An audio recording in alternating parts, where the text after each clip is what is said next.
Whether it's sunglasses outside, blue light glasses inside, or night driving lenses in the dark, Zenni has affordable eyewear for everyone. Get 10% off with code PAX at zenni.com. These worlds we dive into, they're alive. They're epic, and they're ours. We don't just watch, we don't just play, we live them. Bring your worlds to life with metal posters from Displate. Games, movies, shows, and anime you love. Collect official designs and let your fandom shine. Only at Displate.com.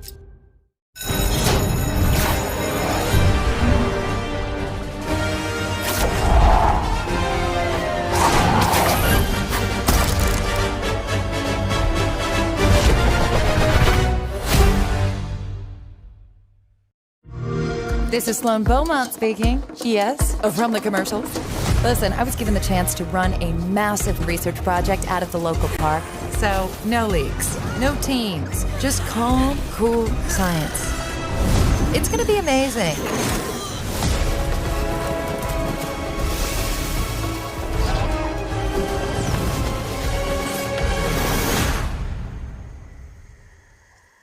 Play it now with Game Pass.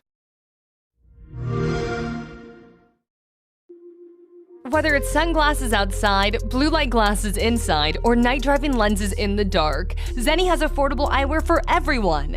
Get 10% off with code PAX at zenni.com.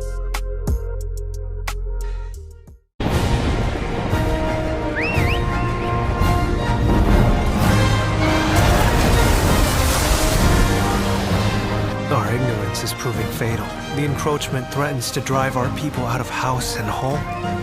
But this divide has brought our two kingdoms to the brink of war. But it won't be for long.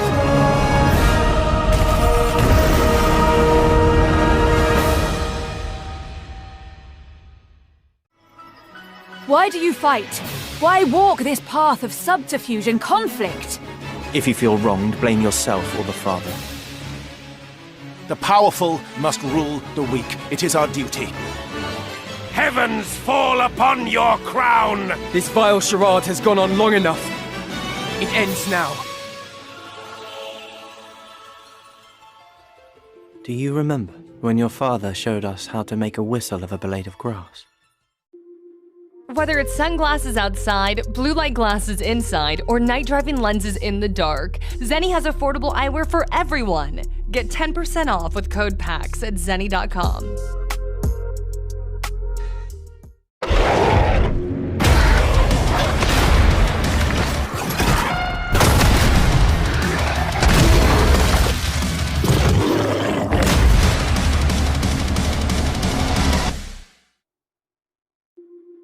Whether it's sunglasses outside, blue light glasses inside, or night driving lenses in the dark, Zenni has affordable eyewear for everyone. Get 10% off with code PAX at zenni.com. The Imperium of Man has stood for 10,000 years, guarded by the might of the Space Marines and mankind's numberless armies. But they are beset on all sides, and the threat of chaos is ever present. This is your battle. Choose your side with Warhammer Metal posters at Displate.com. Whether it's sunglasses outside, blue light glasses inside, or night driving lenses in the dark, Zenni has affordable eyewear for everyone. Get 10% off with code PAX at zenni.com.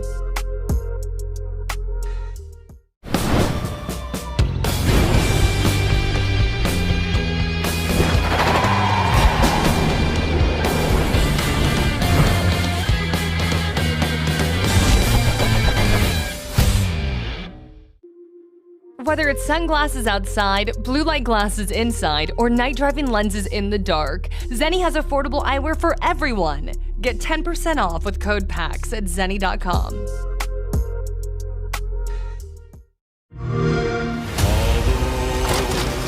The cost may be high. One day, I know you'll be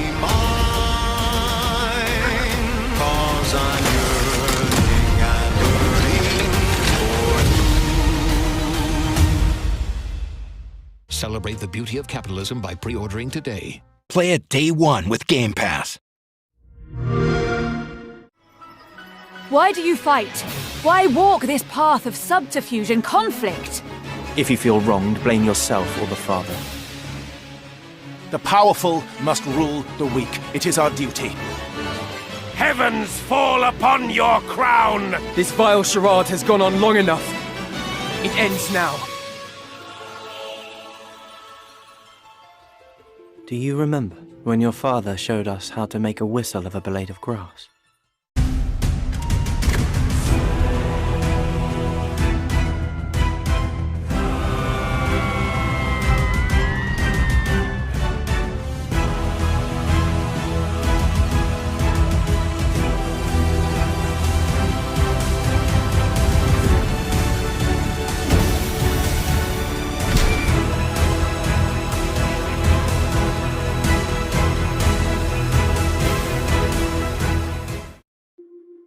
Whether it's sunglasses outside, blue light glasses inside, or night driving lenses in the dark, Zenni has affordable eyewear for everyone. Get 10% off with code PAX at zenni.com.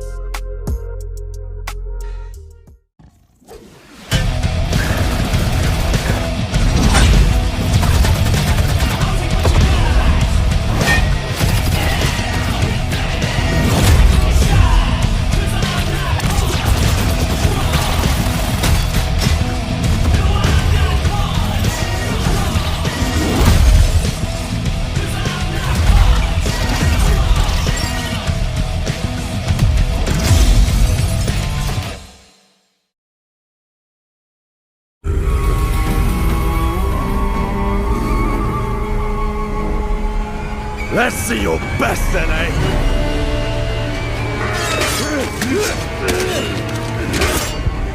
Swordplay is a game of strength. Winning is what matters. And you can bring as many friends as you want. Not good. These worlds we dive into, they're alive. They're epic, and they're ours. We don't just watch, we don't just play, we live them. Bring your worlds to life with metal posters from Displate. Games, movies, shows, and anime you love. Collect official designs and let your fandom shine. Only at Displate.com. Whether it's sunglasses outside, blue light glasses inside, or night driving lenses in the dark, Zenni has affordable eyewear for everyone. Get 10% off with code PAX at zenni.com. The Imperium of Man has stood for 10,000 years, guarded by the might of the Space Marines and mankind's numberless armies.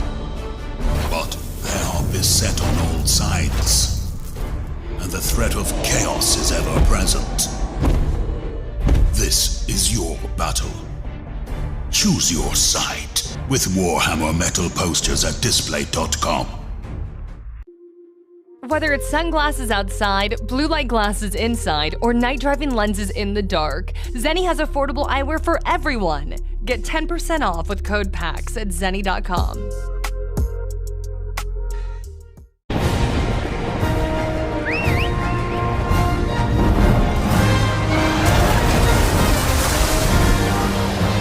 Our ignorance is proving fatal. The encroachment threatens to drive our people out of house and home. But this divide has brought our two kingdoms to the brink of war. But it won't be for long.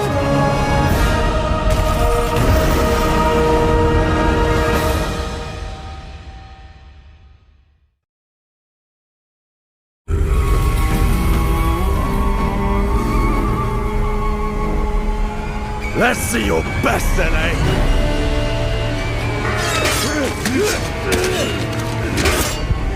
Swordplay is a game of strength.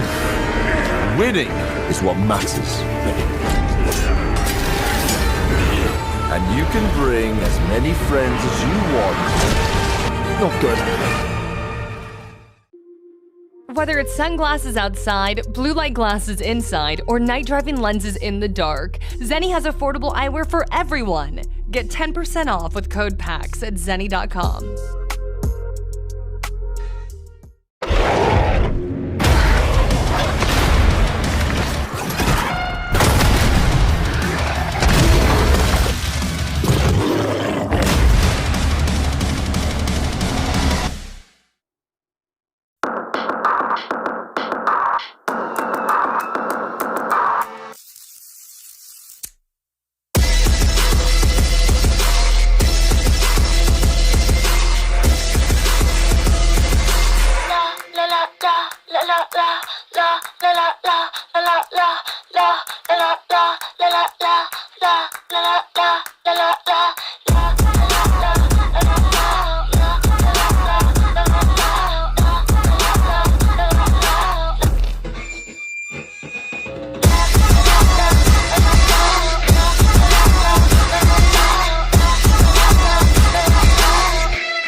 Whether it's sunglasses outside, blue light glasses inside, or night driving lenses in the dark, Zenni has affordable eyewear for everyone. Get 10% off with code PAX at zenni.com.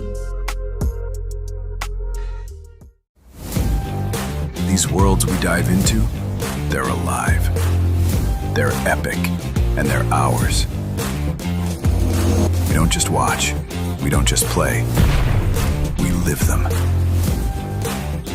Bring your worlds to life with metal posters from Displayed. Games, movies, shows, and anime you love. Collect official designs and let your fandom shine. Only at Displayed.com.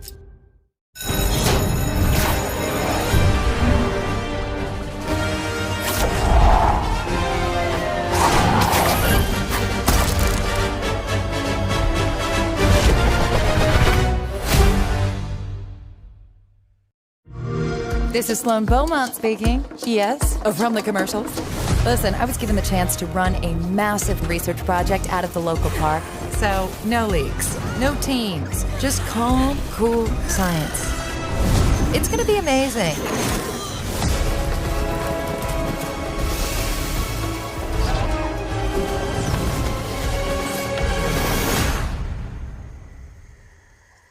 Play it now with Game Pass.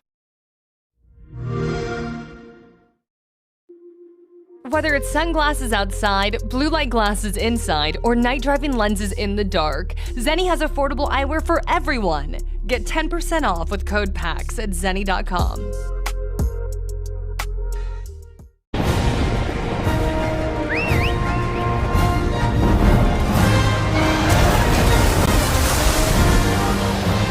Our ignorance is proving fatal. The encroachment threatens to drive our people out of house and home. But this divide has brought our two kingdoms to the brink of war. But it won't be for long.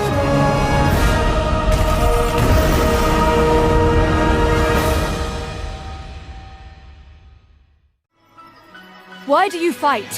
Why walk this path of subterfuge and conflict? If you feel wronged, blame yourself or the father.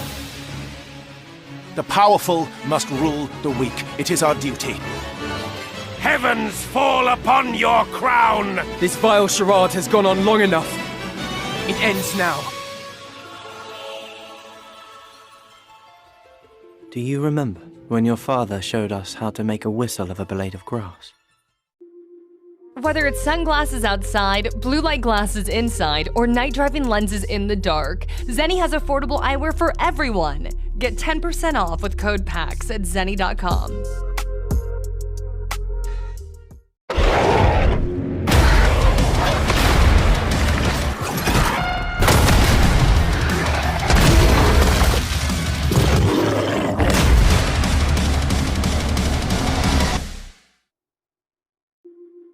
Whether it's sunglasses outside, blue light glasses inside, or night driving lenses in the dark, Zenni has affordable eyewear for everyone. Get 10% off with code PAX at zenni.com.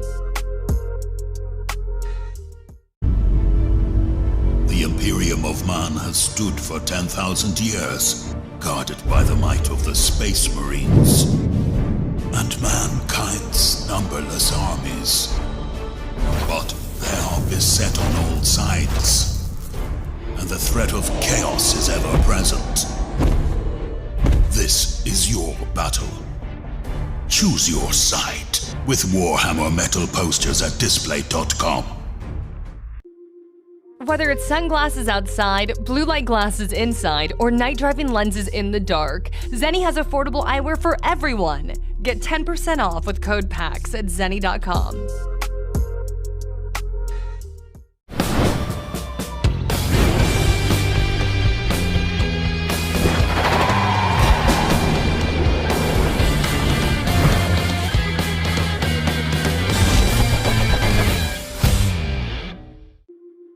Whether it's sunglasses outside, blue light glasses inside, or night driving lenses in the dark, Zenni has affordable eyewear for everyone. Get 10% off with code PAX at zenni.com.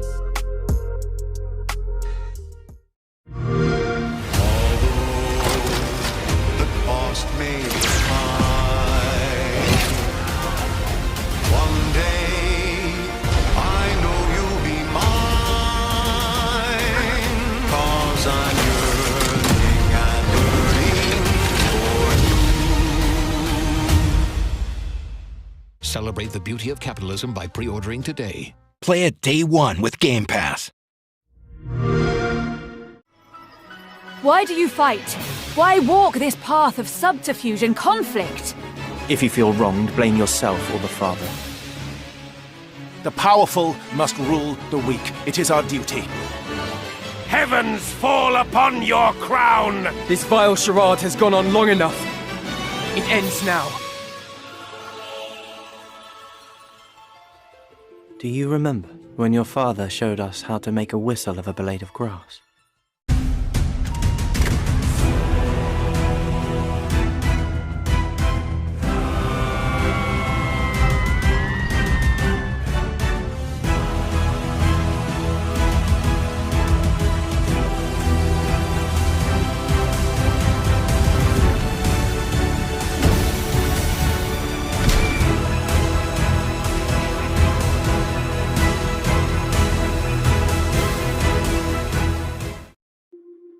Whether it's sunglasses outside, blue light glasses inside, or night driving lenses in the dark, Zenni has affordable eyewear for everyone. Get 10% off with code PAX at zenni.com.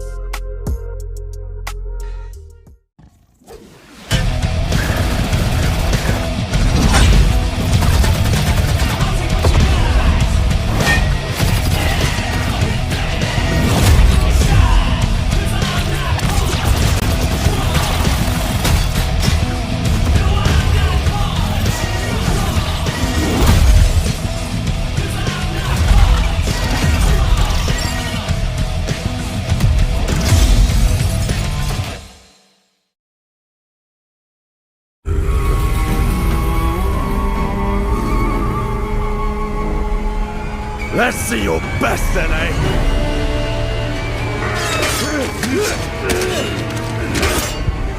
Swordplay is a game of strength. Winning is what matters. And you can bring as many friends as you want. Not good.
Hello, everyone.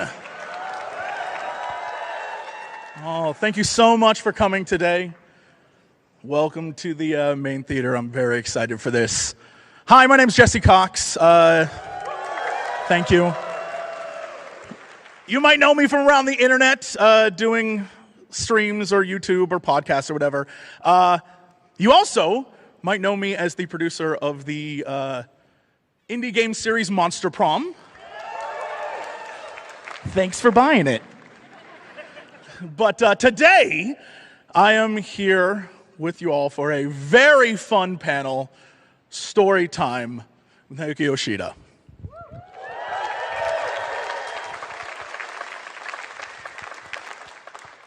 I realize you are not here to see me, so we're going to move this on very quickly. So, please put your hands together and let's get loud. Ladies and gentlemen, Naoki Yoshida.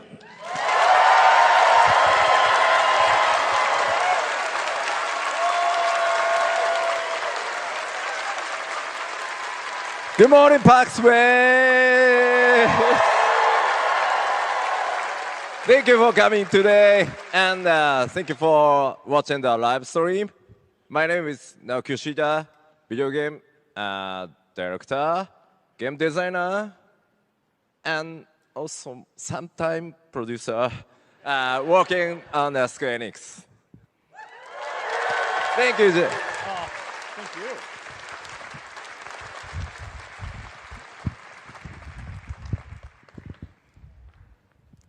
Hello.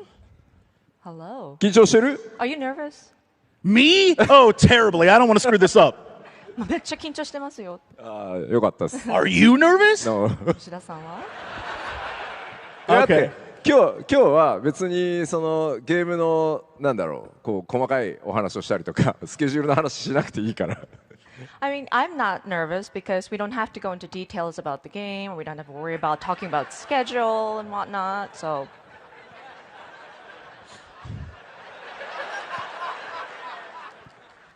Cool. All right. Okay.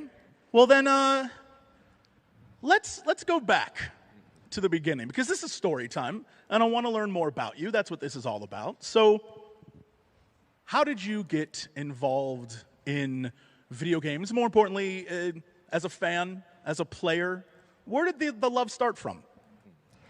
じゃあもう本当原点から始めましょう。吉田さんが、ビデオゲーム業界に入るきっかけというよりもビデオゲームが好きになったきっかけを教えていただけますか？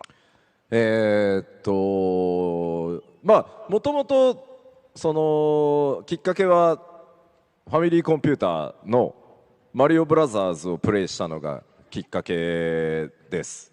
1983年かな？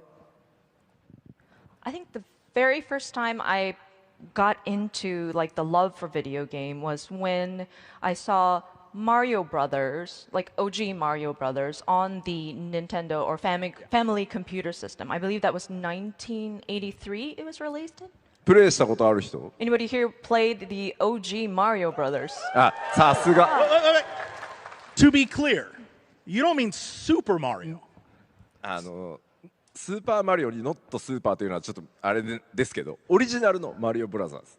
Yeah, it's kind of difficult to say not Super Mario, but yes, OG, like original Mario Brothers. Okay. で、それがそのもともとそれよりも小さい頃にアーケードのゲームラリー X とかそういうのは遊んでたんですけど。実際その僕が当時住んでた家の向かい側に住んでいる友達同い年の友達が俺は新しい遊びを手に入れたっていう話をされたんですね。So even when I was younger than that, I would go to the arcade center and I would play like games like Rally X. And I had a friend who lived across the street from me, and one day he told me, I got this new way of playing games.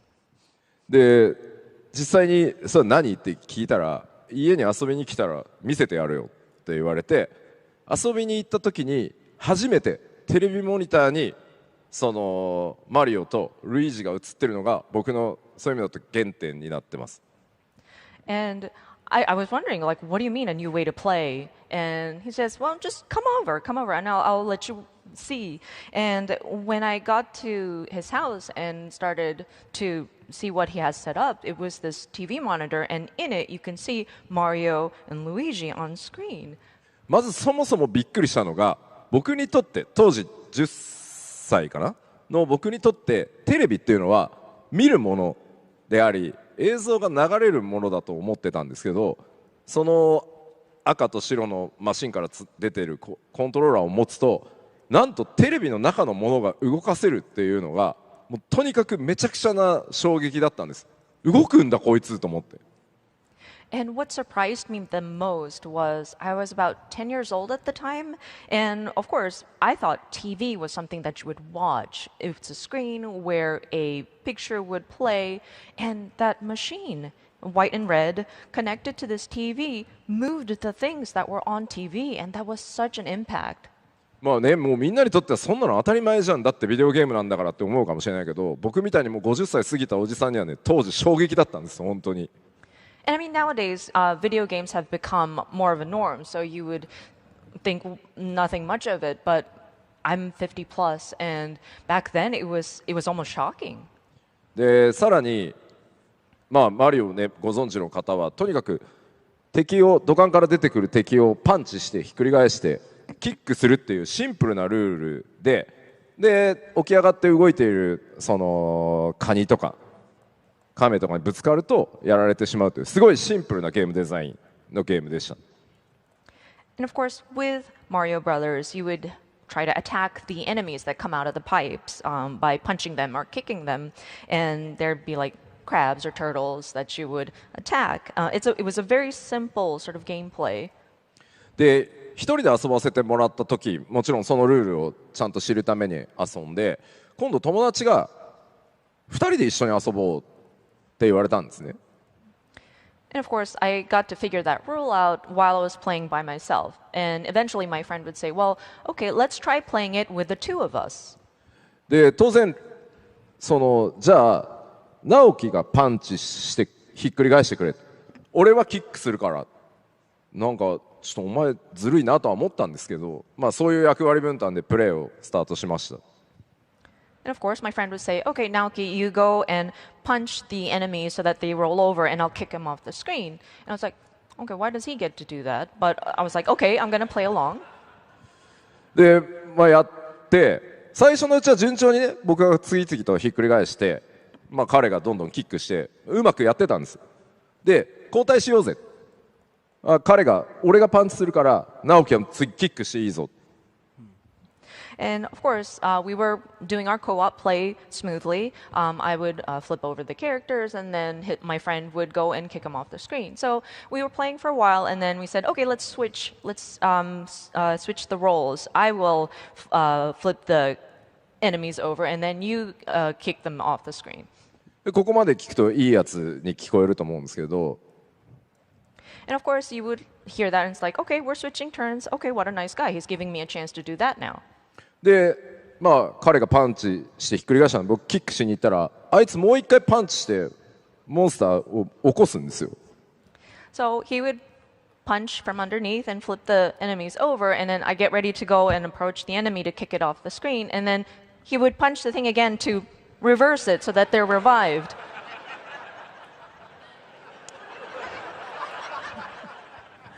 初めての PVP ですよ。That was my first experience with a PvP. いや実際ね何がすごいかっていうと一人で遊んでる時のゲームデザインのベースルールと二人で遊んでいる時のゲームのベースルールが全く一緒なんですよ。何も違わない。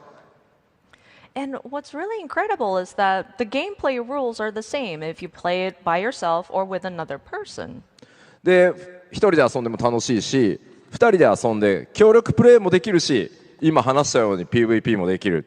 この遊びのデザインが本当に素晴らしいっていうのが僕にとって当時ものすごく衝撃的で僕はその日その家に帰る時にまずその友達だと思ってたあいつがめちゃめちゃ嫌なやつだっていうのに気づいたのと僕は将来絶対にこのビデオゲームってものを作る人になるんだっていうふうに、まあ、根拠はないんだけどそういうふうに思ったっていうのが本当にスタートラインです。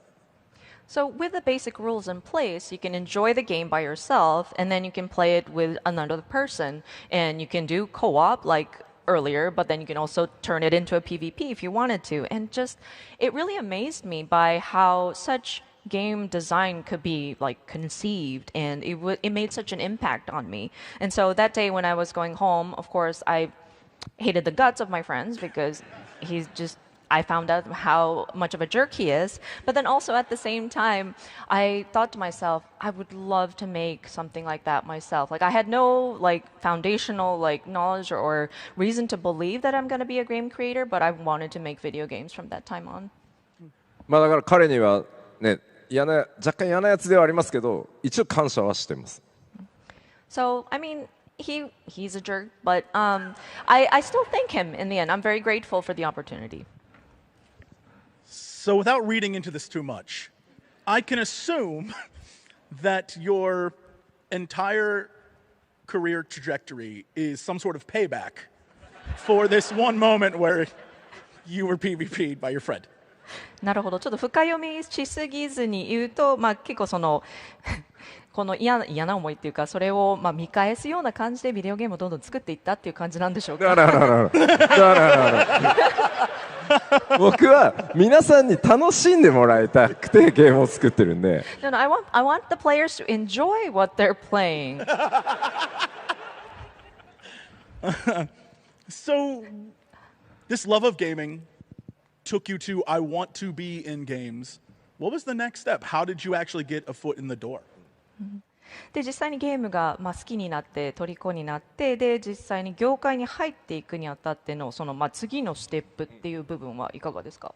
とにかく僕はその12歳の時に小学校卒業する時のそのまあ日本でいうと作文卒業の将来の夢みたいなものを書くその習わしがあったんですけど、まあもう僕そこにはゲームプログラマーになるって書いてあったんですよ。当時ゲームデザイナーなんて職業もないし、もうアーティストっていう職業もなくて、プログラマーが全てドットも打ってたし、BGM も打ち込んで作ってたしっていう形だったんで、僕はゲームプログラマーになるって書いてたんです。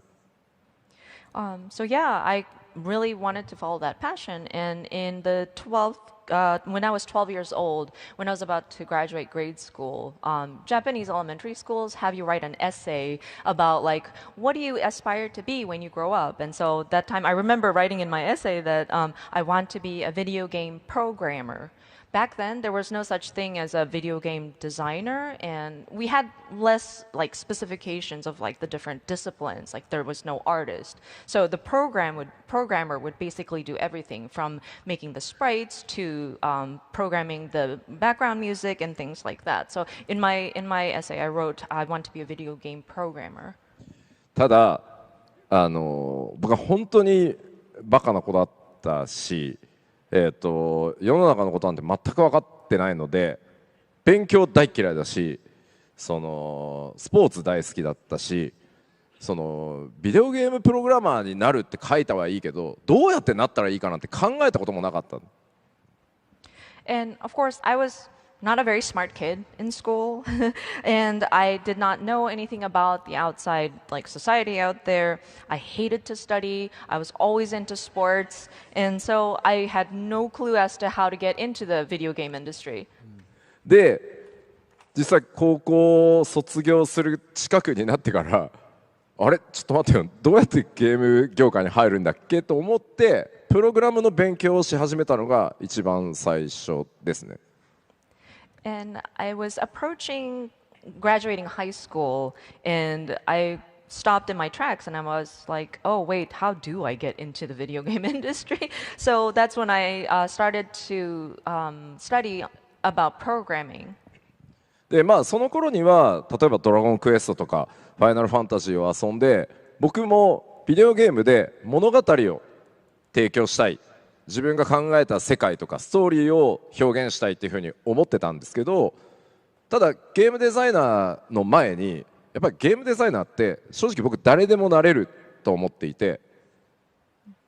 And so by that time, you would see titles like Dragon Quest, Dragon Warrior, or Final Fantasy, and I got to play some of those games. And I started to kind of focus in on delivering a story or like a narrative, something that I create, expressed through the means of the video game. But I still was kind of unsure of like what a designer does.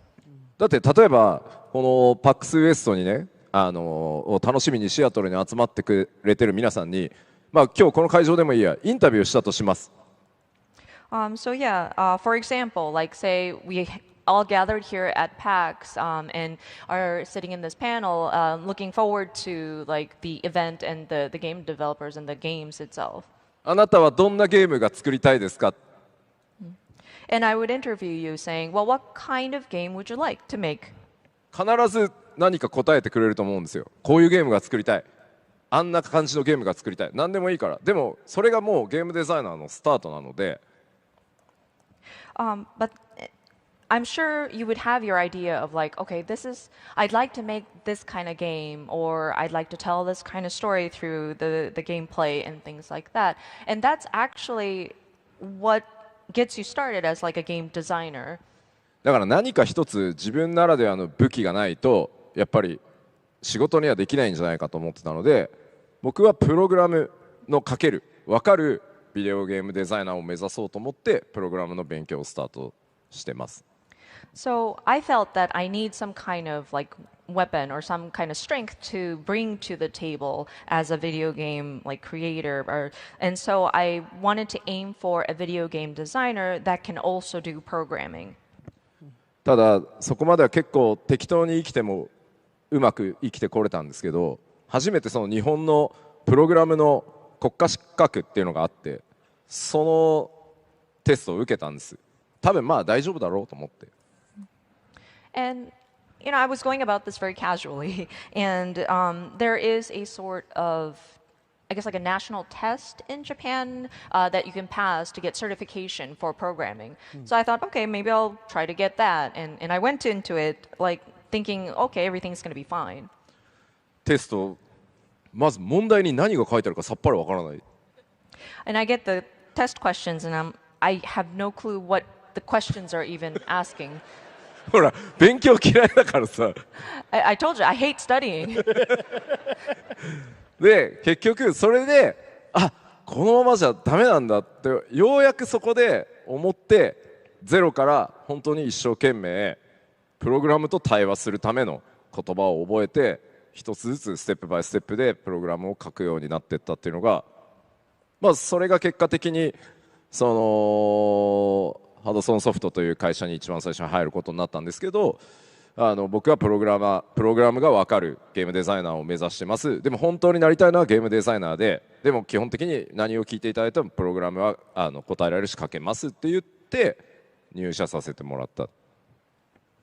So that's when I came to realize that, okay, I need to do something about this. And so I tried to start from scratch to learn programming, to learn how to converse, understand the language of what goes into programming, and then tried to go from there step by step. And fortunately, I was able to join Hudson Soft. And when I was going into that job, I would let them know I am aiming to be a game designer, but I understand programming as well. So if you have any questions, I can always answer what in terms of like programming, and I can also write code as well. それでその最後の面接の時にその面接の偉い人が最後の質問で、もし今年ハドソンソフトに受からなかったら君はどうするって聞かれたんですよ。嫌な質問ですよね。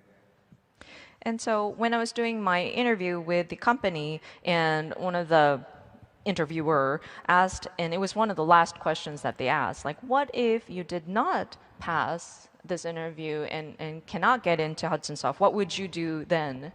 What a mean question. 言ったんですよ。来年も来ます。And I told him, I will come back next year to try to apply again.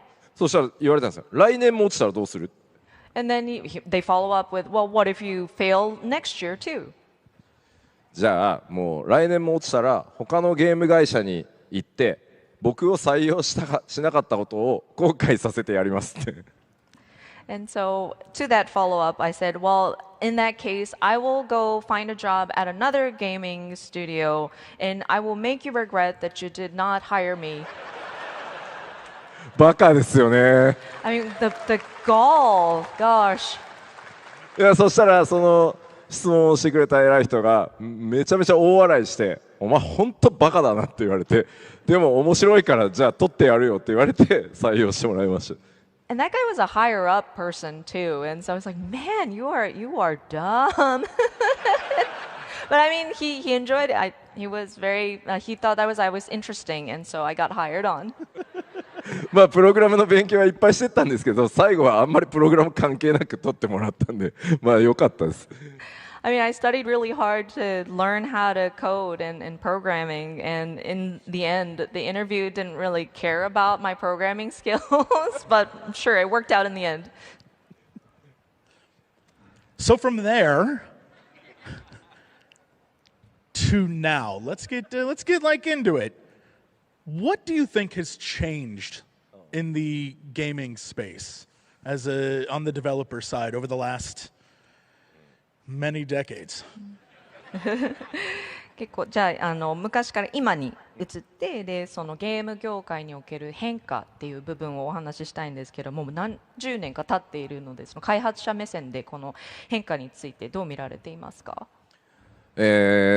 僕がちょうど30今年1年目なのかな、ビデオゲームインダストリーで仕事をするようになってですけど。So yeah, I've been in the video gaming industry in terms of a professional in that industry for about 31 years at this time. 何回かそのターニングポイントがあって、僕が入った頃の一番のターニングポイントはやっぱりディスク容量っていうかその容量の拡大がやっぱり一番でかくて、僕が働いたスタートした時だって5インチフロッピーディスクですよ。And of course, there were a few turning points throughout the years, but I think one of the bigger ones is just the capacity at which our media can hold data, so to speak. Like back in the day, we used like 5-inch floppy disks. Yeah. それが 2.5 インチのフロッピーディスクになり、which became into a 2.5-inch floppy disk. MO って知ってます？皆さん。We used a media called MO in Japan. I wonder if anybody here is familiar. 光ディスク、わかる。It's like an optical media. Oh, yeah, I see some hands. 昔の使用書とか資料は、よしすごいバックアップできるぞって言ってそれに入れてたんですけど、もう今全く読む場所がなくて昔の資料を取り出せなくなってる。So a lot of our people behind the scenes would love just how much capacity it has. So they would save their documentations and things like that as a backup on an MO. But they have no readers anymore, so they can't pull out their documents nowadays.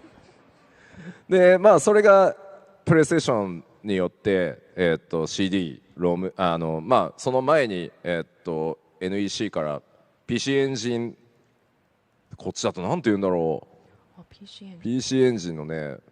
ディスクロムってシステムがあって、まあ、それによってやっぱり大容量のゲームが作れるようになったっていうのが1回目のポイントだったと思います。And of course, with the rise of PlayStation, the original PlayStation, we started to see games being printed on compact discs, CD-ROMs, and also the NEC's PC engine. I'm afraid we're not familiar if that's the same name that they went with in English-speaking regions, but they had their proprietary like disk-based sort of storage system, and that allowed for more data to be saved. まあそれによってやっぱ作るゲームの規模とか、グラフィックスをたくさん使えるっていう意味では、ここがやっぱり1回目のすごい大きなターニングポイントだったと思ってます。And so by having that sort of space available, we can, of course, scale up in terms of like the size of our game and the scope, and then also put in a lot more like graphics and things like that. I think that was one of the major turning points. で、それとほぼ同時期にやっぱりインパクトとして大きかったのが、グラフィックスが 3D になったことですね。実際ポリゴン、頂点とかポリゴンとか 3D っていう概念が出てきた時ですね。And around the same time, of course, graphics have transitioned from 2D to more 3D graphics. We've got your polygons, we got your like points and things like that. で、当時もう働いてましたけど、その日本のゲームセンターにバーチャファイターっていうゲームが出たぞって言って見に行った時のもう衝撃は本当に凄まじかったですね。And so by that time, I'm already in the gaming industry, and then I heard news about Virtua Fighter becoming available. And so just looking at that was also a great impact on me. で、ちなみにこのタイミングで 3D、ポリゴン、頂点、いわゆる数学的要素がものすごくビデオゲーム業界に入ってきた。特にエンジニアの皆さんはここでまさか学生の頃に散々嫌いだった数学と勉強を改めてしなきゃいけなくなるとは思ってもいなかった。And by the way, with the transition into 3D and polygons and different points and peaks that you have to be aware of, it's a lot of math. And I think it applies to a lot of engineers that had hated math, would have to like deal with all of these mathematical like geometries and things like that. まあでも実際ここでやっぱりそれまで活躍してきたエンジニアの人たちがその数学的要素 3D っていうことによってその対応できなくてやっぱドロップアウトしていった人たちも多かったのでここは技術的にもかなり大きなターニングポイントだったんじゃないかなと思います。And of course, with all of this sort of transition into more 3D elements in the game, and engineers who had been like in the forefront and could not deal with that transition, I saw drop out of the industry as well. So I think it was also a turning point in terms of like a technological perspective as well. で、そしてやっぱり大きなインターネットですよね。And then of course another big one is the rise of internet. 僕は当時ハドソンで働いてた時にディアブロ1が発売されてこれを会社の先輩たちと一緒にアメリカからダイレクトに予約して買ってたんですけど And while I was at Hudson Soft, Diablo 1 came out, and my colleagues and I would order it from America and play it. でもうこのディアブロがまたやばくてですねディアブロで遊んでる人たちは僕も含めてですけど半年ぐらいほぼ仕事してませんでした。ディアブロをやりに会社に行ってた。And Diablo was, man, it was so, for the lack of better words, like so bad. Like we were barely working for a good 6 months. We would just go to the office to play Diablo.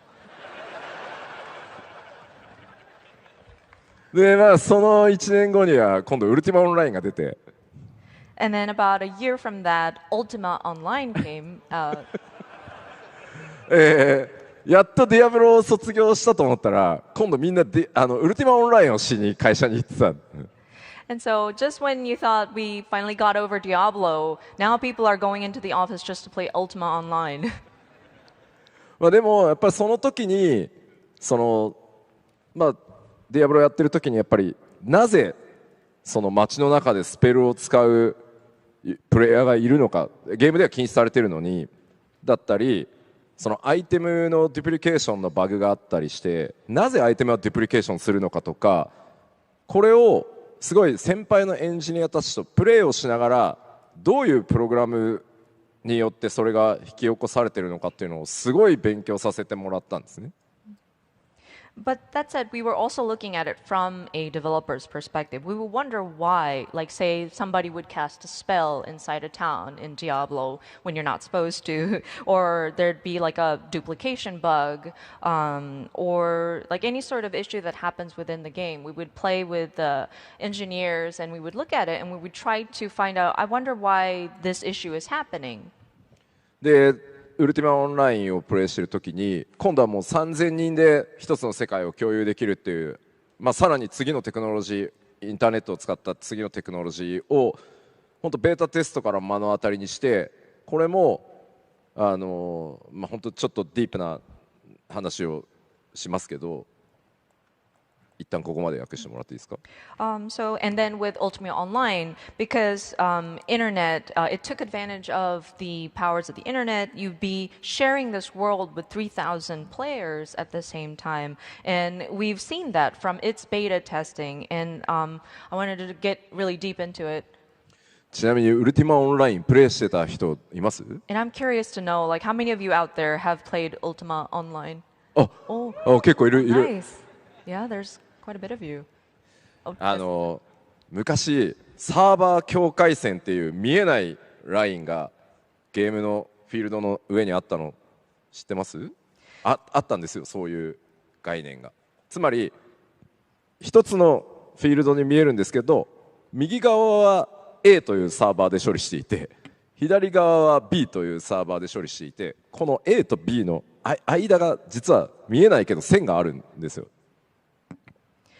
So those of you who have played may be familiar with this, but did you ever notice like a border between like where the servers kind of split in the field? There was like that sort of like invisible boundary between like server A and server B. Like you can't see it, but you can tell like one side is being processed by one server and one side is processed by another. これがですね、ウルティマオンラインプレイしてると時間がだんだんサーバーがリフレッシュされて時間が経ってくるとその見えない線にモンスターがずっと並んでるんですよ。So as time passes by in the server's refresh, you notice that there's like monsters lined up on that invisible barrier. なぜこれが起きるのか、その境界線がその A のサーバーで処理する部分と B のサーバーで処理する部分の間に処理できないほんの薄いラインがあるんですね。こうやって複数のサーバーでこの巨大な世界を分散して作り上げてる、まあこれテクノロジーなんですけど、そういうことをやっぱりものすごく勉強させてもらったんですね。And that got us thinking. It was very curious to see that there's that sort of invisible like boundary between there, and we would look at it. And we're really going into like deep tech stuff, but it's like how do they process it, and how do they split up those servers? Because you can kind of get a glimpse of where it's not processed fully. So it was very curious, and I got to kind of learn from that as well. まあだから僕にとってその頃やっぱり特にインターネットを使ったゲームっていうのは確かにハドソンの皆さんには申し訳ない、あまりにもゲームに夢中になってあんまり仕事してなかった時期がありますけど、僕にとっては非常に大きなタイミングでした。So in my case, these online games, internet games, have been such a big impact. And I'm sorry to say to the people at Hudson Soft, I was playing a lot of those games while I was on the clock. But it was a good learning experience for sure. All right, let's talk online games for a minute. One of them, Final Fantasy XIV.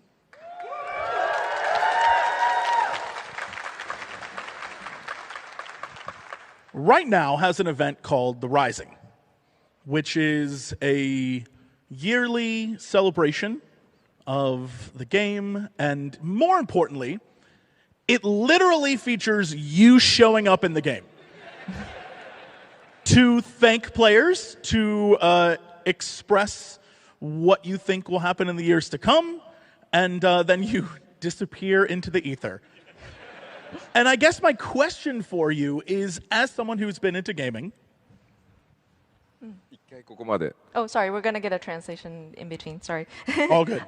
ネットといえば、オンラインゲームとして14、ファイナルファンタジー14がありますが、今まさに実施中のシーズナルイベント、新生祭があるんですけれども、本当に毎年恒例の、吉田直樹がゲーム内に出てきて、プレイヤーさんに直接お礼を言って、今後の展開について少しコメントいただくようなイベントが行われていますけれども、でそれを伝えた後に、ふと消えていくというイベントですけれども、Okay. So the question is, why do you feel the need or desire to insert yourself into the game to say thank you to the players when you already have a wandering minstrel who could do the same?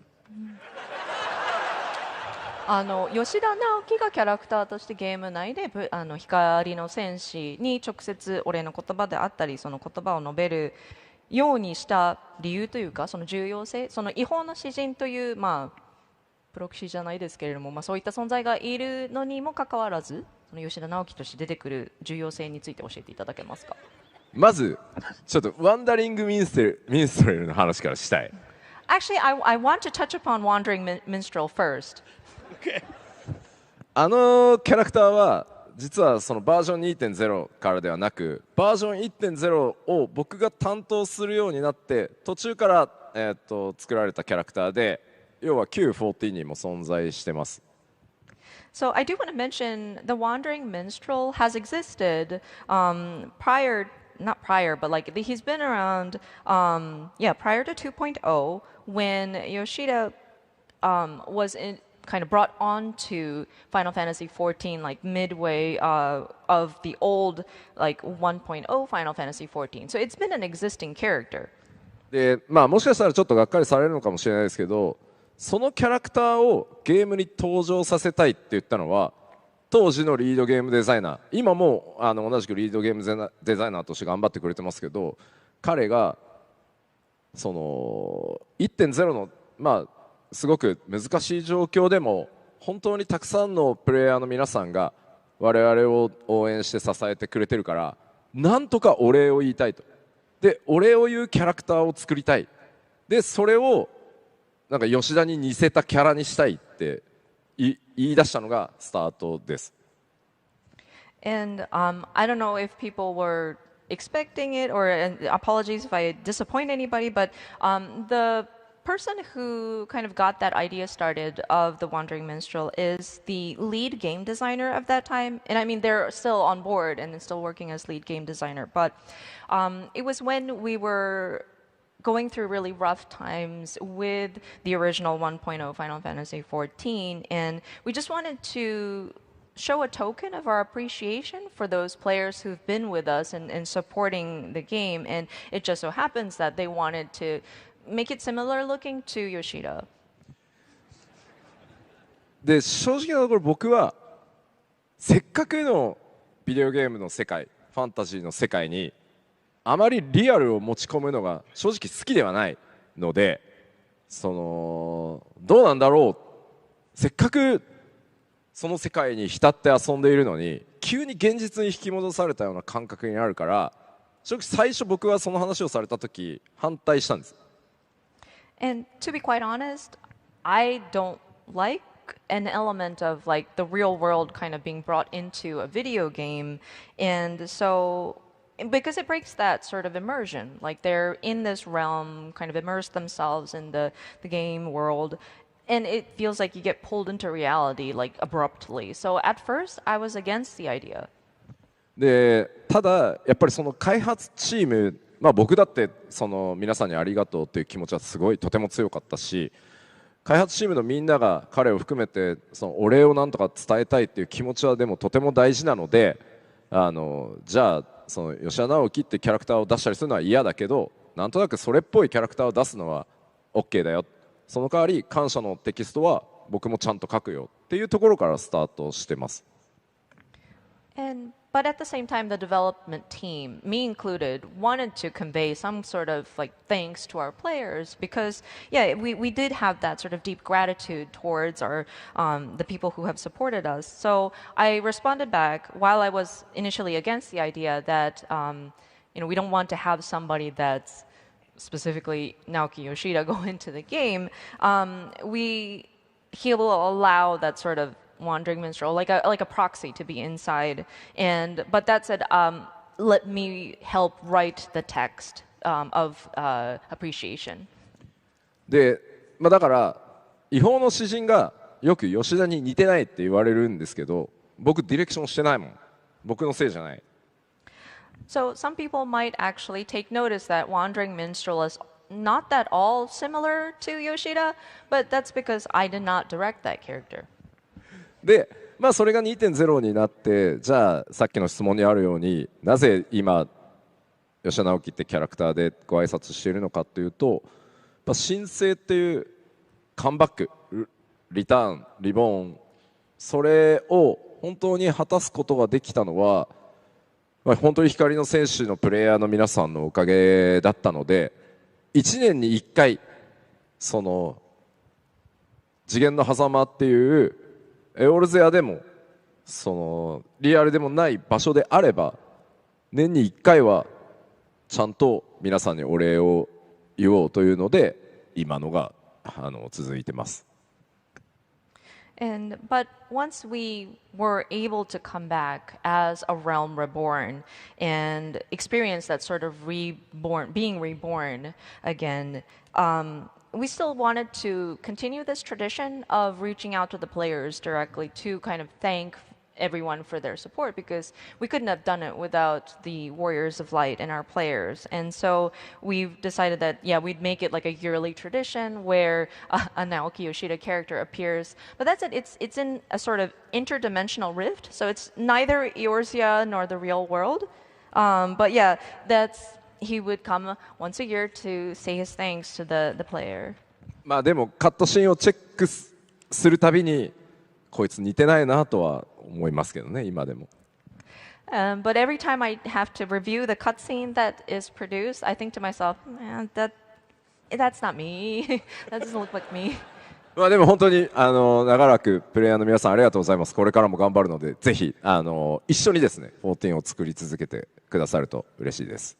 But yeah, I wanted to take a moment here to just thank everybody who is playing Final Fantasy XIV. Your support is definitely appreciated, and I hope to continue making Final Fantasy XIV together with you.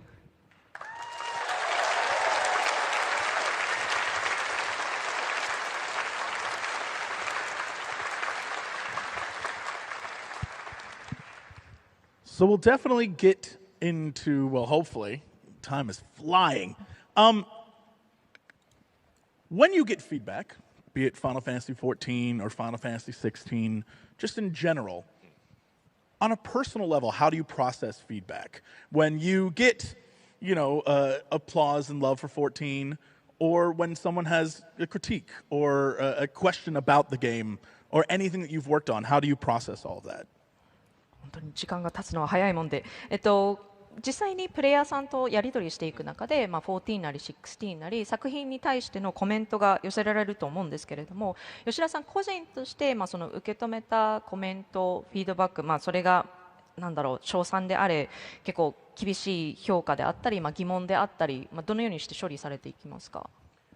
一応人間ではありますけど、プレイヤーの皆さんとかゲーマーの皆さんのコメントとかフィードバックっていうのは、拝見するときは一旦自分のなんていうんですか、個人はちょっと消してまず超フラットに見るように、心がけてはいますね。For sure, and of course we're human, but whenever I do receive comments or feedback from players, I try to be as objective as possible. Like I try not to bring out my sort of self at that time when I initially receive it. で、僕は昔から言ってますけど、やっぱりプレイヤーの皆さんとかゲーマーの皆さんと僕たち開発者って確かに立場は違います。皆さんは気に入ったゲームにお金を払ってプレイをしていただいてますし、僕らはそのいただいたお金で新しいゲームを作る。立場は確かに違う。And of course, for a long time, I've always been cognizant about how players or gamers are in a different position from game developers, because the players would pay money to play a video game, whereas the developers would take that money and produce the video game. ただ、ビデオゲームが大好きで、僕ら開発者だってプライベートになればゲームたくさんやってるので変わんないんです。That said, I think the love for video games that we have is the same. Like we make games, but we also love to play games as well. 自分の作ったゲームじゃないゲームをプレイして、なんでこれこうなってんだよみたいなの ありますからね、僕らも。And sometimes when we play games that we did not work on, there are those times we have those like critiques, like why is this like this? だから僕はでもやっぱりゲームが好きだっていう共通項で言えば全員一緒だと思っていて、同じコミュニティだと思ってるんです。立場は違うんですけど、だからできる限り皆さんの考えとか価値観とか全部知りたいんです。なぜ仲間だし、もっと友達になりたいと思うから。And so, because we have this love of video games, and I think we're in the same community, like we're on the same boat, we have that same passion for video games. And so whenever there is comments being directed towards us, I try to understand where they're coming from, like what they are trying to tell us. だから一回自分の考えは置いておいて、皆さんが言っているポジティブもネガティブもフラットに全部一回受け止めて、あ、なるほど、僕はそう思わなかったけど、例えばネガティブフィードバックで、あ、こういうふうに考える人もいるんだな。で、僕は一人でも多くの人にやっぱりゲームを遊んでもらいたいし、一人でも多くの人に満足とか面白いって言ってもらいたいから、それを自分なりにフラットに受け止めて、あ、じゃあ自分の考え方をこう変えたら次のコンテンツではとか次のゲームではもっとみんなにこのネガティブなことを言ってるフィードバックに対しても喜んでもらえるんじゃないかっていうのを考えるためにも、自分は一回置いといて見るようにしてます。And so that's why I try not to let my own sort of subjective views get in the way, whether it be towards positive or negative feedback that I receive. And I try to look at it from the perspective of, oh, I did not think of it in that way, but I realize now that there are people who think in this other way. And my goal is to get as many people to play a game, as many people to enjoy what we deliver to them. And so I try to be very fair in what comments that we receive. And if it was some kind of criticism or negative feedback, I try to look at it, okay, so what can I change in terms of the way we approach it or the way we think about it, so that it would improve and allow to kind of not encompass, but like embrace those people who had a negative view of it, and how do I make it so that they can enjoy it. So I would kind of put myself aside at first and then look at it. もちろんね、ポジティブなコメントにはやったーよかった、もっと次も喜んでもらうぞって思いますし。And of course, positive feedback is great, and it's a great motivator to have me aim to continue making those players happy. 繰り返しですけど、だから僕らもこれは多分世界中のゲームを作ってる人たちがみんなそうなはず、僕だけじゃなくて、みんなやっぱりプレイヤーの皆さん、ゲーマーの皆さんを仲間だと思ってるし、やっぱりできるだけ仲良くしたいっていうか友達になりたいです、全員と。And again, I think this applies to creators all around the world, but we see gamers as like allies or friends, like even. I want to become friends with the gamers out there.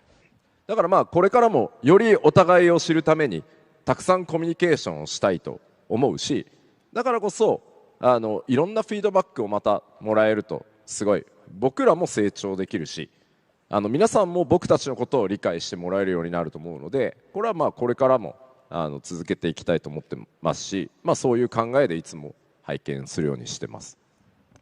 And so I want to continue that sort of mutual understanding, or like trying to get to know what players are thinking and have the players also understand where we come from as well. So I would love to continue receiving feedback, be it good or bad, because that will allow for us to continue growing. And in return, we will try to also deliver so that players would understand where we're coming from as well. ただ一個だけ There's one thing though. 僕らも、ね、さっきも言ったけど人間なので、I do want to re-emphasize here that there is a person behind the games. 厳しいフィードバックはいいんですよ。And while I understand some harsh criticism might be necessary sometimes, 的なね、そういうのは本当に人間としてやっぱり傷つくので、どうやってフラットに見ようとしても、これは本当に皆さんが大好きでゲームを作ってる我々、本当世界中のビデオゲームインダストリーで働いてる人たちがでも本当に傷ついてゲームを作る気持ちをなくしてしまうと、結果的にいいゲームが出てこなくなってしまうので、結局皆さんが損をすることになるとも思ってるので、できるだけ友達になるために、もちろん悪いとかは悪いって言ってもらっていいです。ただ本当暴言だけはそれで心を痛める開発者もすごく多いので、そこだけエンターキーを押す前にちょっとだけ思い出してもらえると嬉しいです。And of course, there's a person behind the games that you enjoy. And if you have that sort of harsh criticism, I think we would want to have it to be constructive. Some players, I know you want to express the frustrations, but I think like very harsh words sometimes will hurt the developers very deeply. And I think this applies for any creator in the video game industry, and some of the harsh words that were thrown at some of them, like it could potentially demoralize them so much that they don't want to make video games anymore. And I think in the end that would, we as in the gamers would miss out on good works that these people could have potentially made, because people have thrown these very harsh words, like non-constructive criticism at those people, that it just becomes such a negative environment. So I think, again, we just want to be friends with the gamers. We just want you to enjoy what we're producing. So whenever you are drafting your post, before you hit enter, you might want to reconsider.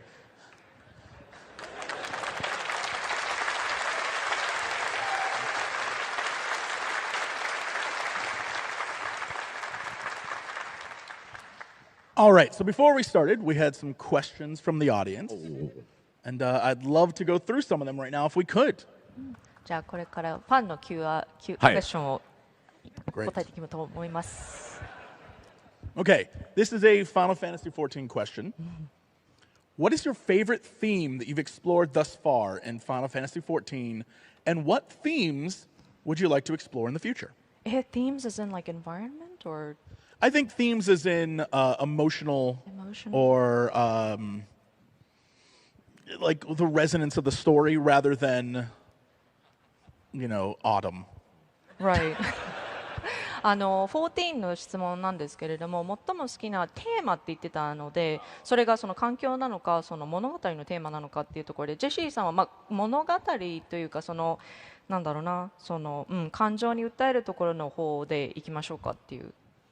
わかりました。あんまりね、今日はゲームの質問がないと思ってリラックスしてたのに、急にちょっとナーバスになりましたけど。I was expecting no talking about specific games today, so I'm a little nervous now. でもそうですね、なんていうんだろう、14全体としてはこれ14チーム一人一人に聞いたら微妙にもちろん違うとは思うんですけど、プレイをしてログアウトした時に今日も良かった、楽しかったし、いろんな要素が14あると思うんですけど、また明日も頑張ろうって思ってもらいたいっていうのはすごい、根本的なところとして、僕ゲーム作る時全部そうなんですけど、基本それはすごく強く思ってます。So just an overall part of 14, and it might not necessarily be a theme, but we always want to have the players kind of log into the game, play, and then once they log out, get that feeling of oh, this was a fun experience. I want to work hard tomorrow as well, or what's the good way to put it in English? I still have hope for tomorrow. I think that's a really strong theme. And of course, it might vary slightly depending on who you ask on the development team. But I think generally speaking, we always want to aim for that kind of feeling. 特にエンドウォーカーまでは、たとえ世界がいずれ宇宙が終わると言われたとしても、お互いに価値観が違うものがぶつかり合ったとしても、お互いにお互いを理解しようとして、希望を持って前へ進んでいこう、明日をねちゃんと繰り返していこうみたいなのが、よりちょっとさらにフォーカスするとそういうテーマだったかなと思います。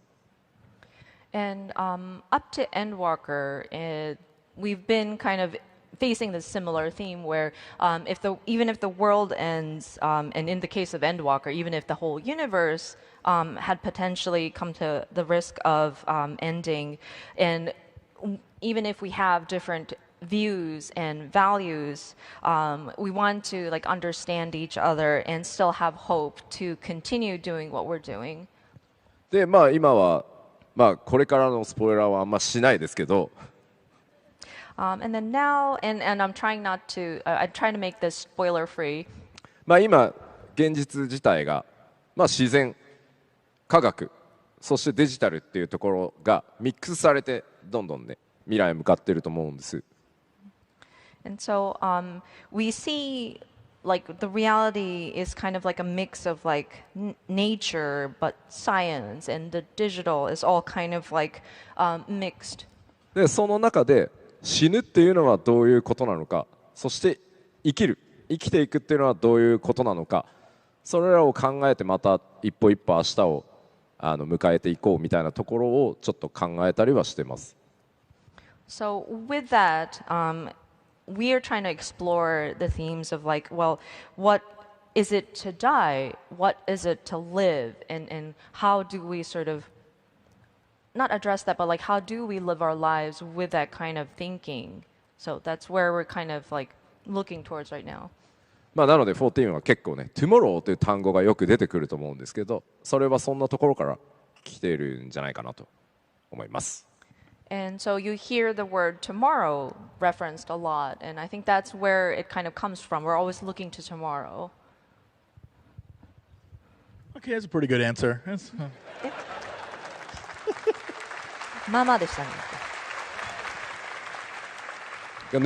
Next. All right, next question. This is one that I wanted to ask. I'm so glad it's on here. When you're not working, what are you doing for fun? What are you playing? お仕事をされていないときあるかわからないんですけれども、何をされていますか？ゲームを遊んだりとかどんなことをしていますか？もちろんゲームはたくさんプレイするんですけど、やっぱもうゲームをプレイしてる時にもどうしてこのゲームはこういうゲームデザインになったんだろうなとか、このインターフェースはどういう仕様を経てこうなったんだろうなとか、こう直せばもっとなんかスムーズだなとか考えちゃうんで、やっぱどうしても仕事は抜けなくはなっちゃってますね。まずゲームをプレイするときは。Yeah, whenever I'm playing a video game, and I play a lot of games, but yeah, I tend to go back into like work mindset, like, oh, I wonder how they made that game design, or what kind of thought process went through creating this interface, or like, oh, if they fixed this part, it would feel a lot more smooth. So yeah, whenever I'm playing a video game, I do tend to like, it kicks in sometimes. で、それ以外の時は、まあだいたい家に帰るのがどうしても夜中なので。Outside of that, whenever I do return home, it tends to be pretty late at night. 大谷翔平さんのハイライト、メジャーリーグベースボールのハイライトをずっと見てるのがだいたい寝る前のルーチンです。I love Shohei Ohtani's gameplay. So like, whenever I get home from work, I would watch like summaries and highlights of his games, and that's kind of like my routine before I go to sleep. で MLB のシーズンが終わるとちょうどウィンターシーズンが来るので Winter has come So whenever the Major League Baseball season ends, it's the winter season. So winter has come. そう冬が来たらもうひたすら仕事スノーボードSo I love winter sports. So whenever I'm done with work, I would go out to do snowboarding. 実は今年言っていいのかな、3月にシアトルのクリスタルマウンテンで実は滑らせてもらいました。I actually had an opportunity to visit Seattle in March, so I went to Crystal Mountain to snowboard there. なのですみません、皆さんゲレンデで見かけたら声かけてください。So yeah, if you see me on the hills, yeah, feel free to say hi. Okay, do we have time for one more? I think we can do one more. Right. Yes. People are getting nervous. What do you consider most important when creating a fantasy RPG? The story, the dialogues, the engine, or the gameplay? No one question. Too many things. You said one more. That was the question.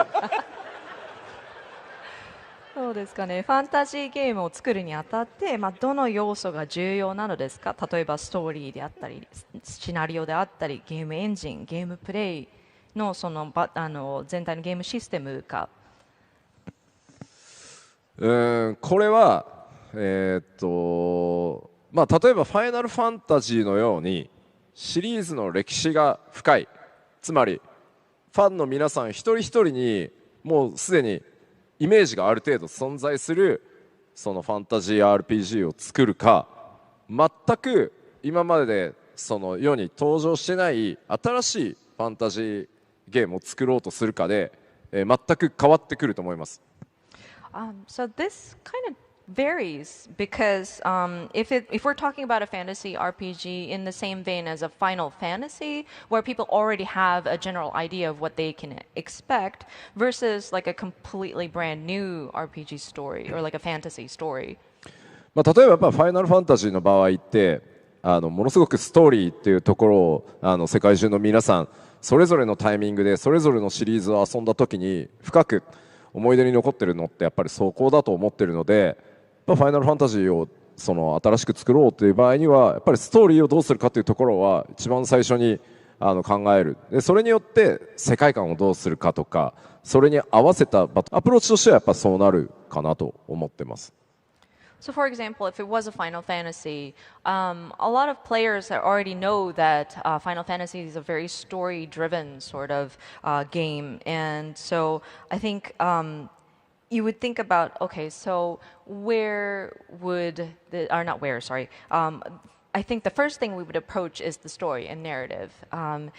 And then we would think about the settings and the lore, the world building around it. And then based on that, what kind of battle system would make sense in that lore. And so I think it becomes connected. It becomes linked to each of the elements. で逆に全く今シリーズではないオリジナルのその RPG ファンタジーゲームを作ろうと思う場合は、その世界でやっぱり何を体験してもらいたいか、何を驚いてもらいたいかっていうことから考えるべきかなと思います。要はだから世界のルール、結果それが世界のルールになるはずなので、そのゲームの。And then on the flip side, if we're looking at a completely original piece of work, then we would think about, well, what do we want the players to experience in that realm? What kind of surprises we want to deliver to the players? And that kind of becomes the establishing rule of that universe. 例えば、これは例えばですよ。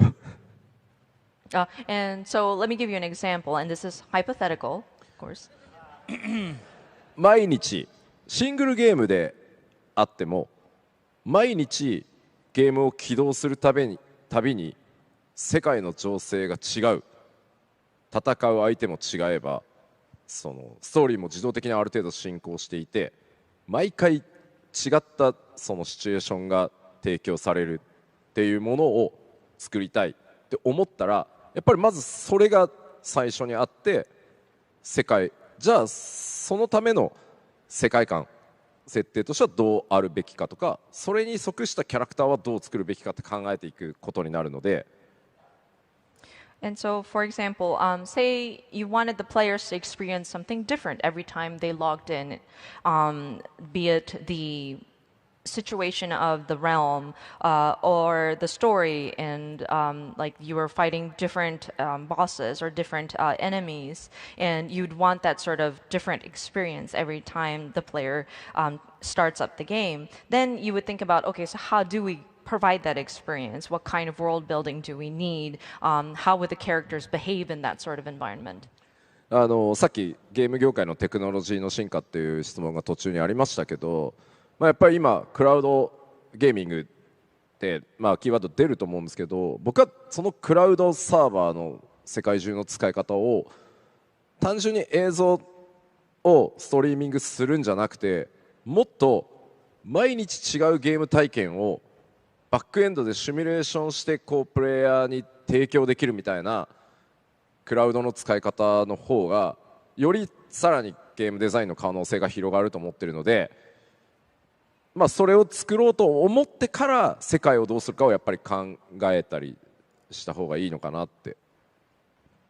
And we were talking about how games changed, and from a technological perspective, I'm sure cloud gaming was something of people's interest as well.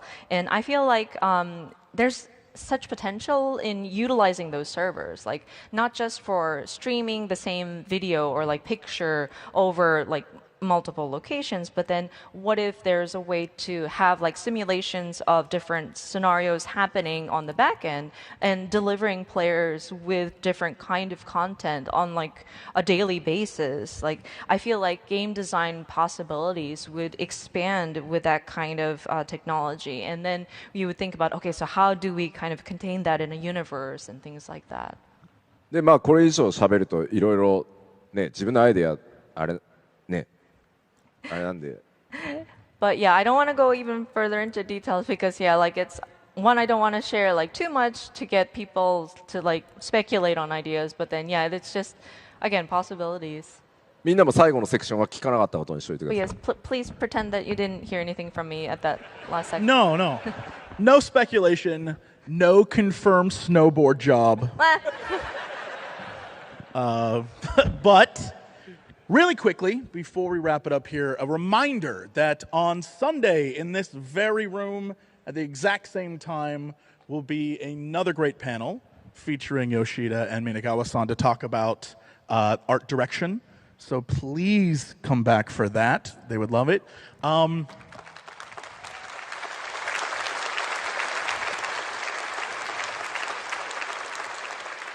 Really quickly, I may thank you so much, as always.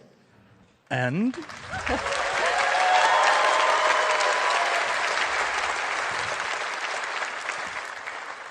I'm going to leave it with Yoshi P to wrap us up. Do you have any final thoughts before we get out of here?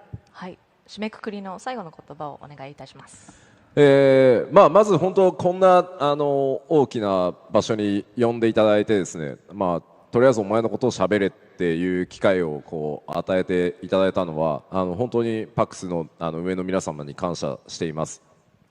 But yeah, first and foremost, I want to thank the PAX organizers just allowing me to sit here in such a large venue to just talk about myself. Gosh, yeah, it's really wonderful. Thank you. そしてですね、何より今日、北米、西海岸だと、金曜日の11時という、ウィークエンドでありますけど、まだね金曜日っていう時間にもかかわらず、本当に数千人を超える皆さんにお集まりいただいて、本当に皆さんにも感謝しております。ありがとうございます。And of course, it is, I believe, it started at 11 a.m. Friday. Like, it's West Coast time. It's technically the weekend, but I mean, it's still early in the morning. So I'm really appreciative of all of you. I guess there's thousands of you that are here. So I really thank you for coming here as well.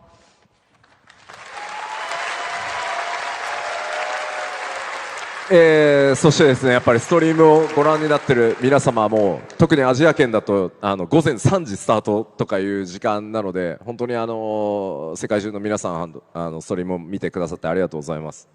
And then we also had this is being live streamed, and I'm sure people in the Asia region had to stay up until like 3 a.m. to watch the stream. So yeah, thanks to all of those who are around the world who are watching on stream as well.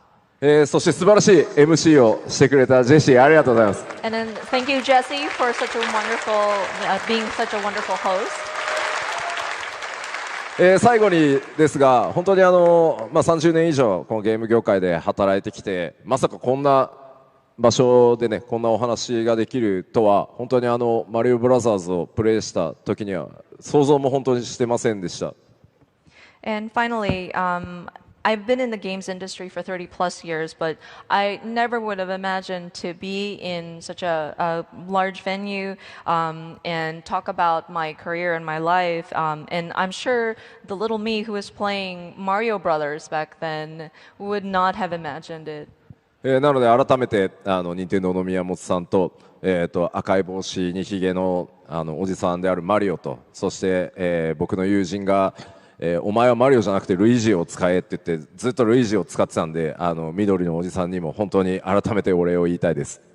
And so I also want to thank Shigeru Miyamoto for creating the Mario Brothers with the the red hat and the mustache. Mario, you know, my friend made me play Luigi all the time, so I wanted to give a shout out to Luigi as well. Thank you. Thank you.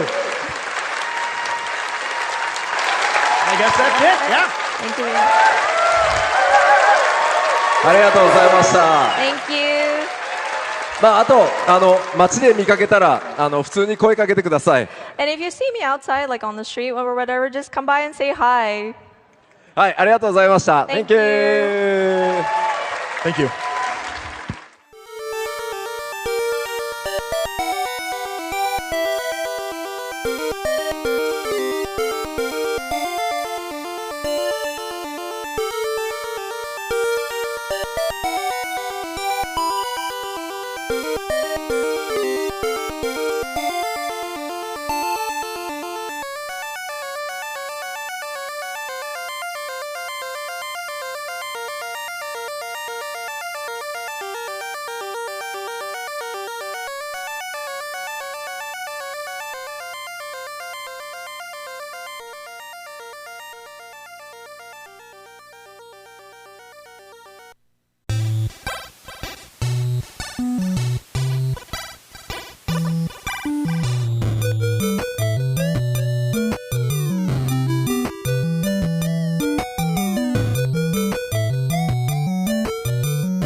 These worlds we dive into, they're alive.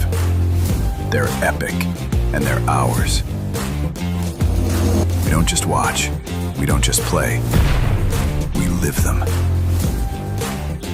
Bring your worlds to life with metal posters from Displate.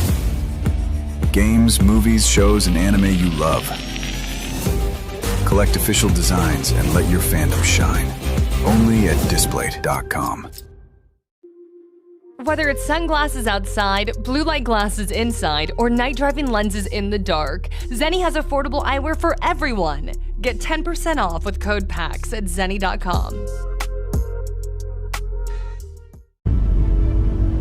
The Imperium of Man has stood for 10,000 years, guarded by the might of the Space Marines and mankind's numberless armies.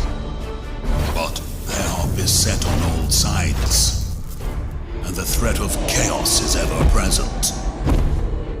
This is your battle. Choose your side with Warhammer metal posters at Displate.com. Whether it's sunglasses outside, blue light glasses inside, or night driving lenses in the dark, Zenni has affordable eyewear for everyone. Get 10% off with code PAX at Zenni.com.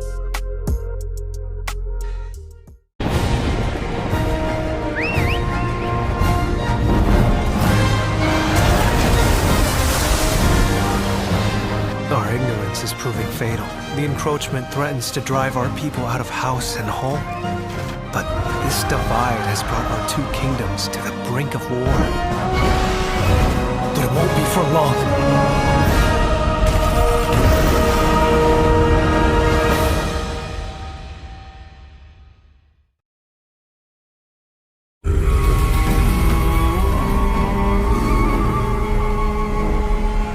Let's see your best then, eh?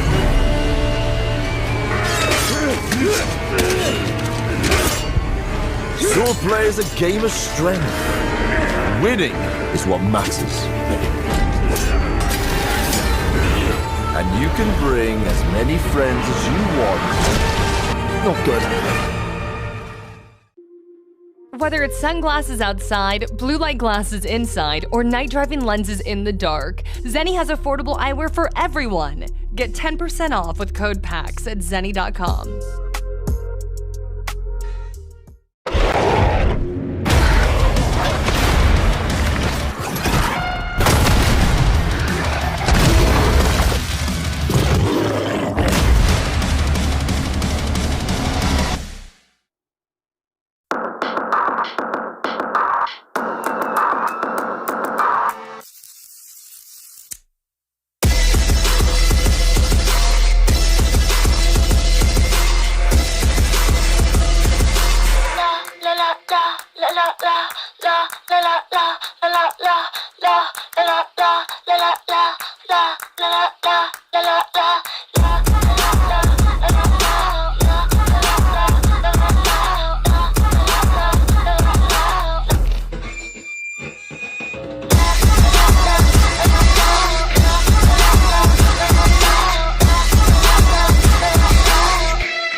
Hello.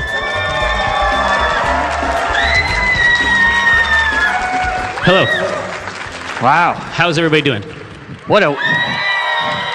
Okay, all right. Welcome to PAX, everybody. Right? We're doing it again. We We're just gonna keep doing it. Here, hang on a second. What's this? Okay, so we can't hustle. It costs a lot of money to hustle. I'm not going to lie to It costs a lot of you. money to hustle, generally speaking, but then if you're doing it daily, Yeah. you know what I mean? Like, it'd be one thing if we hustled every now and then. But Right. every day, you know what I mean? Here, so I've gotten this from Laura, apparently. It says, "Hi, guys, it's me, Laura from work." Okay, I know who that is. No, Yeah. we're all big fans. We love Laura. I had a sound transit joke planned, but it's not going to be ready until 2035. Oh, come on. Whoa! And then there's also no questions. We have no questions. So, yeah. I guess we're just going to go out and ask the people, which has historically been a very safe thing to do. Doesn't work out well usually. No, sometimes people just end up donating to cats. Yes. Historically, that's been the thing. I mean, Ronya, is there anything that you'd like to say? Oh, hey, it's Tony. Okay, Ronya says I need to Oh zip my up my God, fly. dude, your ding dong is hanging out. Oh, Jesus. Here, Just here. frickin- No, I'll fix this. I'll fix this. Does this happen at home? Like, does he not understand how pants work? You figured it out? Nice job, bud. It was rough. I hurt myself. Here, well, now. sorry about that. It's a mature panel now. No, listen to this. So, during PAX, when we were setting all up our Metro design, Dave, one of our designers, started by making essentially like a corporate branding. And then we had our friend, Tony Touch, come and ruin it with real graffiti.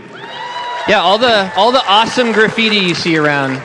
Tony's the man. And a lot of our tattoos, actually, are Tony. Yeah, a non-trivial amount of our Acquisitions Incorporated tattoos are also by Tony. Yes. Oh, but here, You know that this place was in 2 different buildings? Yeah. Yes. Yeah. I did not. Sorry about that. It's very surprising. Is this why you're slicked and greased with sweat? A little bit. Well, luckily they can't smell me, but you guys can see it probably. Here, no, absolutely no. So this is for us. I hope this has. Yes. Okay, because it looks like an ammo crate. Well, I had one job to do.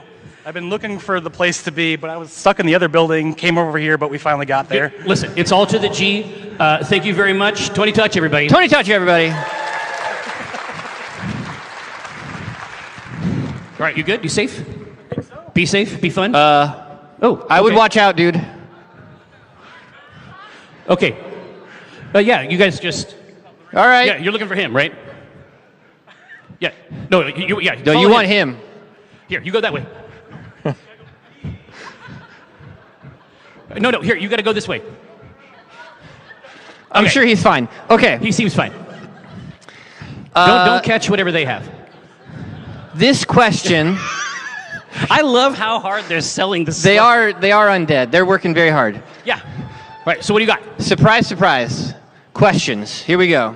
Zach, a.k.a. Mr. Movies, asks, I think I asked this to Jerry and Chris a while back, but not Mike. Oh, that's me. So, what are some of your favorite local food spots in Seattle? I don't come to Seattle except for PAX. I live where you can park.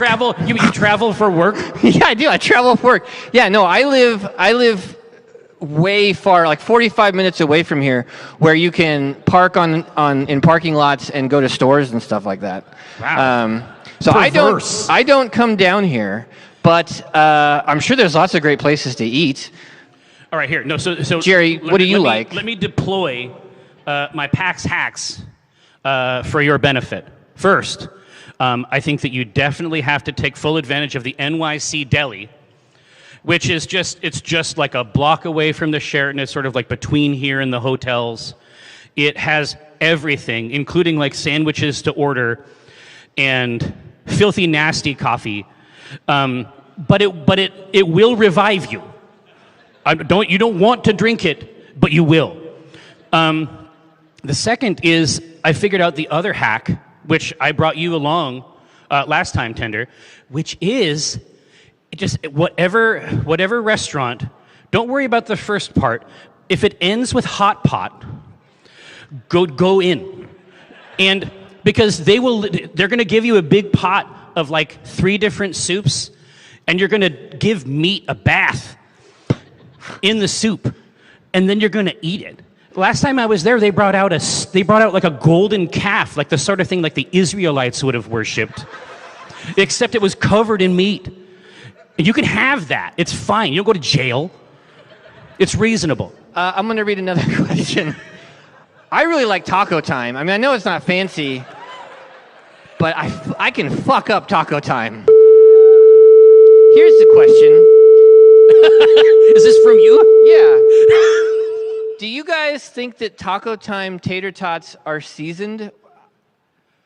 Yes, I say they are seasoned. Of course they're seasoned. I've been told that they are not seasoned by people who don't like Taco Time. They're deeply seasoned. That's what I thought. I'm not going to stand this kind of hate on my TL. From Cookie Moms, Cookies Dickensian Labor Center? Dickensian. Let's say that. Modifier. It's a modifier to the next question. Oh boy. Do the opposite of your next modifier. I'm confused. Here, we'll keep this one out. Yeah, keep the modifier out. Nevermore from a future PAX asks, what is one video and or board game that wasn't super popular that we all need to play? Oh, that wasn't super popular, but we all... I mean, your crazy one is like Wetrix, right? My God, That's Wetrix. like your OG... Yeah, I've never met anybody else who played this game except for you in the apartment. If you played Wetrix. Oh, that's not cool, man. My grandma did it. There's like a dozen people that played it. I bet your grandma sucked at it. Oh! Yeah. That's not cool. I'm sure his grandma's a nice lady. This came out around Dreamcast era. Yeah. And it's a puzzle game where water is falling from the sky, and you have to construct like you pile earthenworks to contain the water, and the more water you can contain, the better your score. You have it's just like real life. Just like in real life, yeah. Check out Wetrix. And the game that I think everybody should be playing, and I mean, I don't think that they are, because it's a Wetrix situation. It's me and my friend Dabe that play it. It's called The Bazaar. And at first, see, this is what I'm talking about. There needs to be more than 2. It is like playing a slot machine on acid. And I mean that like I consider that a compliment. That's something I would like to do. And the Bazaar reliably gives you that experience. Like, I don't even know if I could explain. It's like a deck builder, kind of, but it's also a thing that goes bling, bling, bling. Wah, wah, wah, wah. I saw you guys playing it, and so I was like, oh, that's interesting. So I looked it up, and it looked like you just are, like, managing a backpack? Yeah. Yeah, and you can get new toys in your backpack all the time. Okay. But it's just like a backpack. Yeah, but maybe you're a robot, and you have a backpack that has a dinosaur in it. Nope. Well, here, I oh, you got one. Okay. Here. It's all right. It's for you. Oh. This is Density 2 from Thrallway in the Shattered Throne asks, will you publish your Destiny fanfic, please, pretty please? I did write a little Destiny fanfic, and I do have a Reddit account that I post a lot of Destiny fanfic under that is not my real name. But that was a long time ago. Right. Yeah, I could post it. It's been a minute. You know, I actually grabbed Destiny Rising on my phone. Is it cool? No, it's terribly written, and really badly executed. Well, see, I played the game so that I could read the little things on the guns. Yes. Like, that's my Destiny career is just about these little pieces of text. Yeah, Destiny always had some really interesting lore. It was sort of hidden, a lot of it, but it had good lore. And this is a mobile gacha game that looks like it was translated not well. No, I mean, this is the thing. Like, the story of Destiny is about, like, a frenemy-type relationship between a circle and a triangle. And I played it for a decade. Yeah, no, me too. They made me believe that a triangle could love a circle. Yeah. All right, Scott from a seat next to Artie asks, how was your first Gen Con? Was it worth it to go? So, I went to one Gen Con. Yeah. And it's probably not appropriate to talk about other shows, but it's a shithole. Gabriel. I'm sorry. No, I'm sure. I'm going to go there next year. I'm going to go to Gen's Con. I know you are. And this is, I'm going to have to contend with this. It was one of the most horrible experiences I've ever had. There's no one there to help you. And it smells so bad. It's wet. Why? How is the show wet? It was wet. Yes, I told you how moist it was. The show was wet. And then you become wet as a result. And I don't want it to be like, oh, it's sour grapes. He doesn't like their competitor. I don't think it's a competitor. No, I'm not even trying to be mean. I'm just... He's not trying, folks. I had a horrible, horrible time. It just happens. It's a natural phenomenon. No, it is wet. And, The voice of reason. No, listen, we can agree on this. But what I'm saying is that you did a panel, and they were like, you have to have tickets. And you're like, what? Yeah, they're like, people are buying tickets to your panel. And I'm like, why the fuck would people buy tickets to my panel? And then they're like, well, now you have to stand at the door and take the tickets. And I was like, fuck off. No, I don't. I'm going to stand up on the stage and talk to the people, but I'm not taking tickets at the door. But then you didn't know what to do with the tickets. No. At the end.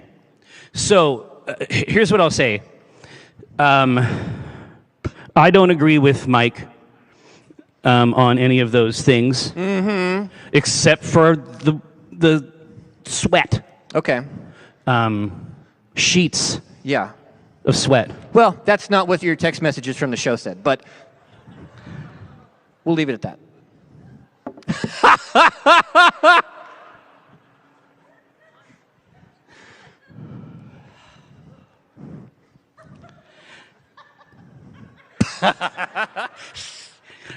Carrie from PAX Carrie asks, did you pour one out for the Penny Arcade forums when they closed? No, because you can go to coin-return.org where the forums live on to this day. Eventually we wanted them to own it. I mean, the truth is that it's always been there. It's like never been really a part of Penny Arcade. I never thought of it that way. No, it's theirs. Yeah, I mean, very early on, I remember I deleted the entire forum because they said something I didn't like. I was like, fuck it, why do I even have a forum? Delete. Well, no, and I remember, and the best part is that I got into an argument with someone once, and I'm like, I just went sort of into the user account, and I could see it, and then I just put their IP on the blacklist. And that's how you win an argument. Yeah. Yeah. Turns out. That happened in real life. Ooh. Guelph Dandrick from Poughkeepsie. Poughkeepsie? Poughkeepsie? Poughkeepsie? Kip? Kip? If you say so. Ooh, this is hardcore shit. Willow, Labyrinth, or Hook? See, now, I'm not sure I could put Hook in that mix. I like Hook, but I don't think that Willow or Labyrinth, I mean, people are going to die in this theater. I haven't seen any of those. Mike hasn't seen any of those. Now, to be fair, you told me to watch Willow, and I did try. What do you mean I got pretty far. You didn't. What about those like rat dogs? Yeah, I don't know. And they're like, "Arr." I think that if you were young when it came out, it was probably pretty cool. I watched it last week. It continues to bang. Yeah. Labyrinth. Now, is that the one where, like, with the devil? No. That's the one with Legend. Tom Cruise? No. Anyway, no. I'm thinking of Legends of the Fall. Is it the same movie? All right. Like the devil's like a fly fisherman in Montana? I don't know. I haven't seen it. Pick one of those movies, and I'm going to ask another question. Here. So here's the thing that I thought was interesting. When I was a kid, I saw Labyrinth, and I was like, you know, it's like Never-Ending Story or Willow. That's a great fucking movie. Yeah. Now, that's a good movie. I picked that one. Yeah, see, there you go. See, now he's in the mix. But I will tell you that if you are... I watched it with boys. We rented it from the rental place, and we watched it. I don't think that we were watching the same movie that girls our age were watching. Because you will mention Labyrinth, and I know grown women that their breath will catch. They're thinking about that contact juggling, right? They're thinking about that Goblin King. I'm telling you, it's real. Jerry. Oh, this is from Sand Cauldron from Candor, Massachusetts? Candor? Jerry, with Int gone, at least for now, how have you been coping suds-wise? Are you still drinking, or are you doing okay alcohol-wise? I'll put it this way. I was with the Polish delegation last night, and this is like a skill that would be on their character sheet. Drinking? Oh my God. I thought that I was good at it. I thought you were good at it. I was considering going pro. Yeah. No, sandwiched between the Japanese delegation and the Polish delegation, I saw... You couldn't do it. Couldn't keep up. Fucking how crazy is it that you are sitting with heads like Steve Hobbs? I don't know. I don't know why. I don't know How why. did that happen? No, so Steve Hobbs, he loved the video game. Did you know that Jerry went on a trade mission to Japan with the Secretary of State from Washington? Yeah, that's crazy cool. But it was really, the thing was actually super cool. So yes, obviously drinking did occur. But because we had the Japanese delegation there, and a lot of Polish indies had their laptops open and they were showing off their like hot new shit. I saw this game called Sacrifier, which is sort of like a JRPG plus super hot, which is as good as it sounds. You want to check it out. But the Japanese delegation, it's like they didn't really have a sense of how powerful and important and fundamental Japanese artistic output is to this entire medium. I was explaining it to them. I'm like, look, they did this bad katakana here because they are trying to get back to the games that made them love games when they were growing up. And those are Japanese, a lot of Japanese role-playing games. But the whole room was just full of this, like, international love letter via art.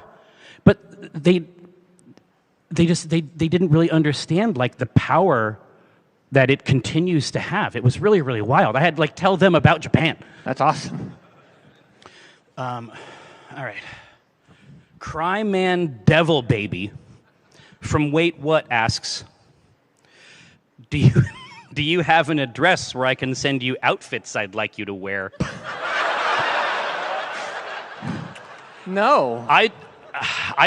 It's not over. I just want to spoil you, baby. I don't like that I'm one. not sure if we want to wear these outfits. Yeah. Now, I do have an address where you can send Gundam cards. Ryan with an R from Ballard asks, how much do you love Enforcers? So much. This is what I was saying before. There's no one at these other shows to help. I get lost or I need help with something, and there's nobody to help you with these other shows. We ask Enforcers for help. I ask Enforcers at this show, help me. I need help getting somewhere. Where do I go? And it's instant. Instantaneous. No, they are the spine of the show. They this are is the why we, spine this of the is why show. we call them that.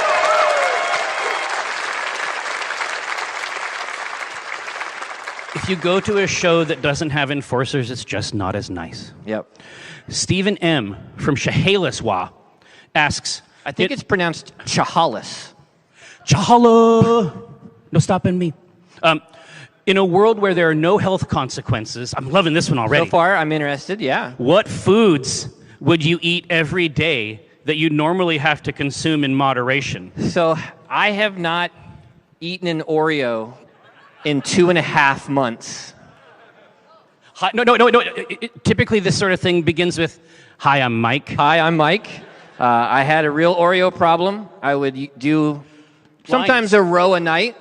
No, this is how I knew it was fucked up. Is because you had a term.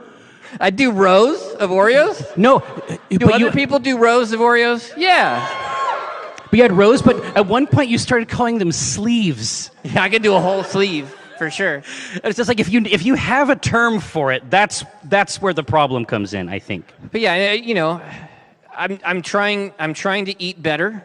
So no Oreos, no 10 to 15 Oreos a night. Instead, I have one 70-calorie Fiber One brownie. It's okay. It's pretty good. Yeah. So I would eat a lot of Oreos if there were no health consequences. I would eat a lot of Oreos. God, and they just released this new Reese's Oreo. It's killing me. That's twisted. I know. That's like a kickflip, on your tongue. Christ air. No, so Stephen M. I just try to imagine me moderating. Look at, just gaze ye upon my works in despair. 7 with one blow from over yonder asks, what is the biggest animal you could fight naked? Assuming adrenaline and no weapons. Naked, no weapons. Naked, no weapons. But juiced up on adrenaline. But goosed. I think that I could fight hand-to-hand a possum to the death. I'm not saying who would die. I was hearing that Wrath of Khan music. Yeah. Dun, dun, dun, dun. No. I think that's about the right size and speed for an animal I could take. Here's what I'll say. I think we'd have to see. But the raccoons... Raccoons are wily. Dude, the raccoons in my neighborhood, yeah. I thought it was a fucking kid. Did he have pants on? It was no. Oh. It was late. Yeah. And... the way they lumber around, yeah. He was crossing the street. Yeah. And I'm like, I hope he gets home okay. And then I'm started to lope. And then he got up on 2 legs and stumped they're weird creatures. They had a gun. A lot of them carry knives. Christmas Spooktacular from Valentine's... God, why I can't... Patrick's Day asks, if I had one day to go anywhere within driving distance, but not in Seattle, the city, where should I go? Well, that's pretty good. You got an hour? You may be under some misconceptions about our bridges. Within driving distance. What is driving distance? Any place you can get in a car. Well, I mean, you can drive anywhere in a fucking car. Yeah, you could drive to Boston. I mean, I would recommend driving over to the east side. Well, no, Okay, it can't be Seattle. It can't be Seattle. Any lake? Go to Lake Washington. That's in Seattle. No, it's not. Lake Union is. Oh. Lake Washington is not Seattle. We like to think it is. Well, anyway, when I was moving over here from Spokane, Jerry lived in Seattle. Like you lived in Wallingford, right? Pretty much? Fremont. And I came over here and he was like, you got to come live in Seattle. And I was like, I'll come check it out. And I fucking hate this area over here. And I was like, I could never live here. And then I drove to the east side and I was like, a normal fucking town. This is great. I could live here. And that's where I live. Right here. Now, Ben from 98101 asks, what's the next Helldivers 2? I think it's still Helldivers 2. I mean, they just dropped all this new shit. Yeah. I mean, I was never able to pull you fully into its vortex. It did not click with me. I did not get it. And you tried playing it with the boys? I tried playing it with my kids, and I love them, but not that much. It's the same thing with Magic. Like, they love Magic the Gathering right now, and they play Magic constantly. And they're always like, Dad, play some Commander. And I'm like, no, never. Like, you don't understand. Like, I was sick of this game before you were born. Like, before you were born, I was tired of this shit.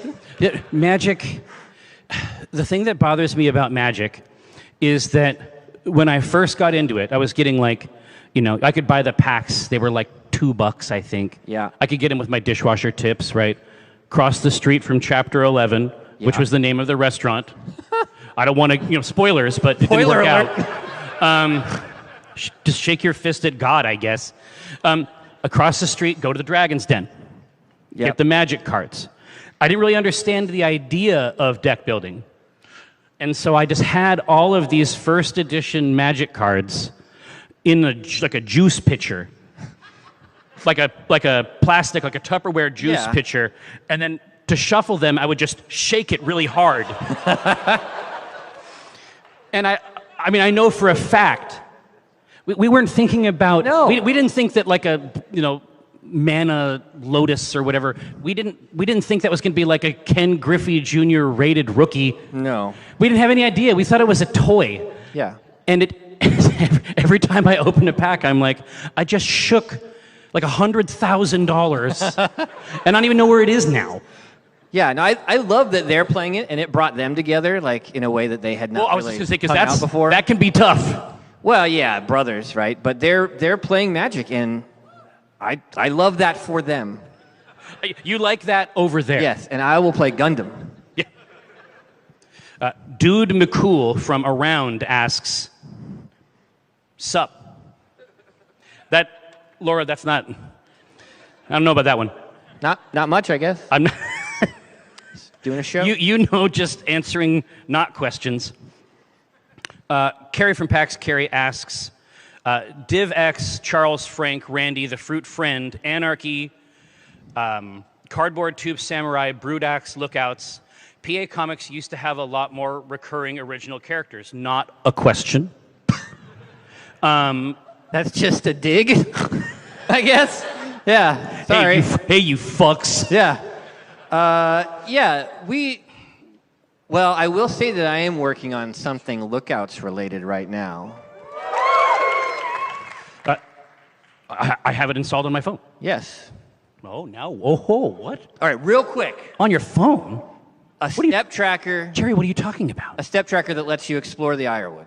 That's what we're working on. My eldest and I. It's pretty fucking sweet.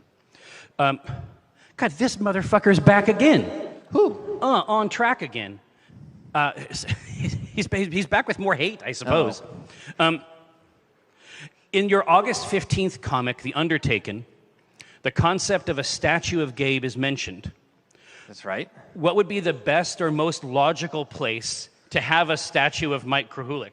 I don't know that that's necessary, but You know what I would like? What? I would love it. I would love, because it has to be like as he lived.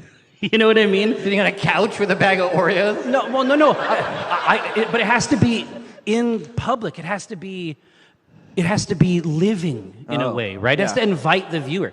I can just see it like at the cookie shelf in the grocery store, but like as though he's choosing between new Oreo flavors. Right. He's like hunched a little bit and like looking close at the price. Yeah. No, that would actually be pretty cool. Yeah. I will say that when we were visiting Spokane, we took the boys and we're like, we're going to show you around our old haunts, you know, and like, this is the apartment 26, where Jerry and I created Penny Arcade. And I really do think a little plaque there next to that shithole apartment, which is still there somehow, would be excellent. Like, in the year 1998, 2 guys made a comic strip in this apartment, and it got kind of popular. That's all I have to say.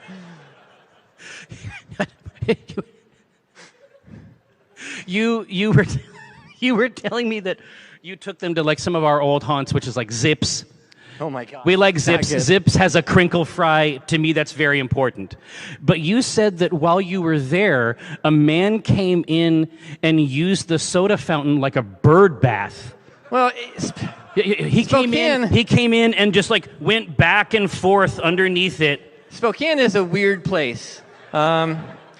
Most of it is abandoned, and the places that still have people are abandoned it. Yeah, are pretty filthy and nasty. But I did try to take my boys to a Zips, which is just like a burger place. And good guy on something. I don't know what he was on. He was having a good time. He came in. He's on Mr. Pibb. Yeah, and he got under that soda fountain and he went crazy for like a good 10 minutes. And it wasn't water. It wasn't like he was trying to take a shower. It was soda. Like he was sticky and sweet smelling when he was done. Coated with Coca-Cola. It was not Hilliard. This is on Division. Yeah. Yeah. No, see, so I am from Hilliard. I am from that place. Yeah. You can escape. You can rent. At least I could rent at that time for $280. Yeah. But one did often hear gunfire, and so you win. I think it's still a net bonus.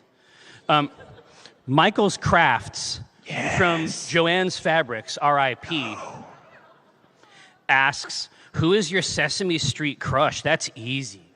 Who's my Sesame Street crush? That's easy, baby. It's Slimy Worm. Slimy Worm. Every time, just my heart leaps every time that worm gets on stage. He's going nuts. Okay, I'll say Cookie Monster. Garfield Lasagna from John Coffey asks, Mike, are the various food fairies in love with each other, or are they more like siblings? So when drawing the comic on stage here at PAX, I do often draw fairies.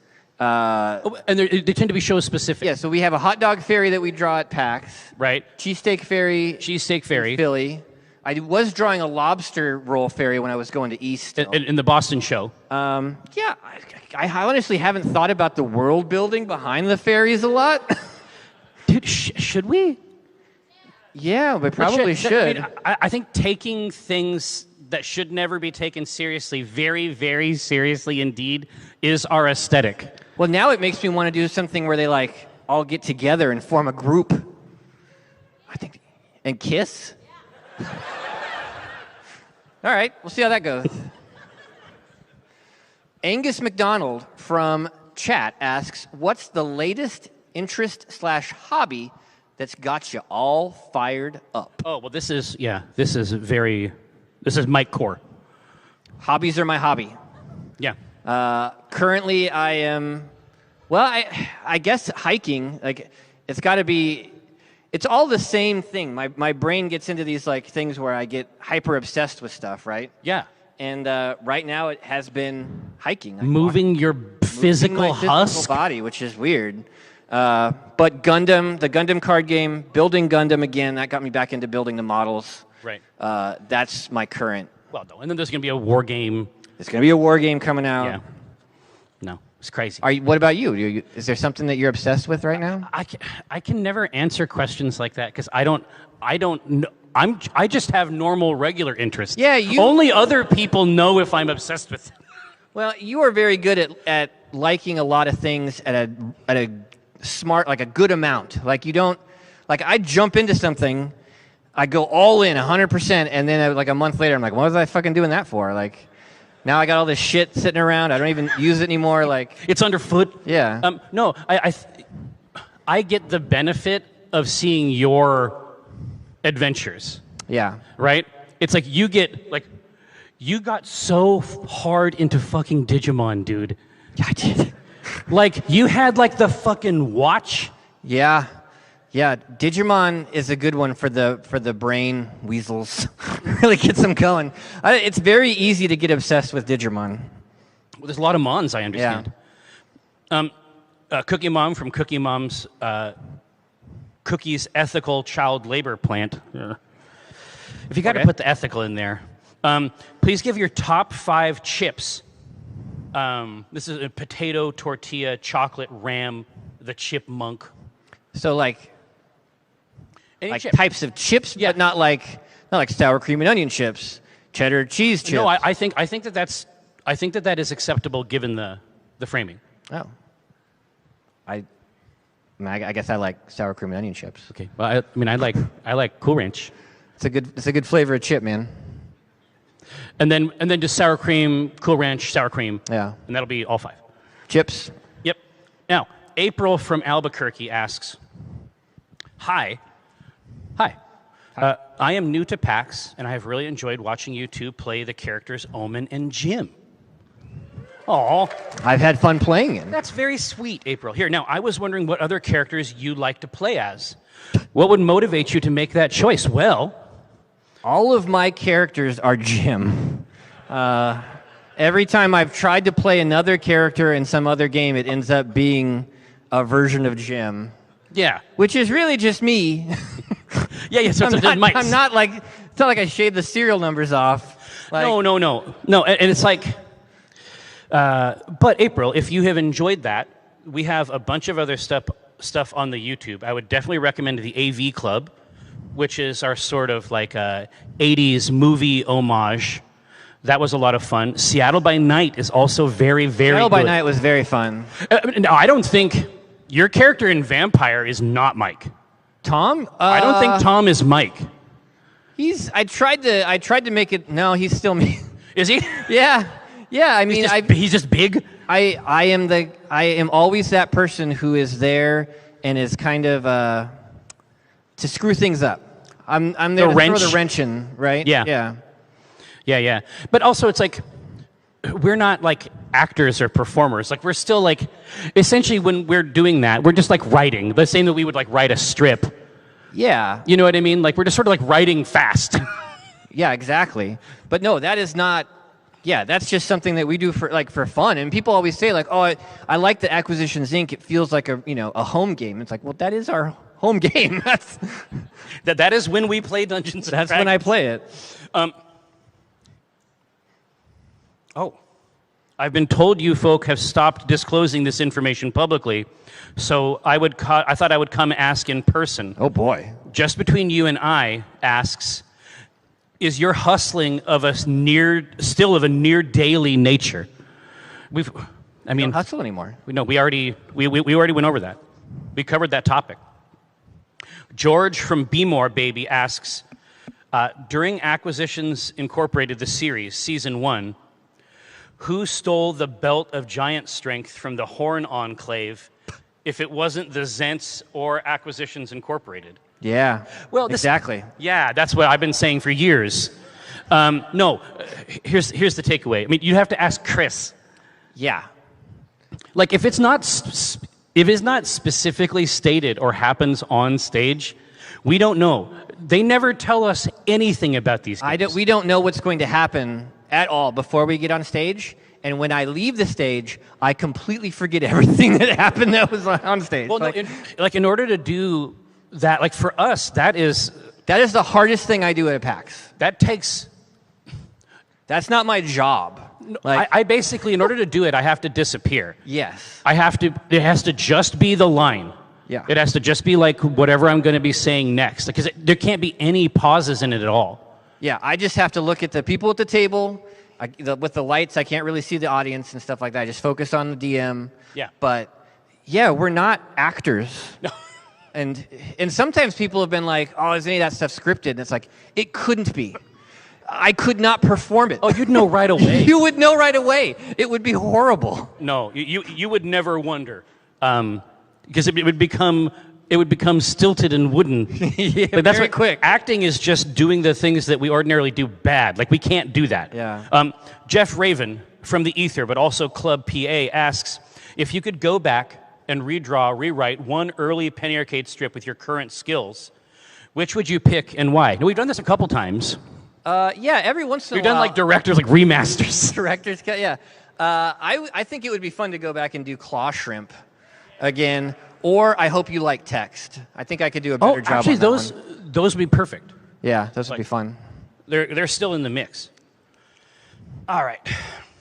Fluxo the Wizened, from a dubious location between the cupboard and the fridge, asks, hey lads, help a wizard out and move the fridge a bit so I can get out. It's just a bit? We're just a part of this guy's bit? No, it's like, can you imagine the power they have over us? Over us, these perverts? All right, this is more Cookie Mom's cookies from Cookie Mom's Cookies. I really don't have anything here. I just want you guys to have a good day. Thanks, Cookie Mom. I'm having a great day so far. Yeah, it's turned out okay. The Mario of my friend group from Snack Mountain asks, the Honorable Guy Fieri from Flavortown shows up at your home and demands the best meal you can make. Oh. I sent you a picture of food. Like, I never send you, because I don't cook. Like, I'm not good in the kitchen, but I'm trying to get better. Yeah. And I made... You did, like, Instagram, like, send me a food. I was so proud. Like, I took a picture of this food I made and sent it to you. And I had made, it's not difficult. I made a Saboro bowl, which is just rice, like, chicken sausage, scrambled eggs, and then, like, chives. Like, it was really good, but I made it myself. Like... No, it's crazy. I was proud of myself. No, it's so what's the thing that I can make? Oh, okay. Apparently the birria is good. I'm getting a lot of votes for birria. What's the... Oh, okay. So Christmas, I don't know why this started happening. Christmas became like tamale time in our house for some reason. Like after we have the turkey, we like, one of the prime uses for the turkey is to make like 50 tamales. Apparently they are craved by the youth. You're actually like good in the kitchen. Like, you know what you're doing in there. Thanks, pal. No, I like it. I think it's really, really fun. And then you get to eat it. Audience Surrogate from Devil's Advocacy asks, AC Inc. is tomorrow. How would you summarize the story up to this point? I couldn't. I absolutely could not. I know that there was... You guys tried to tell me that there was like a switch and I was playing a different gym at some point. And I was like, okay, cool. Is that still... I don't know. Maybe that's a thing. I honestly barely know how to play the game even. So I could not tell you what has been going on. Acquisitions Incorporated is a series of interdimensional OSHA violations. Gathered friends, our time allotted has disappeared. But there is plenty more PAX for you to enjoy. Welcome and enjoy yourselves. Thank you, guys. Have fun.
Hey, you guys, we're gonna get started in just a moment. I just wanted to come out and see you guys.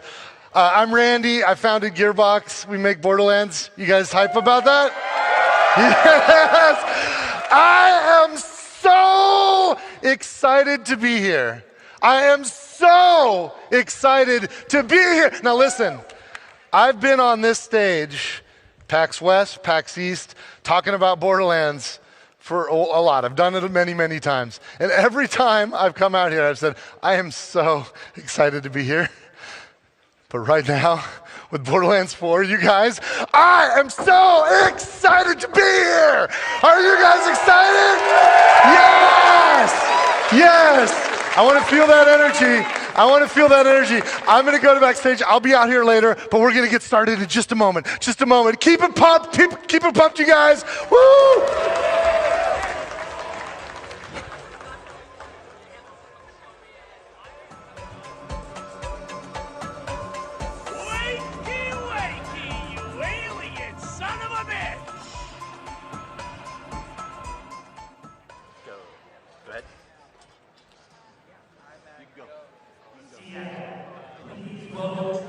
I can just give the guns to the players. Chief Communications Officer, Dan Hewitt.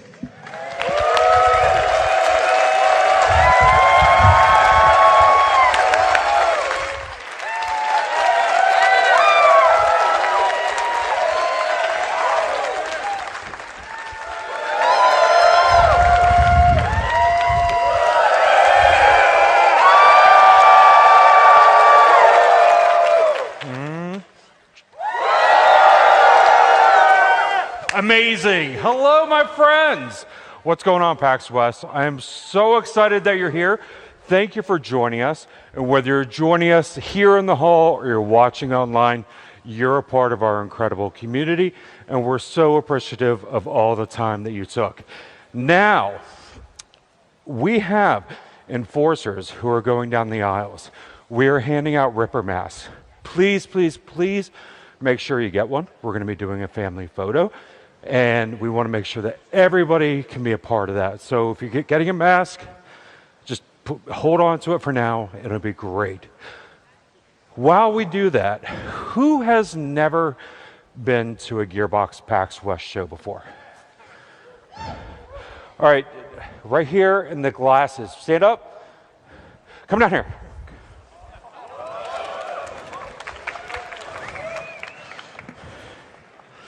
Let's see, is this on? Can we turn this on? Let's turn 9 on. Yeah, come on down. Hey, what's your name? Hi, my name is Peter. Steven? Very nice to meet you, Steven. This is your first Gearbox panel? Sorry, it's Peter, actually. Peter. Sorry. Steven, Peter, Steven. Peter, is this your first Gearbox panel? Yes, it is. And I'm so appreciative of that you're here. Now, just to give you an idea of what you're in for, we're known for giving away a lot of loot during our panels. Is that right, y'all? So we're going to do a little bit of a choose your own adventure. You have two options. One, we can play a game. Or two, I can just skip to the end and give you the loot. What do you want? I'm in the mood for an adventure. You want to play the game? I'd say so. Are you sure? I've been doing this since Borderlands 2, at least. What? Yep. So you absolutely want to play the game? Let's do it. I don't have a game. I'm just screwing with them. Oh, okay. How about we just give you the loot? How about That'd be great. That'd be awesome. Can we get that? So thanks to our good friends at Nerdvana Games, we are going to give you a free copy of Bunkers and Badasses. Thank you. And thank you, Nerdvana Games, for your support. We greatly appreciate it. And I tell you what, for everybody who didn't get a copy, what you can do is right now, there's a QR code behind me.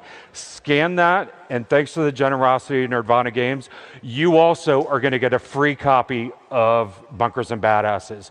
If you're watching online, grab that QR code. You also can get a free copy of Bunkers and Badasses. A round of applause for Nerdvana Games. Thanks, everybody. So we have got a fantastic show lined up for you today. We've got so much to talk about. We're going to be hitting Risk of Rain, talking about the new DLC 3. There we go. I know that you all are excited about it. But also, Is anybody excited about a game coming up? Is there anybody knows something good that's coming? September 12th, y'all, Borderlands 4 is going to be out. I gotta tell you, I have worked at Gearbox for years, and I've never seen the morale as high as it is right now. So many people are pumped. Early press reviews are extremely positive. Content creators and streamers love it.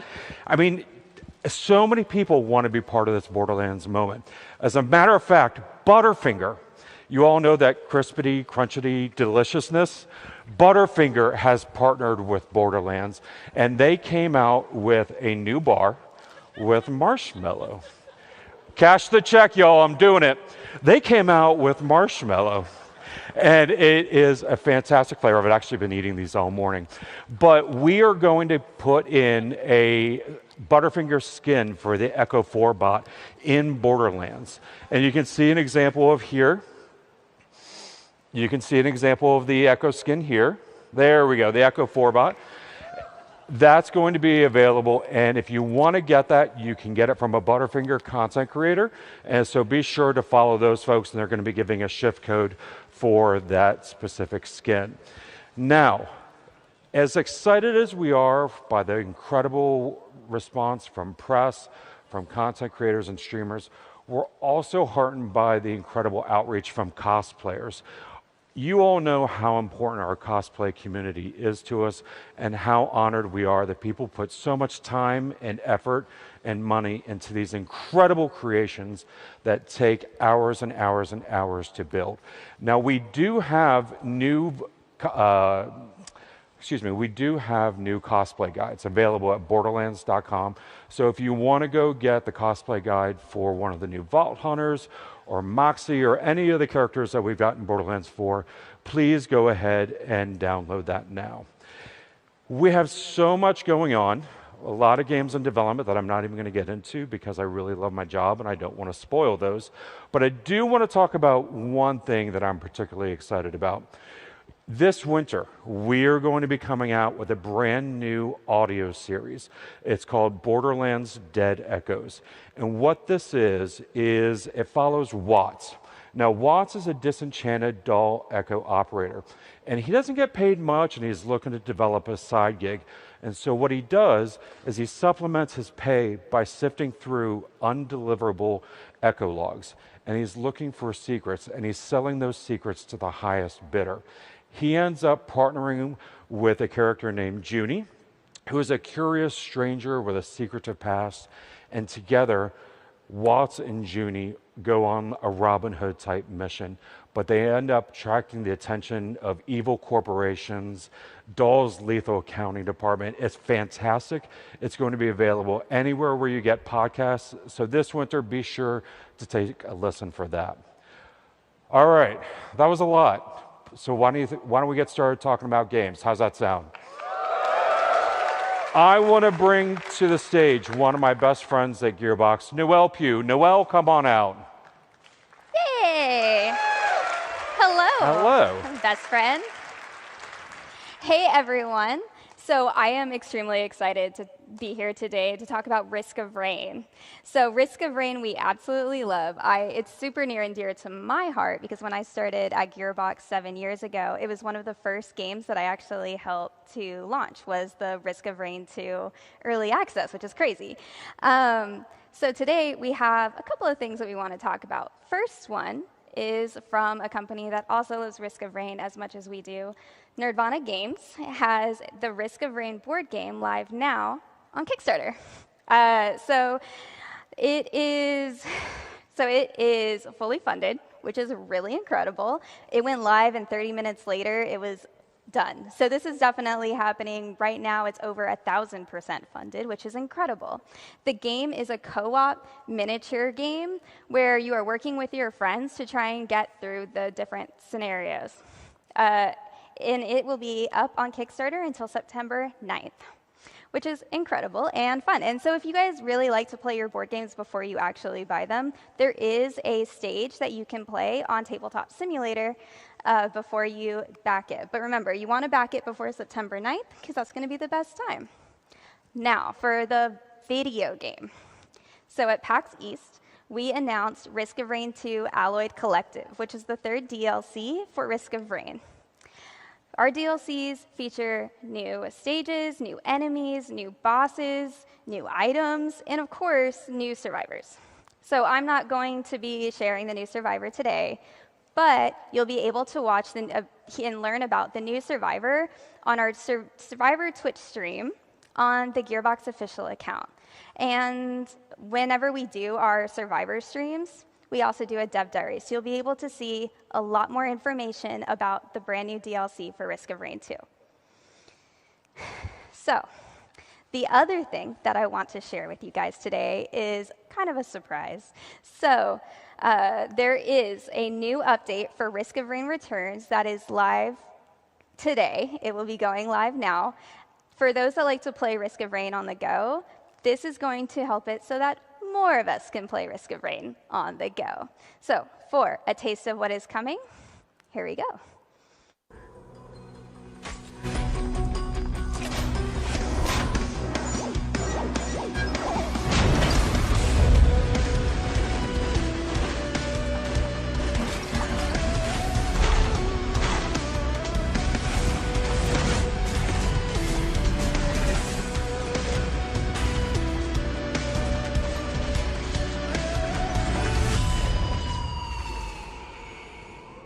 So I'm super excited. That is coming out today. Really exciting.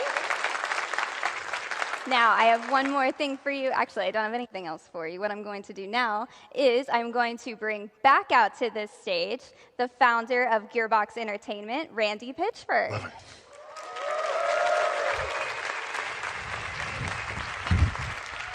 Hey, you guys!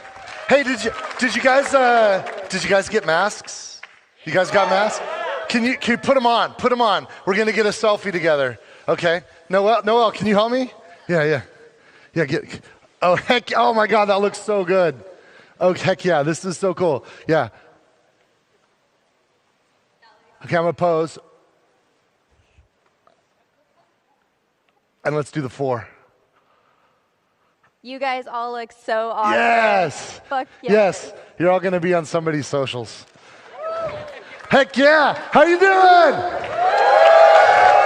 Guys, okay, so we're going to talk a lot about Borderlands 4. I'm going to bring some friends out here in a bit, but before, I think some people know that it's sort of a tradition for me to do a magic trick. Some guys know that before I became a video game developer, I was a professional magician. And in here, in this envelope, I have a secret story that we're going to reveal in a bit. But we're going to create a story together. We're going to create a story together. So I'm going to need some help. In fact, everybody, you have your masks.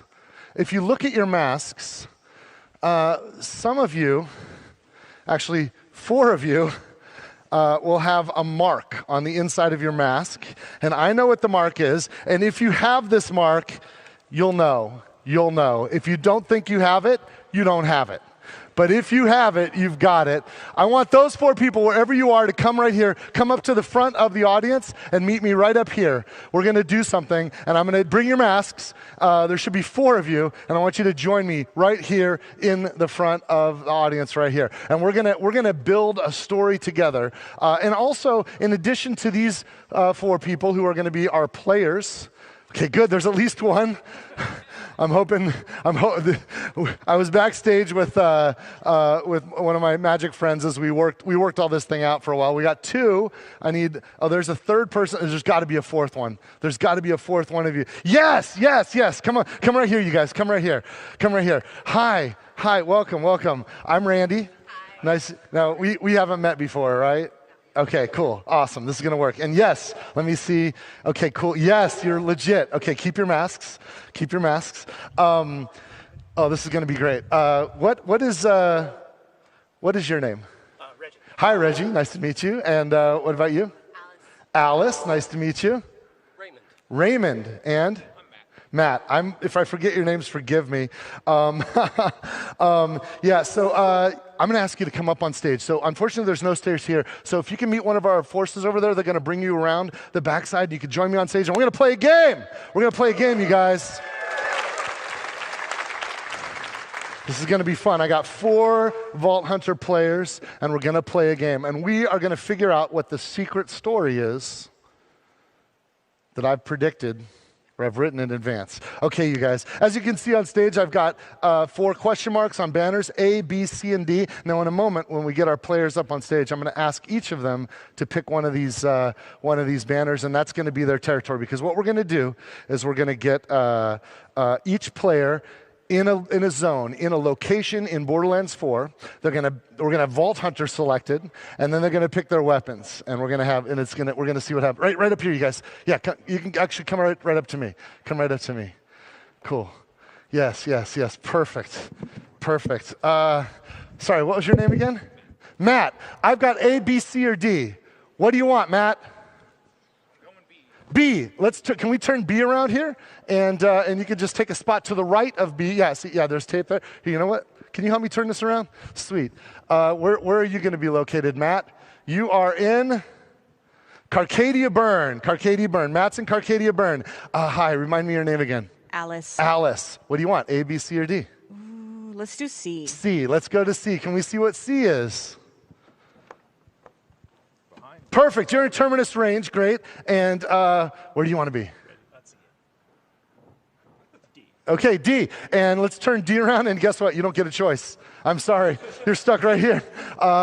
And we can turn, and there's Dominion over there. That's where the timekeeper's hanging out. And let's see what we got here. And of course, our last zone, the Fade Fields, everybody. I know what that is. I didn't have to look. Kind of worked on the game a bit. Okay, we got 4 players. Now we need to pick Vault Hunters. We need to pick Vault Hunters for our 4 characters, and you're going to help me. Can we get our beach balls out here? I want this to be as fair as possible. So go ahead and let's throw those beach balls out into the audience. Let them bounce around. Knock them around. And we're going to start some music. Oh, wow. And let's get our Vault Hunters.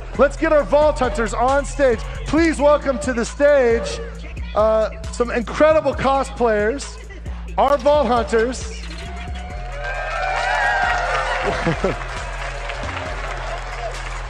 Oh my God, right? Yes. All right.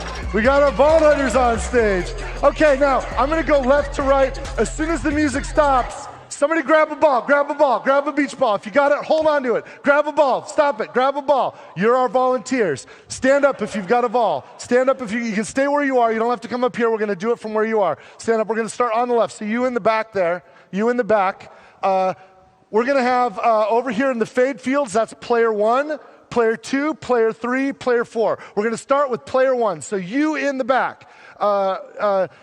Which Vault Hunter is going to be player 1? Can you yell out one of these Vault Hunters? Their names are they should be on the side. They're somewhere. We got the name. Yes. Which Vault Hunter is player 1 in the back? Amon, can you join our player here in the Fade Fields? You had to pick the farthest. Wait, yeah. We're going to go with player 2, Alice, right? Sorry. Oh, what? Matt. Player 2 is Matt, and which Vault Hunter's for Matt? Which one? Vex. You're going to player 2 in the Carcadia Burn. Okay, and you out loud in your loud voice. We've got Harlow or Rafa for player number 3. That's Alice. Which one? Rafa, you're going to go to player number 3 with Alice. Now that leaves. Hold on a second. You can sit down. You didn't get a choice. That's not really fair. So I'm going to give you an option. You could send Harlow to the Dominion, or you could trade Harlow with any of these other Vault Hunters. I'm going to trade Harlow for Vex. Let's trade Harlow. Can you go to Carcadia Burn? Vex, you're going to go to Dominion. Amazing. Okay, we've got some Vault Hunters here. You know what? I feel like you guys, part of playing Borderlands is to choose your Vault Hunter. Let me ask you, what's your name again? Raymond. Raymond, you've got Amon. Are you happy with Amon, or who are you going to main? What would be your Vault Hunter if you were to? I like playing Siren, so I got to go with Vex. Okay. Do you mind if can we switch? Sorry, Amon. Can we? I'm so sorry. I'm so sorry. Can we switch? Can we switch? Matt, right? What do you think? You want to keep Harlow or do you want to switch? I'm sorry, I'm going to switch. You're going to? Oh, you're going. I'm going to be a problem. I'm going to go Rafa. Sorry, Rafa. We'll switch. What about you? Are you happy with? You want to stay or you want to? Actually, I'm pretty happy with it. Yes, Harlow. You know, I'm going to start with. And dude, do me a solid. Do him a solid. Are you happy with Amon? Or look, I want this to be as fair as possible. Are you happy with Amon or do you want to switch? I actually have no arguments here. Yes, okay. So we are locked in. Now you got to pick guns. Player 1, player 2, player 3, player 4. I want you all to think of a number between 1 and 24. Lock it in, don't say it out loud, lock it in, because we have 24 guns. Go ahead, let's review them. Lock it in. Between 1 and 24, 1 and 24, 1 and 24, 1 and 24, and we're gonna pick these guns. Okay, we're going to pick guns, and we're going to pick them hopefully at random, blind choice, and then we'll be set here. So I'll help you with this one here. We'll get these guys revealed. And do you guys have numbers in mind? On it. Yes. What's your number? 1 to 24. 7. Lucky number 7. Where's number 7 here? So it goes 1, 2, 3, 4, 5, 6. Oh, perfect. Right on the top is 7. Made it easy for me. This looks like this is a Maliwan sniper rifle. So we're going to give that to Vex. Maliwan sniper rifle. And what about you? I've been staring at this fantastic jacket. I got to go with 4. Oh, for Borderlands 4, you guys. Okay, so where's 4? 1, 2, 3, 4. Let's see here. This is the 4th one. This is a TDR pistol. Rafa, you're getting Rafa gets a TDR pistol. It turns out to makes a lot of sense. Okay, Harlow and Alice, yes. Number between, we've got low numbers. Can you go a little higher? Yeah, actually my favorite number is 17. 17, lucky number 7. I guess that's also, where is 17? 6, 12, 13, 14, 15, 16, 17. This is right? 17? Yes. So this looks like, this is a Vladov rifle, Vladov assault rifle. And Harlow, you're armed with a Vladov assault rifle. I don't know how you can hold this gun. Okay, you're going to help. Last choice. What are we going with? I heard big numbers, so I'm going to go with 20. 20. Okay. 19, 20. Okay, this is a Jacob shotgun right here. Jacob shotgun. Perfect. Jacob shotgun. Oh, yeah, we'll give it to, yeah, great. Okay, you guys, we are locked in. Now, here's the thing. We created a story here together. We've got our Vault Hunters. We've got Vex in the Fade Fields with a Maliwan sniper rifle with player 1. We've got Rafa with a TDR pistol and the Carcadia bird with player 2. Player 3 has Harlow with a, looks like that's the Vladov assault rifle. Can you turn it the other way for me? Yeah. And then that's Terminus range. And we got Amon with a Jacob shotgun with player 4 in the Dominion. Fair? This is as fair as can be.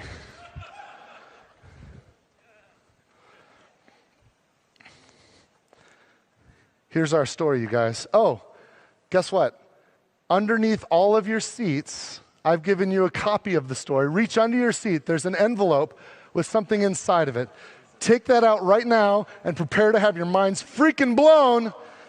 Can you zoom in on this, what I've got here? Borderlands 4 PAX West story. So you want to hear a story, huh? Have I got a story for you? Live on stage at PAX West in 2025, just 2 weeks away from the launch of Borderlands 4, 4 players chosen at random from the audience got the help of other randomly chosen audience members to pick their Vault Hunters, their favorite gun, and to decide where to set off to one of the zones on the planet Kairos. Player 1 played Vex, equipped with a Maliwan sniper rifle, and explored the Fade Fields. Player 2 chose Rafa, who wielded a TDR pistol and scouted Carcadia Burn. Are you guys seeing this? Player 3 became Harlow, who used a Vladov rifle and tiptoed through Terminus range. And player 4 was Amon, who took a Jacob shotgun and rampaged around Dominion. Crazy, crazy. The heroes paused and looked out into the audience, and everyone noticed player 1 was the only player who wore glasses.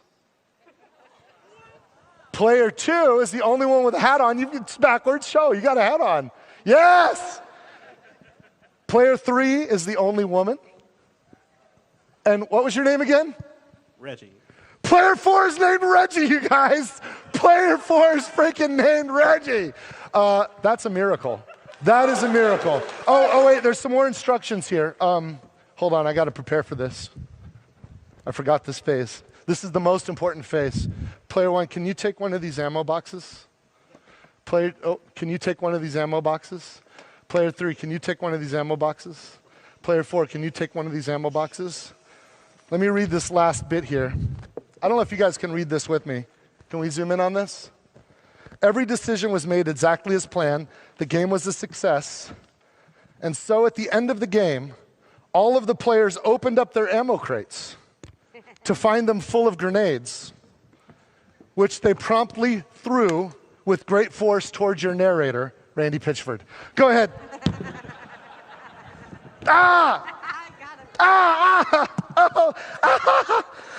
Okay. Okay, that's enough. Ceasefire. All right, you guys, we did it. We did it, everybody. We have the Borderlands story. So I am so grateful. Look at these incredible cosplayers, you guys. Aren't they amazing? And thank you so much to our player volunteers. Thank you, player 1 through 4. Take your grenades, take your ammo crates, and thank you. Yeah, if we can, I guess cosplayers can go this way, and our players can go that way. He'll help you off stage. Thank you guys so much for your help. Cheers, everybody. Wow. So thanks. That was, I wasn't sure that was going to work. I was backstage with the magician friend that helped me with that is a gentleman I've known for about 30 years. His name is John Lovick. His stage name is Handsome Jack. And yes, he's had that name since before Borderlands. And I've known him for 30 years. And we gave this about, I think this has about an 80% chance of working. He gave it an 81% chance. And we did it, you guys, we did it. Thanks. But you know what? That was all fun. That was a neat little, it's a trick. I'm not a witch. Nobody's a witch. It's a trick, you guys. It's a trick. But I do have a gift for everybody, including our players. Check this shift code right now. Everybody get a screen grab of this shift code. If you're at home, make sure you got it. This is a killer. This is a killer. This one is 50 golden keys, but 20 diamond keys for Borderlands 3. 20 diamond keys for Borderlands 3 and 50 golden keys for all of the games in the Borderlands family that have golden keys. So get that. I didn't give one away on social yesterday. That's for you for today. That's for everybody who can see this, everybody watching at home, and of course everybody in the room. So grab that shift code and get those diamond keys. That's at least 20 killer legendaries out of that. So yes. Now let's get to the meat. Let's talk about Borderlands 4. I want to introduce a couple of people to join me to help. You guys, we're very fortunate. We have several people here that work on Borderlands 4, including one of my favorite designers from Gearbox. Please first welcome Grant Cowell. He's our Associate Creative Director. Grant, can you come out here? This is Grant. Grab a stool, Grant. Can you grab me one too? And then we got some help. We need a moderator. And we have the best moderator in the world that happens to work at Gearbox. Because before joining Gearbox several years ago, this gentleman you're about to meet was at Game Informer magazine. He left Game Informer magazine. He'd been there for almost 30 years. And he left being the editor-in-chief of Game Informer magazine in order to join Gearbox. And he's been working side by side with me every day on Borderlands 4 and all of the great projects we have in development. Please welcome Andy Reiner. Andrew Reiner. Right on. Can you grab this? I'll get a seat. Awesome. Hey, Let's everyone. take this one. And we're gonna chat about what's going on. We're gonna chat about Endgame. There's been a lot of we've done some tours. I went to Southeast Asia and showed a lot of people the game. We had some other people here in the U.S., in Europe, and we've shown some of the game. There's so much we haven't shown yet, but what we haven't really talked about is Endgame. And Grant and I promised that when we come to PAX West, we would talk about Endgame. So you ready to talk about Endgame? Yes, hell yeah. Let's do it. Let's do it. Before we do that, Randy, I just got to know how you feeling right now. We're 14 days away from launch, by the way. I'm freaking out. We've worked on this game for I've been working on it for over 6 years, since before Borderlands 3 even launched. And we're leaving everything we've got on the field, you guys. Like, I'm literally sweating right now. Our team has, we've just been killing ourselves trying to make the best Borderlands game we've ever made. And I think we've done it. I think we've done it. And I can't wait for you guys to play it. And I can't wait for day one so that I can finally get on the internet and play with random people, because I only get to see what these guys do. I want to see what you guys do. So I'll be with you playing on September 12th. And we're just 2 weeks. I'm freaking out, you guys. I'm freaking out. We're just 2 weeks away from launch, and we have a lot of the game that we haven't revealed yet. Yes. We're going to do that today. Yes. We're going to talk Endgame, as you just brought up. Yes. And also talk about what's coming next. Yes. And last time at PAX East, I talked a lot, and I didn't let you talk as much. I'm going to do my best. I'm going to do my best to shut the hell up. It's going to be hard, because you know me. I got a big freaking mouth. Yeah, so we're not going to recap anything. You know what game we're making. Grant, let's say everyone here finished the game. They see the credits rolling. Yeah. What happens next? You go through some new missions that we're going to transition you to the end game. We want you to learn how to get into Ultimate Vault Hunter mode. We're calling it Ultimate Vault Hunter mode because that's the end game that we want players to kind of go through. And you'll have a new mission, takes you through it with new challenges. And this is kind of like an intro to the end game that we wanted to kind of bring everybody into, because there's some lessons from the previous Borderlands that we want to make sure we get right. And we want to kind of explore those lessons and make sure that everybody can go into the end game with nice, and smooth transition. Yeah, you worked on Borderlands 3's endgame with Mayhem mode. Yep. What can we expect a little bit from in terms of flow and kind of new experiences within Ultimate Vault? We wanted to focus on the player experience. The main thing that we learned from the previous Borderlands to this one is that we don't want players to regrind their weapons. So from Ultimate Vault Hunter mode on, you will be using your endgame weapons and your endgame gear that you farm once. And if that's the gear that you want to use, that's the gear you're going to take. And we're going to challenge you to take that gear from when you get it all the way to the last Ultimate Vault Hunter rank. And we're designing this with co-op in mind, with playing with other players. Dive into that a little bit. Yeah, so break free in our game, we want players to have so many possibilities to play together, whether it's co-op, whether it's in different modes and different ways. You can join your friends, jump into the game with them, and be able to teleport to them, hit the challenge that you want to hit the boss you want to hit, and there's different modes. Cross-platform, and there's different modes that you can jump in and make sure you can play with each other in the matchmaking pool. Yeah, everybody has their own loot pools. You could be sharing guns. Yep, everything. We're really encouraging co-op. Yeah, we want to make sure that the player expression for what you want to do, there's so many possibilities, and we'll talk about them later on. There's so many possibilities and so many different activities that you can engage in, and no matter what, you can teleport onto your friends and play with them any way possible. And we have a different leveling system. Like when you're playing the main game, you're getting your standard experience. It's this gold meter that you're filling up next to your player level in the lower left-hand corner of the screen. You can see that little gold blip there. We also have something new called specializations. Dive into that. Yeah, so specializations are a brand new skill tree that players will have to invest in, like kind of like a remix of what badass ranks were. And when you beat the game and you unlock specializations are 4 different play styles that players have to invest in, and you gain specializations points by leveling up. And this is a separate experience pool that will accumulate after you beat the campaign. And if I switch to another character, am I going to have to play through the game again to get those specializations again? No. Once you unlock specializations on one character, it is an account-wide unlock. So you can play a brand new character or play a second character or third character. They will all have specializations. And when you earn XP for that character, you'll earn XP for the specializations. So that you can play with these end-game abilities at the start of the game, at the end of the game, or in the middle of the game on a second or third character. And as you can see in the screen here. It's awesome. Yeah, we're really trying to push the different builds. So with Full Spectrum Arsenal, players can now have ordnance damage be benefited from gun damage. So if you're a gun damage build character and you want to specialize in grenades or heavy weapons, you would want to invest in Brutal and Survivor so that you can equip the full spectrum arsenal, increase your ordnance damage so that you can use all sorts of different weaponry. It's basically like a whole new skill tree for endgame. It's pretty awesome.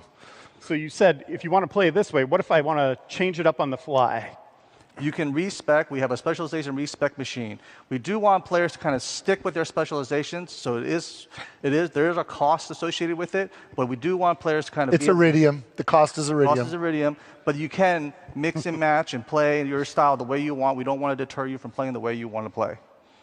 And what can players expect from Ultimate Vault Hunter mode? How do we get into that? So after you beat the campaign, we'll have a set missions that players can kind of engage in. And then when they go through those missions, they'll be faced with different boss challenges that we curated for the testing of your build. We wanted players to be able to maximize on their damage and our survivability to take on some of the harder encounters that we've kind of designed for this next step of ranking up your Ultimate Vault Hunter mode. You clocking this, right? So you finish this campaign, you've got a level 50 or something, wherever you're at. Your end credits scroll. Oh, and then you get a new mission.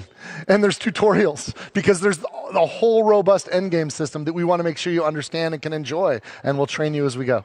And it's not just at the first rank, too. We kind of push you to the second rank and third rank, and there's new challenges in every single rank and new replay missions for you to kind of replay through, figure out how to beat that tough encounter with the escalated numbers and health and damage, and use your build to try to escalate the Ultimate Vault Hunter ranks. What are some of these challenges you're talking about? Like, what are players doing here? You'll have to travel all through Kairos, fight certain bosses that we've curated for this experience. Some will be straight-up DPS challenges, and some will test you with multiple mobs, multiple ads, and will hit you from every direction. Am I going to have to refarm gear? Absolutely not. That's one of the things that we wanted to make sure we took care of, which is we want to respect players' time, and we want to make sure that whenever they want to play something that they want to play, they have the gear they want to do it, and they will challenge you, but you will stick with the gear you want, and you will play with that gear that you play with. You won't have to refarm it at every single Ultimate Vault Hunter mode. Yeah, you don't have to refarm, but of course, if you're like me, you want that perfect drop, and you're going to go hunt for it, and you can absolutely farm as much as you want and get that. You'll find better and better drops. There are, after all, 30 billion guns in Borderlands 4. There's always a better piece of loot. And I should point out, if you're not level 50 when you get there, you're still, let's say you're level 38 or Most something. people will be in their 30s when they start, when they end the campaign. Some of you guys will grind it out and get max level. Some people will be like hardcore and somehow be in the low 30s. But yeah. Even when you're in the end game, you're leveling up still, and you're also leveling specialization at the same time. Yes, that's right. That's right. Yeah, that's right. And when you do finish the campaign, we'll let you start a new character at level 30. So you don't have to, if you want to just try some of the other player characters, yes. So you can start there, and yes, we got you. We got you. Yeah, this is the ultimate break-free kind of direction and mantra that we've practiced. We want players to play the way they want to play, express themselves. So when you beat the campaign and you want to try a new character in game, hop in with a buddy, you can do so, and you can make a brand new level 30 character. You'll have to re-explore the map. You can play it in sort of like a free roam mode, and you'll have to discover all the points of interest again, but you'll be able to kind of take on the whole game at a new difficulty on a new character. No breaks, no obstacles, no nothing. And what else can we do in Ultimate Vault Hunter mode? There's other things going on there. Yeah, Ultimate Vault Hunter mode has not only new bosses with different traits and different attacks, we have different farming zones for players to do things, and we have replay missions that players can go and tackle at harder difficulties too. In addition, we have different activities on a weekly basis that players can go tackle. Yeah, that like the wild card, the weekly wild card. Yep, let's go into that. Weekly wild card mission is one of the coolest things I like because when you complete a weekly wild card mission, you are guaranteed legendary gear, which is dope, right? Like I love that. I love knowing what I'm going for it, and then getting it because I earned it. What else? But that's not it. It's just one of my favorites. Grant, sorry, go ahead. We also have the Encore machine from Moxie. Yes. Moxie's Encore machine basically chooses a boss that is a little bit tougher, but has a higher chance of dropping the legendary that boss's specific pool drops. So when players want to farm for a boss that has the loot that they would want the Moxie's machine to kind of pick that one, and that one will be that for the week, and then you can farm that boss like basically farming it with a reform machine over and over and over, and hope that you get the special drops from it. We also have a black market. Oh yeah, Maurice's Black Market's back, you guys. And check this out. Not only will it move around, but the loot you see in your game will be different than what somebody else sees this time. So invite your friends. You want if you get oh my gosh, my Maurice's Black Market has some killer shit in it. Get people in there. Tell people about it because they're going to want your loot and they'll make friends with you to get it. Let's talk about endgame gear since we're just touching on that right now. Mm-hmm. Well, endgame will force players to want to farm for the best gears, right? So one of the new things that we're offering... Let's say motivate. Motivate. Motivate players to farm the best gear. One of the ways that they're going to attain that is through the firmware system. The firmware system is a set bonus that players will utilize to kind of mix and match and increase their offense or defense or utility capabilities across their character. There's exclusive firmware and higher Ultimate Vault Hunter modes, but firmware isn't locked to a piece of gear. You can transfer it, which we'll detail in a second. But firmware, you can mix and match from 5 different slots on your gear. And there's bonuses from having 1 piece, 2 pieces, or 3 pieces. So if you wanted to, you could have 5 single set bonuses from 5 different slots on your character, or you can mix and match 3-1-1, 2-2-1. There's many bonuses that you can mix and match to kind of promote the build that you want to play in. So in these examples you see here, we have a gun build that favors zoom speed, accuracy, and fire rate, so that players can maximize their gun builds that they want. And then here's Deadeye. Oh yeah. Yeah. So this is a 3-1-1. By the way, go back to that screen. Can you go back one? Who didn't open their bonuses here, the rewards? Oh, no. 26 loot chests. That's where you get all sorts of gear, like cosmetics for Echo 4, your bike, all that stuff. Yeah, most of the mission rewards and rewards that we deliver to you are sent directly to the player so that you can open them right there and there. And we're not going to reveal everything about the endgame today. There's going to be other things that you're going to discover as you're playing it. There are surprises. But we do have some story stuff going on. Randy, I think we need some new people. Yes. Let's talk about, because look. The end game's just part of the stock game, right? And you know that we love throwing stuff in there. We're not stopping. But you also know that, like, some of you guys pre-ordered deluxe or super deluxe editions that have bundled with them future DLC and future content that's premium content. So we thought, now's a good time to talk about that too. So let's get some people out on stage to help us out here. Can we get on stage Mario? Let's introduce some people. Mario Rodriguez. There's Mario. Mario's a senior project producer. Good to see you, buddy. Mario's going to help us with, he's helping with all of the post-launch, the premium post-launch content. So he's producing that stuff up. And also we've got Sam Winkler. Sam, come to the stage.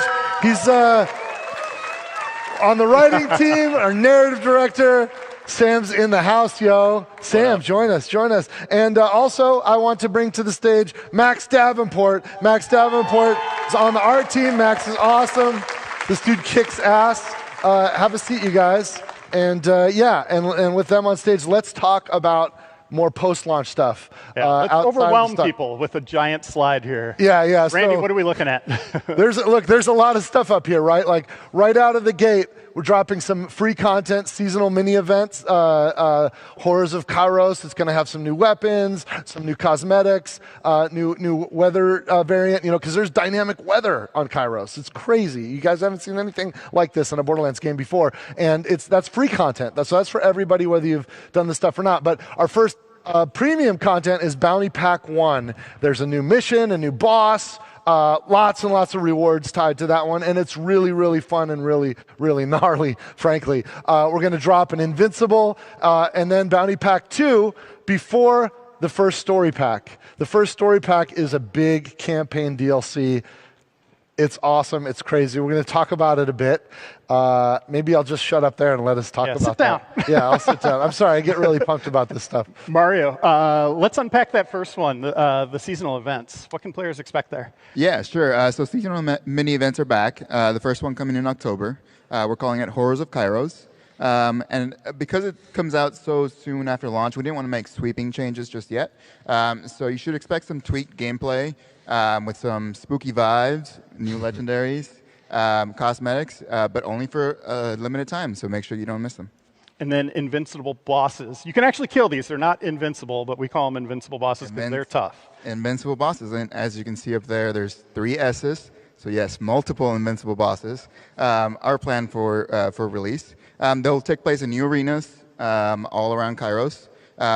They're a free download for all players, so you all get to play them. They'll use a lot of the traversal mechanics that we already introduced in Borderlands 4, so new ways to play.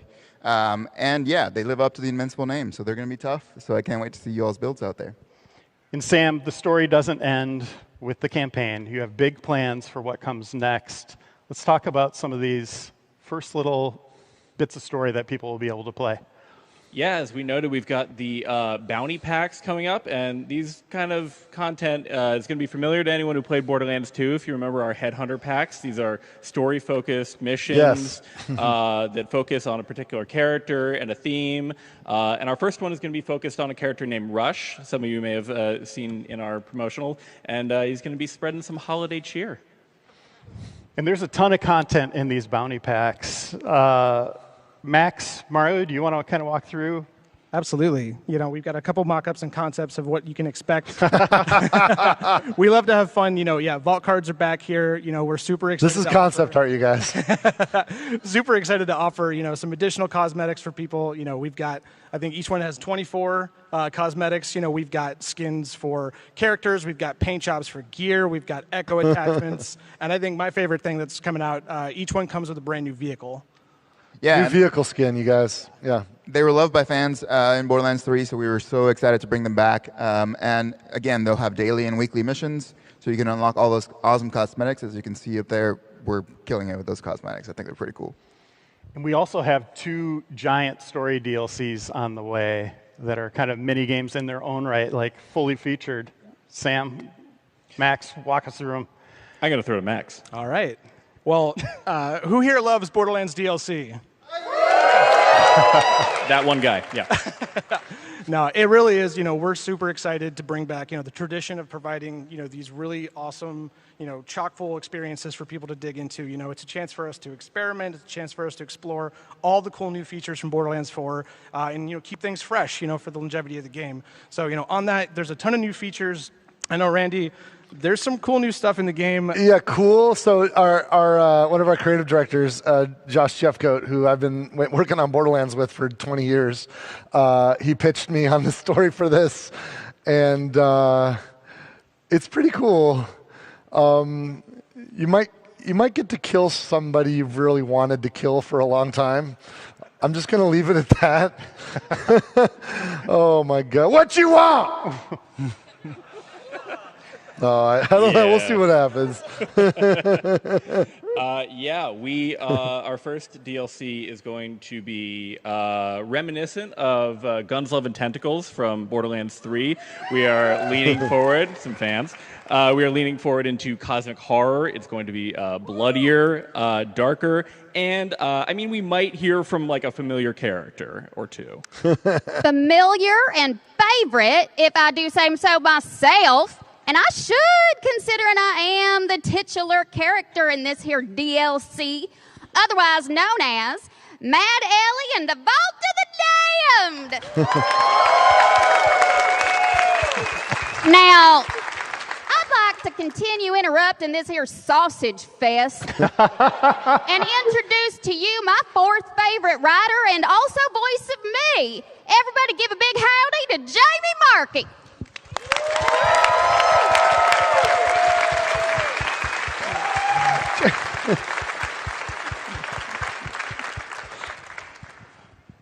Hey, Jamie. Hey. Oh, hi. How's it going? It's weird. It's good though. So Jamie's been part of this franchise for longer than I have, for sure. Mm-hmm. But recently, well, actually a couple years now, we brought you on as a writer. How did that happen? Well, perseverance is important. And I think also it's lovely when a company can look at you and be like, there's something wrong with her. It's just validating, you know, it's nice to be appreciated.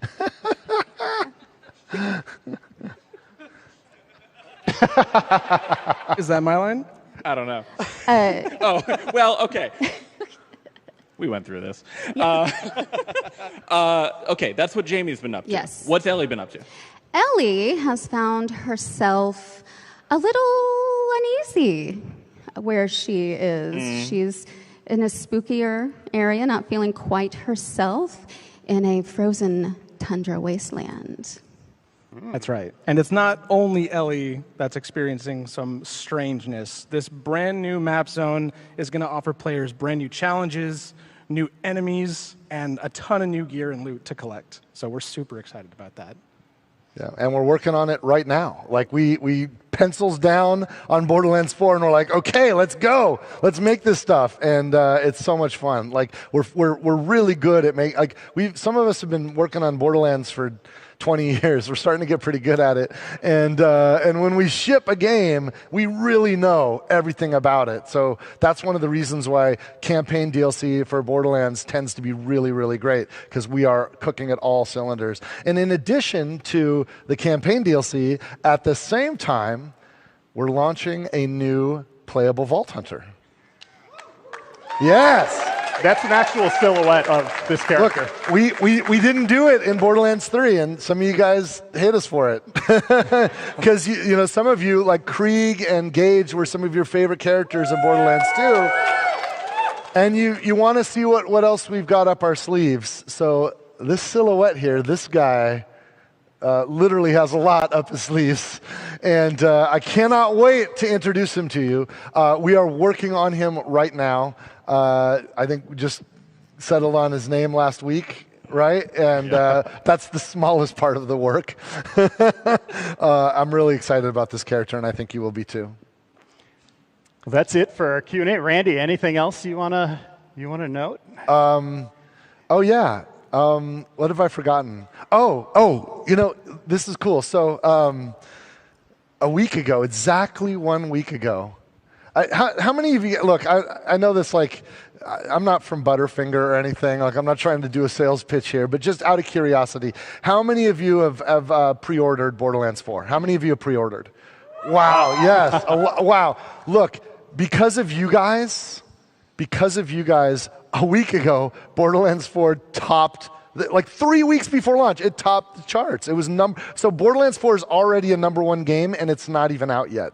It's because of you guys coming with us, showing your support, and pre-ordering the game. And that's awesome. That's awesome. Thank you so much. Thank you. And a week ago, I noticed this. I posted about it on Twitter. My handle's @DuvalMagic. If you're curious, if you want to see me go off the rails, follow me on Twitter.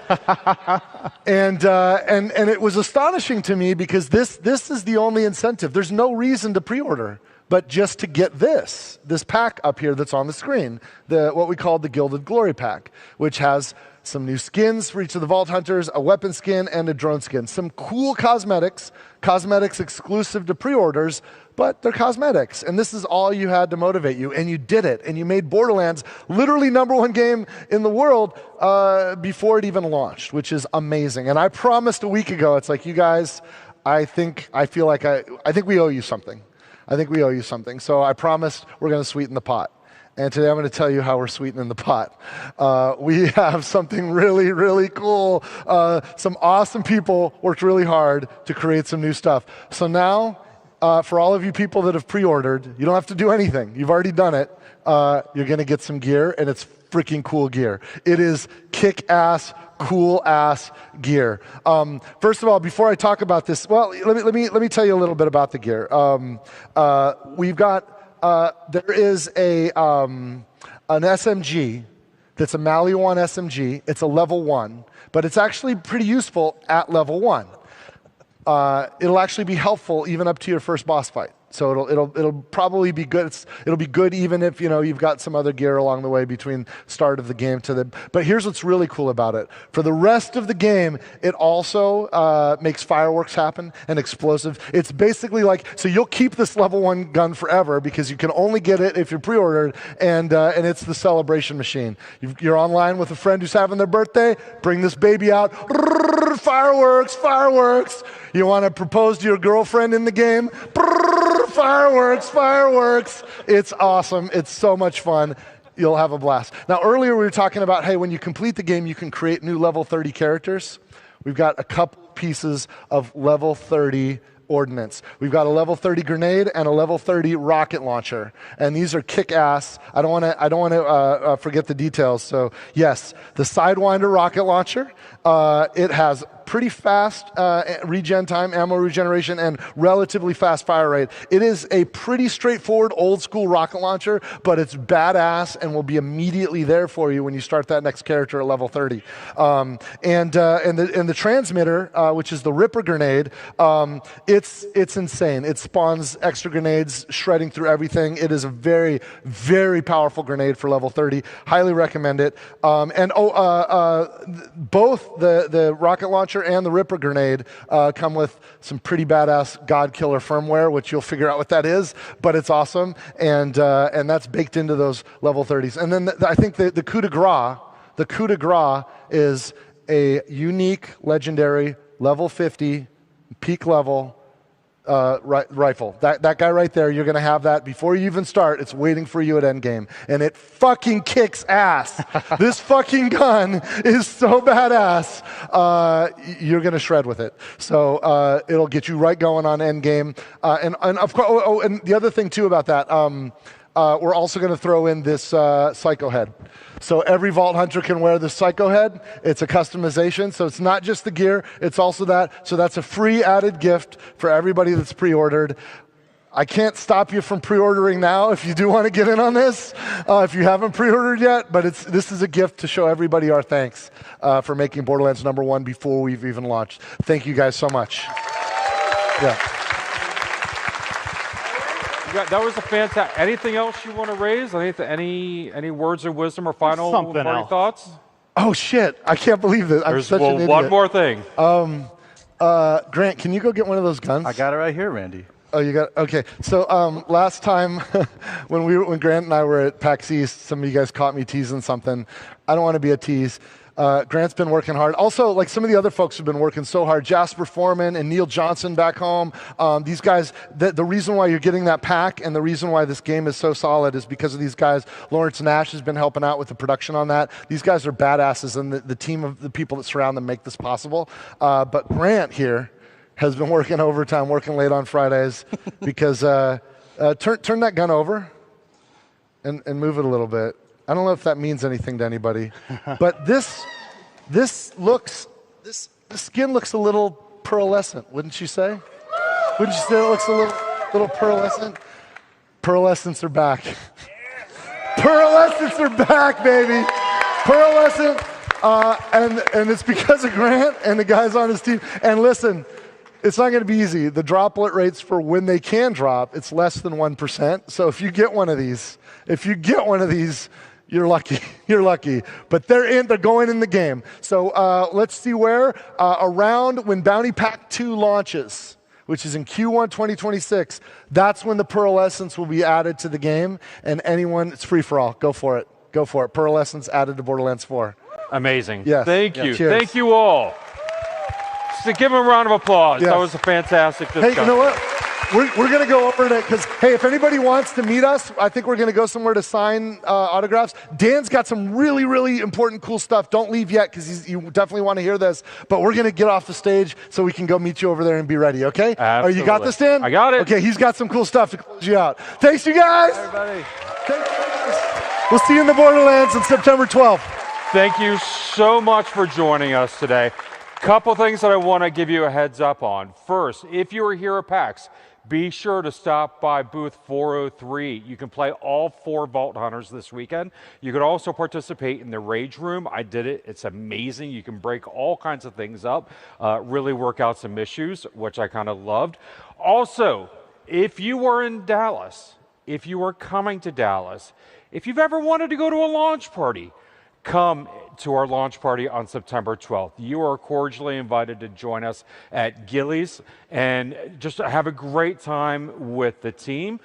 Meet your favorite developers, scan the QR code, and it will take you to a site that will let you know how you can get your tickets. If you're watching online, same invitation goes for you. You are more than welcome to come party with us. Finally, we're going to still be hitting the road. Coming up, we're going to be going to Tokyo. We're going to be hitting Tokyo Game Show. And then later in the year, we're going to be hitting PAX Australia. So if you're planning on going to Japan or Australia, come see us and say hi. And with that, grab a poster on your way out and head over to the autograph signing. Thanks, y'all.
Whether it's sunglasses outside, blue light glasses inside, or night driving lenses in the dark, Zenni has affordable eyewear for everyone. Get 10% off with code PAX at zenni.com. These worlds we dive into, they're alive. They're epic, and they're ours. We don't just watch, we don't just play, we live them. Bring your worlds to life with metal posters from Displate. Games, movies, shows, and anime you love. Collect official designs and let your fandom shine. Only at Displate.com.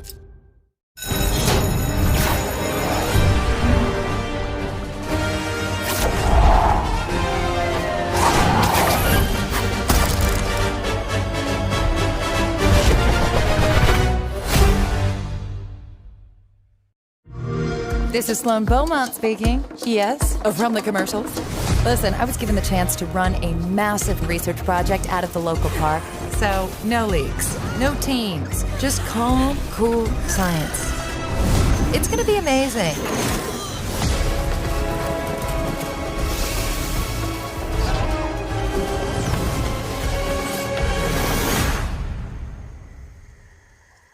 Play it now with Game Pass.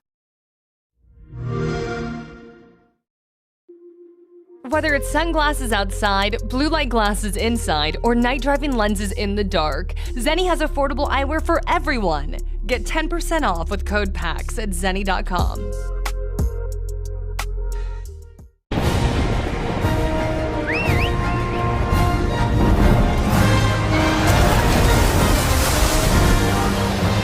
Our ignorance is proving fatal. The encroachment threatens to drive our people out of house and home. But this divide has brought our two kingdoms to the brink of war. But it won't be for long.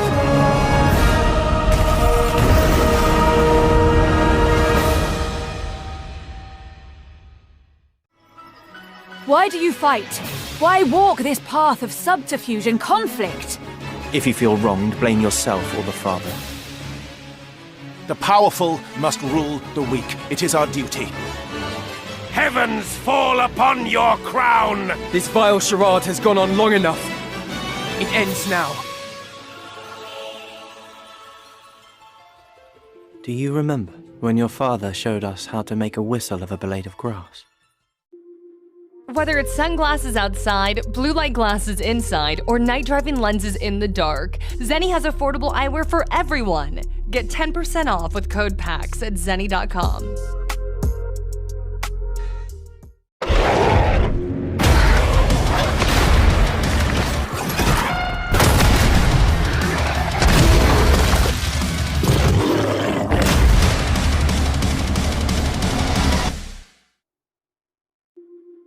Whether it's sunglasses outside, blue light glasses inside, or night driving lenses in the dark, Zenni has affordable eyewear for everyone. Get 10% off with code PAX at zenni.com. The Imperium of Man has stood for 10,000 years, guarded by the might of the Space Marines and mankind's numberless armies. But they are beset on all sides, and the threat of chaos is ever present. This is your battle. Choose your side with Warhammer Metal posters at display.com.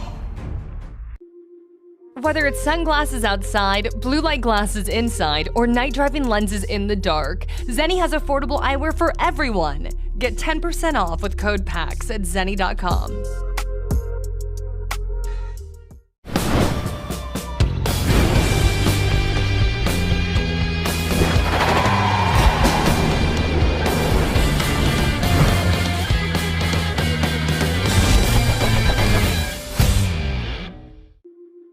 Whether it's sunglasses outside, blue light glasses inside, or night driving lenses in the dark, Zenni has affordable eyewear for everyone. Get 10% off with code PAX at zenni.com.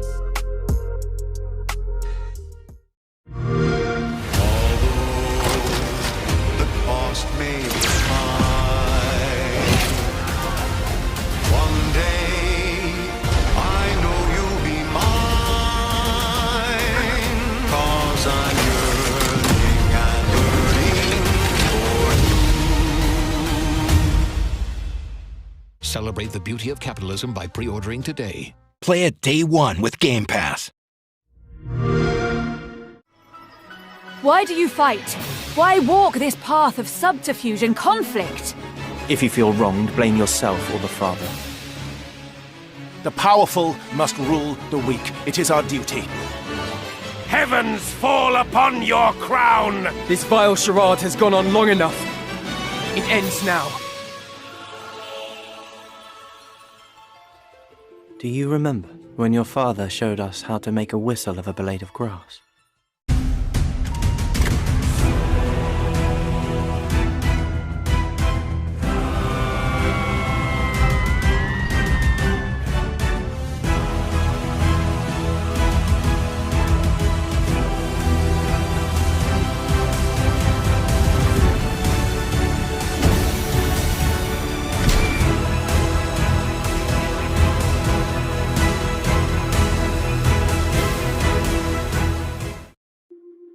Whether it's sunglasses outside, blue light glasses inside, or night driving lenses in the dark, Zenni has affordable eyewear for everyone. Get 10% off with code PAX at zenni.com.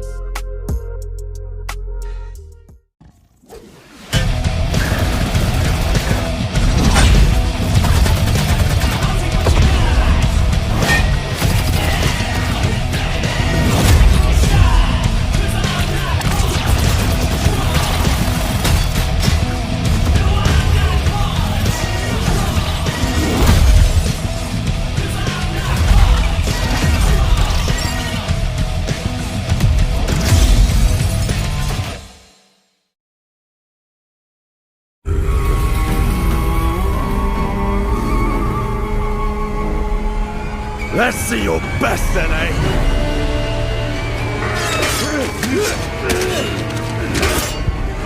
Swordplay is a game of strength. Winning is what matters.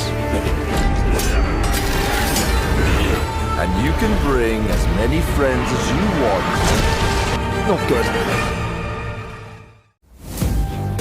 These worlds we dive into, they're alive. They're epic, and they're ours. We don't just watch. We don't just play. We live them. Bring your worlds to life with metal posters from Displate. Games, movies, shows, and anime you love. Collect official designs and let your fandom shine. Only at Displate.com. Whether it's sunglasses outside, blue light glasses inside, or night driving lenses in the dark, Zenni has affordable eyewear for everyone. Get 10% off with code PAX at Zenni.com. The Imperium of Man has stood for 10,000 years, guarded by the might of the Space Marines and mankind's numberless armies. But they are beset on all sides, and the threat of chaos is ever present. This is your battle. Choose your side with Warhammer metal posters at Displate.com. Whether it's sunglasses outside, blue light glasses inside, or night driving lenses in the dark, Zenni has affordable eyewear for everyone. Get 10% off with code PAX at Zenni.com.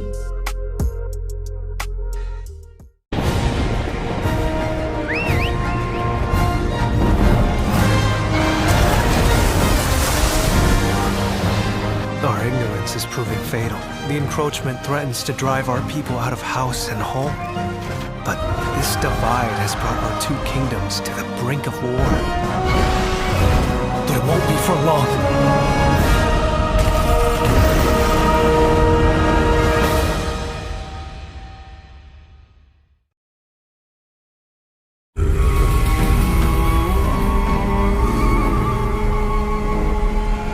Let's see your best then, eh?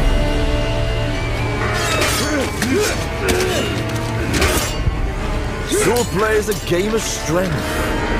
Winning is what matters. And you can bring as many friends as you want. Not good. Whether it's sunglasses outside, blue light glasses inside, or night driving lenses in the dark, Zenni has affordable eyewear for everyone. Get 10% off with code PAX at Zenni.com.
Whether it's sunglasses outside, blue light glasses inside, or night driving lenses in the dark, Zenni has affordable eyewear for everyone. Get 10% off with code PAX at zenni.com.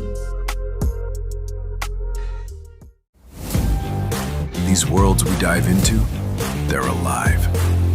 They're epic, and they're ours.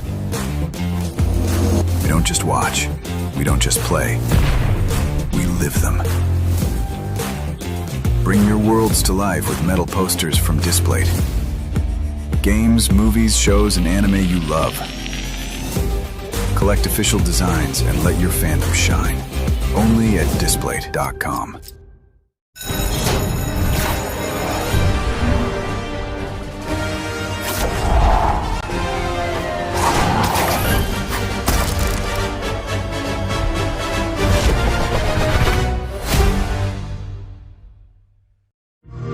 This is Sloan Beaumont speaking. Yes, from the commercials. Listen, I was given the chance to run a massive research project out of the local park. So, no leaks, no teams, just calm, cool science. It's gonna be amazing.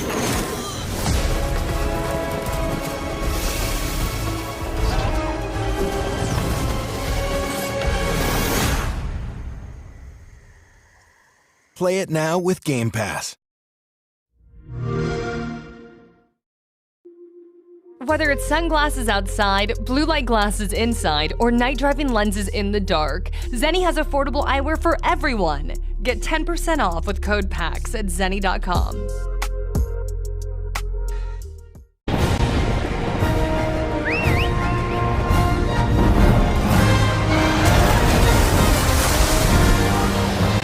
Our ignorance is proving fatal. The encroachment threatens to drive our people out of house and home. But this divide has brought our two kingdoms to the brink of war. But it won't be for long.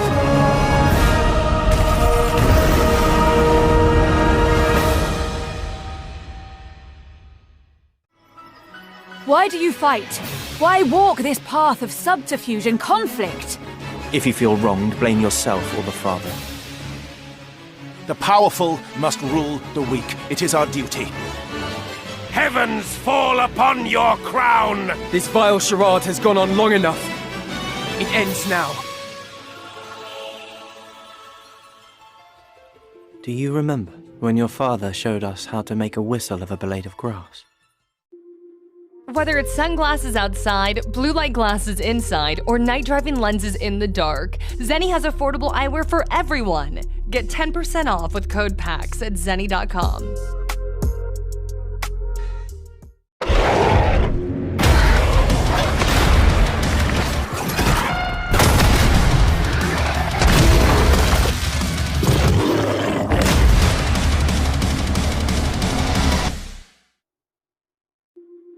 Whether it's sunglasses outside, blue light glasses inside, or night driving lenses in the dark, Zenni has affordable eyewear for everyone. Get 10% off with code PAX at zenni.com.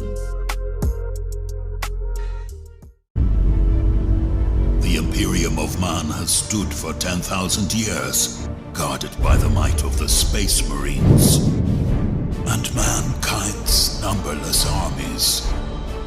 But they are beset on all sides, and the threat of chaos is ever present.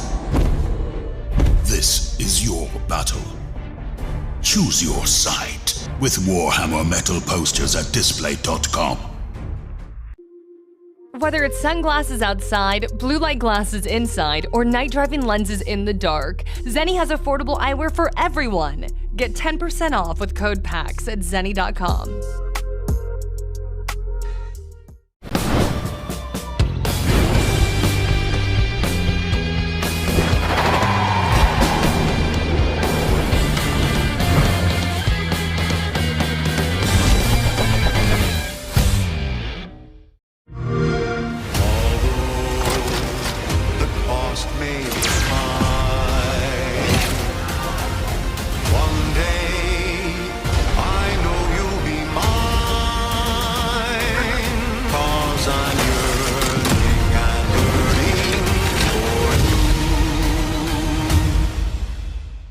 Celebrate the beauty of capitalism by pre-ordering today. Play it day one with Game Pass. Whether it's sunglasses outside, blue light glasses inside, or night driving lenses in the dark, Zenni has affordable eyewear for everyone. Get 10% off with code PAX at zenni.com. Why do you fight? Why walk this path of subterfuge and conflict? If you feel wronged, blame yourself or the Father. The powerful must rule the weak. It is our duty. Heavens fall upon your crown! This vile charade has gone on long enough. It ends now. Do you remember when your father showed us how to make a whistle of a blade of grass?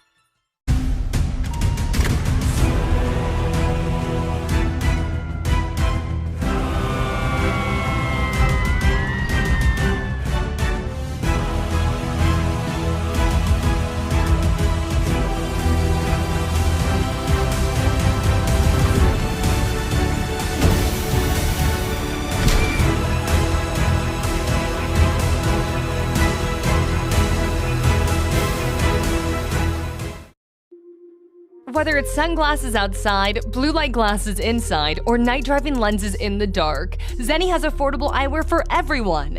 Get 10% off with code PAX at zenni.com.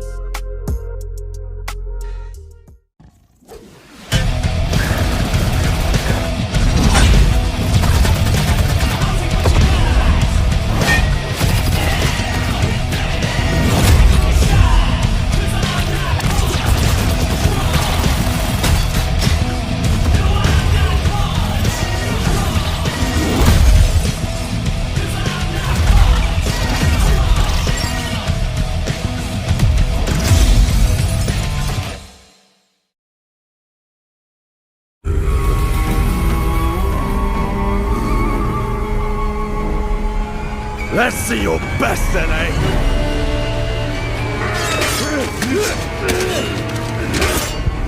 Sword play is a game of strength. Winning is what matters. And you can bring as many friends as you want. Not good.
Whoa, I can hear you, but differently, louder, better.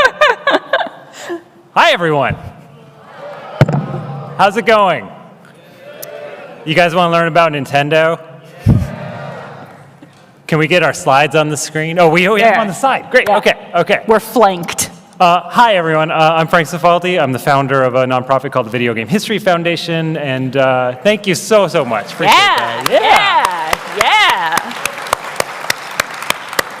And who the hell are you? I'm Jenna Stever. I'm on the internet. I'm a video essayist and streamer, formerly of Polygon and currently of the internet, and you can find me there or in person here right now. Woo! Fun. Yeah, clap for in person. Yeah. So you are under oath right now. Have you seen any slides in this presentation? I have seen one or two slides. You have no idea what's going on right now, really. No, I definitely have no clue. Well, here's what I'll say as a little sneak peek. Every single slide I've seen so far has been about Rob. It's like, I don't think the whole presentation is, but I have no evidence to the contrary at this moment. Well, let's get rolling because there's like 80 slides. So today we're going to talk about the launch of the Nintendo Entertainment System, which happened, that's what happened. That's what it sounded like. It was 40 years ago. 40 years ago this year was the launch of the NES in the US. I think a lot of you probably heard about the test market that happened in New York. We're going to talk about the events that led up to that, the weird history of how it launched, and I promise there will be time for Q&A. So let's talk about the entire history of existence up to the NES. I think we could skip Big Bang. Do you want to guide us through the evolution of species? Okay, yeah. So we all came from the sun is our first form. Right. If we were Pokemon, you would say that our first form would be the sun, and then eventually we became dinosaurs. And then skulls. Ended up with skulls. Yes. But point is, we became humans, and humans beget society, and eventually someone invented the television, and there's really not much else to talk about when it comes to history. So, all right, we got a TV. What do we do with this TV? Well, this guy thinks maybe we'll play games on the TV. Maybe it's a good idea to play games. This is Ralph Baer. If you don't know that name, you should. What's wrong with you? Ralph had some ideas. Not all of them were great. He thought maybe a video game was pumping water into a bucket with a pump. I mean, I've played Indica, so it is kind of. Yeah, Indica, my game of the year that year. Yeah, Indica. But he had some good ideas too. This was his best one, probably. Sort of a table tennis simulation. So this idea evolved into what became the first video game console. Do you know the name of the first video game console? Pong. No. This is the Magnavox Odyssey. But. Here's this guy. This guy's Nolan Bushnell. He wouldn't spring for the Getty license. I'm not paying Getty. No, that's totally fair. You really shouldn't. So Nolan got a glimpse at this game, and he thought it was a good idea, and he thought, hey, that's actually my idea. So yes. My idea now. So Nolan Bushnell starts a company called Atari. They release a game called Pong, and that is the first, arguably, video arcade game, which spawns an entire industry of Pong-like games. What's your favorite one? Ooh, Gomp. You like Gomp? Yeah, I love Gomp. I'm a fan of Crash by Video Games out of Germany over there. So Atari decides, okay, we'll bring the Pong arcade game home, kind of full circle, back to Ralph Baer's invention, which kind of spawns another home industry of play-alikes of the Pong. But eventually, I'm obviously narrowing down our history. Oh, are you? There's from no the nuance to Big this Bang, you're kind of, would you say you're funneling us towards maybe a point in history? I am. So Pong clones, of course, eventually evolve into this concept of, hey, maybe game consoles should have interchangeable games, right? Maybe we can have different games that you buy separately that are contained on their own ROM chips. Atari didn't technically invent this, but there were multiple companies doing this. So Atari didn't really have the money to launch this thing, so they sold the company to the Warner Brothers and their sister Dot, and launched what we now know of as the Atari 2600, the home console, which was part of a larger movement of home consoles in the 80s. Meanwhile, in Japan, a company called Nintendo. You heard of Nintendo? A little company called Nintendo. Yeah, let's get a woo if you've heard of Nintendo. That was fewer than I was expecting, but I get it. It's not a crowd interaction panel. So Nintendo sees what's happening, and they get into both the arcade and the home industry in Japan. At this point, they're just kind of doing kind of Pong-y games, and that arcade game is actually an Othello game.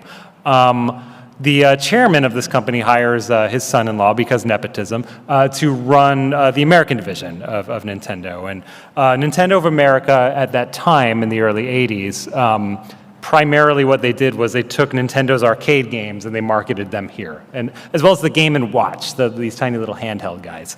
But in 1982, they have a massive hit, this Gorilla game. Whoa! Anyone want to woo Donkey Kong? Can we get some donkey woos? I'm taken, so I won't woo him.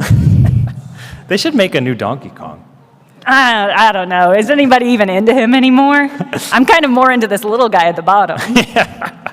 Donkey Kong, huge hit. So Nintendo doesn't have a home presence at this time other than, Game & Watch. So they licensed Donkey Kong to other companies, including Coleco. So Coleco has the home rights for their ColecoVision console and any other console, as well as what was called the handheld rights. So this is arguably a handheld unit, which kind of leads us to this weird situation where the video game console Power Rangers come together to sell Donkey Kong back to you. But that's Coleco. Back to Atari. Atari actually has the home computer rights to Donkey Kong as opposed to the home console. There was a distinction there. As this is going on in Japan, Nintendo goes, hey, maybe we should make our own interchangeable cartridge system. And that finally brings us to today's presentation. Don't forget to unmute your computer. Well, thank you. But it's not time. But okay, my bad. I'm sorry. I was excited about the audio-visual part. All right. So we're going to kind of do a timeline of what led to the NES, starting in April of 1983. So the Famicom doesn't exist yet. This is something that's still in development. Like I said, Nintendo doesn't really have a home console, especially in the US, presence, right? They are, of course, a very old Japanese company, but they're not really equipped at Nintendo of America to sell a video game console in stores. They just aren't. They're a coin-op company primarily, and they make some toys, and they have a couple dozen employees. It's a pretty small little company. So they decide, hey, we're creating this home system. Let's approach Atari, right? Atari is the largest video game company in the U.S. Yeah. So they said, what's that? The kings. The kings of the industry. The kings. Never to be felled, reigning still. About to die horribly, but spoilers. So Atari goes, oh, heck yeah, let's see what you're working on. So they fly to Kyoto, they see a prototype. It might have been this exact prototype, we're not sure. So at the time, they're not really sure if they're going to license this thing because they're also talking to another company, a company called General Computer. They're making a system that would eventually come out as the Atari 7800. But at this point, Atari's like, I'm not sure what we're going to do. Let's just kind of stall them, right? Let's keep talking. They have a more formal meeting. I can't believe this photo from that meeting exists. Isn't that amazing? What a great get. So May 83, they have a more formal meeting in Japan, and they start negotiating terms. This is a real thing that's happening. Yeah. There was actual conversation that might have resulted in Atari releasing the NES, which would have been a very, very different timeline. A radical breaking point in our reality. Yes. A notable nodule on an alternate reality split. Unfortunately, this is what led to our current timeline. Well, I don't think it's just this thing. In fact, I feel like if Atari were still around in a powerhouse, things would be somehow worse. There's literally an Atari booth here at PAX. I love and respect them, and they're doing great work still. But it's a different Atari. Atari's than this literally Atari. on our lanyards. Love and Correct. respect to Correct. any You're Atari. You're absolutely correct. Different Atari. So they start negotiating terms. The deal is Nintendo is going to kind of sell Atari like the guts of the system, the internal PCBs, the microchips, et cetera. Atari would take that, 2 million of them. They would do their own plastic shelling. They would do the packaging, stuff like that. Nintendo would develop games for them, and they would give them the resources that they need at Atari to make games for the Famicom as well. And though they didn't sign anything there, they weren't quite ready, Nintendo agreed to start porting 4 of the games that Atari had the rights to the Famicom so that this could happen by Christmas. That's how close this was. This is approximately what that Atari system would have looked like. This is the shell. Sleek. Yeah, not bad. That's a sleek doorstop. This was the system that, the shell that they were attempting to fit the Famicom into. They did actually end up shipping a product using this shell. It's called the 2600 Junior, if you look it up. Yeah, that's May, so things are going well. It's June, time for the summer CES. Atari is pissed. Why? Why is Atari pissed? Frank, why are they pissed? Well, on the show floor is Coleco, who own the home console rights to Donkey Kong. They are premiering a computer called the Coleco Atom, and they're showing Donkey Kong on the Coleco Atom. Okay. Atari's like, no, that's not right. We have the computer rights to Donkey Kong. Coleco has the home console rights. Now, the Atom is literally like a ColecoVision with a keyboard attached to it, but semantics, it is a computer, so Atari's mad. I don't want to speculate what might have happened here. It sounds like that's a thing you say before you speculate about what happened. I'm going to let this speak for itself. The next day, wow, the turnaround. Nintendo signs its next hit across all systems in existence, Mario Brothers. That guy that you liked from earlier. Oh, that guy? He That's spun him? off into his own game. Yeah. Wow, that guy had spunk. I was into his vibe. There's a book called Game Over. Came out in '93, I A think. great book. If you're interested in video game history, I cannot recommend it enough. Absolutely. It is the first and last time Nintendo talked to anybody. And there's a story in there that Yamauchi, the president of Nintendo in Japan, threw a fit and yelled at Coleco and as sort of a show of force with Atari. So I think there's some truth to that.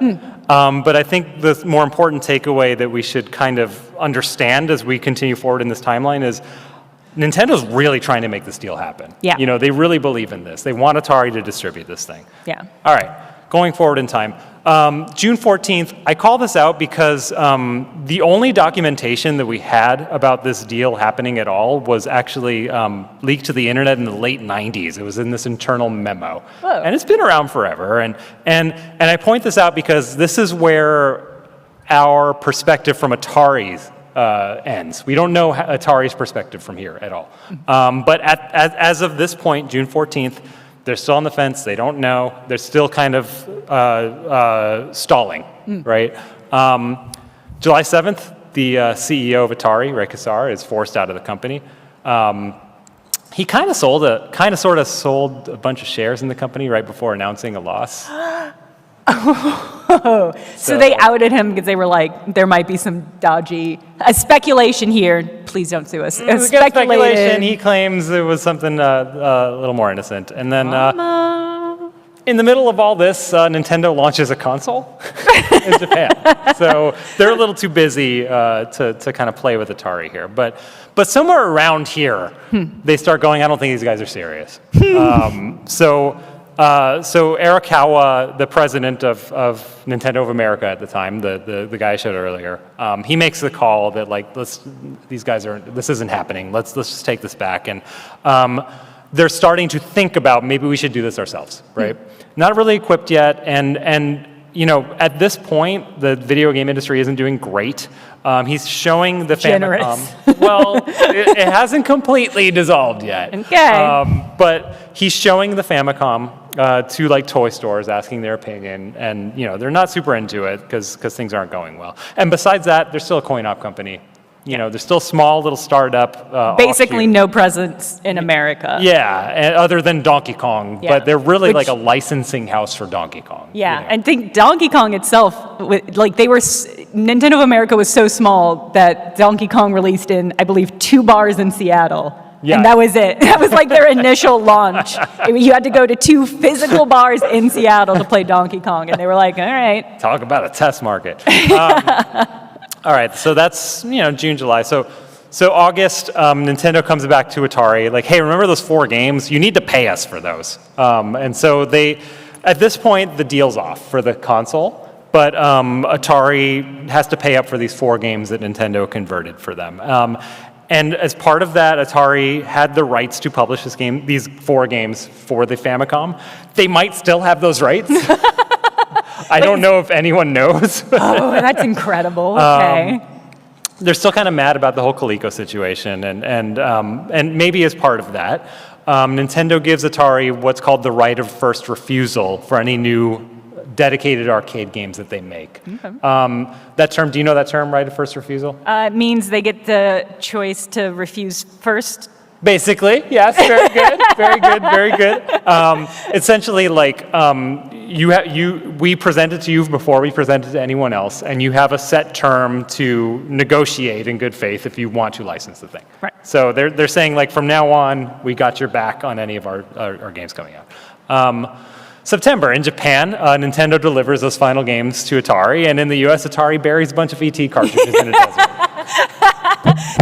Can I tell you, Frank, that's one of my favorite video game history moments. When Atari is just like, we've got to bury our shame in a garbage dump in a New Mexican desert. Well, the reason they did that is not because it's shameful, it's not because it was a bad game. There was just too much inventory. You don't think there was an element of shame in that behavior? I think they decided to throw millions of dollars away because they were ashamed, yes. Maybe I'm projecting how I think they should feel about it. He's fine, come on. Okay, this is one of those ROMs delivered from Nintendo Japan to Atari. I don't think anyone's ever seen one of these before. So this is a finished conversion of Millipede for the Famicom. So Nintendo, like I said, they did 4 games for Atari. There were 4 games that Atari had the home rights for. So this is 83. The Famicom just launched. There were only like 3 games, right? It was these 3 games. And they kind of had a house style.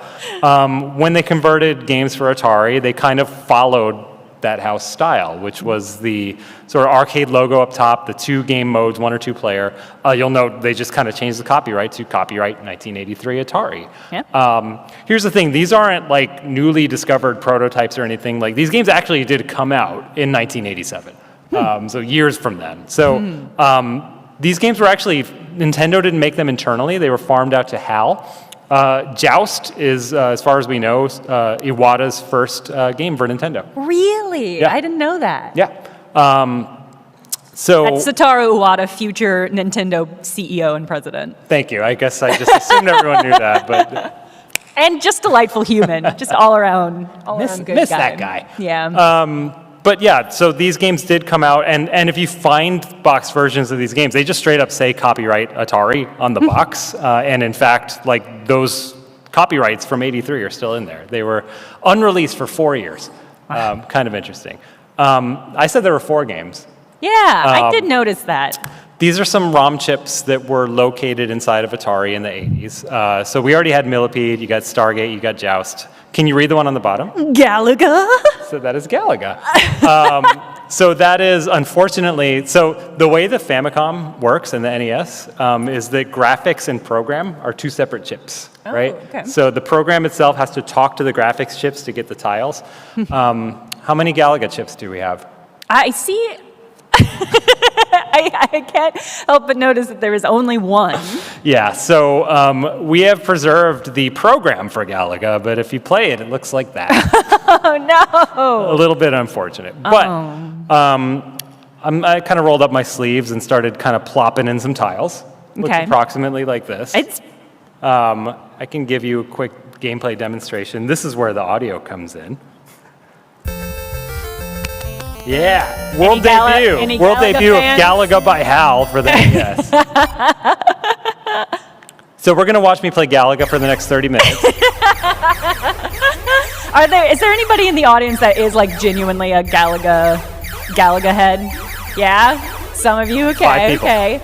Is there a term for somebody who's a big Galaga fan? A Galaphile? A Galite? Okay. We're not actually going to watch me play Galaga. I just thought people would like to see a world debut. It's pretty cool. Yeah. Incredible. All right. Literally 1984. So it's January. That's Winter CES. Rumors start circulating that Nintendo of America is looking to bring the Famicom to the United States. And in fact, the snippet is from a magazine called Computer Entertainer, which is, it's actually, don't laugh. I was just thinking, like, I could, maybe instead of content creator, computer entertainer. That could be your new could role. Be like you my new entertainer. tagline on my business card. Computer Entertainer, I don't know if anyone follows the VGHF, but we actually acquired the rights to Computer Entertainer, and it's out there for free for everybody. Cool, yeah. It's very cool. So you can print and sell that paragraph right now. You can just do You that. can print and sell that paragraph. But you got to like credit us, I think. So around this time, the NES actually does come to America in arcade form. So this is the VS system. Yes, it is pronounced VS, and it stands for Versus, but it's not pronounced Versus, it's pronounced VS. Great. So this was, yes, the home video game industry crashed. Arcade industry, separately from that, also wasn't doing that well. Yeah. And from Nintendo's perspective, they decided that making these sort of one-off games using their own like circuit boards and everything and charging operators like $3,000 for a cabinet, they thought that wasn't a sustainable model anymore. And so they and a few other arcade manufacturers started doing what we call kits, right? So buy the cabinet and you can swap games. And so they decided, well, we have all these Famicom games, let's just turn that into arcade units. Okay. Kind of a unintentional, I think, downside is that there was nothing for Atari to first refuse anymore because they were just home games. But as this is going on, Nintendo of America is starting to figure out what is an American Famicom like. And so they start designing sort of this sleek, high-tech concept for a video game system. There was this hot new thing at the time called the VCR. Ah. People were really into the VCR, and so they kind of like took inspiration from that. You'll notice the thing says infrared controllers. They were going to ship wireless controllers that were like, VCR remote controls. Whoa. Terrible idea in 1985. Don't do the that. tech might not have been there quite yet. That's cool, though. So they start developing this, and they actually do a little focus test. They invite kids and parents, and they show them some games, and they show them some concepts, and they ask what they think. So at this time, what Nintendo thought would be like the hotness was what they called programmable games and education. Okay. Everyone likes educational games. Oh, right? yeah. Now, again, the video game industry is dead. Like, dead. Yeah. Literally no one's making console games anymore. Anything that's coming out still is like, we found some leftovers in the closet. And I'm not exaggerating. I need you guys to understand that the industry was dead. So they're trying to figure out how to make something that's not really a video game. And so this was their idea, like programmable games, right? So the focus test, they were really excited by the idea of a programmable game, but the reality of what they showed them was, has anyone played Excite Bike in the audience? Yeah, a few people, yeah. Okay, so you remember in Excite Bike, you can kind of make your own track. So you could be like piece A and then piece 17, then that's what they considered a programmable game. So they would tell people, you can make your own games, and they show them Excite Bike, and they'd be like, oh, really, that's it? What they expected was that they could like draw their own characters and shoot them. I mean, but it is arguably kind of prescient for like modern games, which are like so many of them are like build your own levels. Like it in a way they were right. No, they but were right. It was just maybe the framing of it wasn't quite there. We weren't quite at Mario Maker yet. No, we didn't have not the quite technology. yet. He was still Jumpman, so Jumpman Maker. Jumpman Maker. He was Mario. Mario Bros came out. Remember? You're right. We discussed this, Jenna. You're right. So the sort of temperature read they got was that kids were, still into video games, but they were bored. They were going outside instead. And it's really because, like, there weren't a lot of new games coming out, or really because there was no video game industry. I pulled this quote on the bottom here, which is, I'd buy one if I had $500 because I'd still have $400 to spend on something else. Focus tests tell you the truth, whether you like it or not. That's so funny. So as part of this focus test, they float some names for a system to the people. So here's 3 through 19. Okay. Tag yourself. I'm the Fun Factory. I'm Apogee. Wow, Dream Machine's really good. You like Dream Machine? I love Dream Machine. I like Family Computer. The Famicom. Fun Factory, Fun Machine. There were some better options. I mean, I will say, much love and respect to the NES. Yeah. It's not a particularly exciting name for a console. Nintendo Entertainment System. It could have been Dream Factory. Dream Factory. Or CVS. Or CVS. It could have been CVS. Yeah, you're right, Frank. So the Imagineer. That's like a guy who would have a rocket pack. Absolutely. That's great. Yeah. So what they decided on was actually the number one is what they went with, which is the Nintendo Advanced Video System. So you see it here. Still. The fact that it was number one kind of gives the vibe of, I'm tired of looking at this list. Whatever number one is, let's roll with it. All right, but that was number one. And I told you number 3 through 19. Okay. You ready for number 2? Yeah. No! Oh my God. Pretty good, right? Okay, but do you have a list of what they would have called the Sega Genesis? I don't, sorry. Oh, man. All right, January 85. The public debut of the Advanced Video System, now christened by the focus group. I don't know that they actually pulled the name because of that. It was 2 months later. But so Winter CES in Vegas. So back then, this was, I was going to say before E3, but we don't even have that anymore. But at the time, there were basically 2 consumer electronics shows a year. There was the January one in Vegas. There was the June one in Chicago. January is when you're like, here's our crazy nonsense ideas. What do you guys think, right?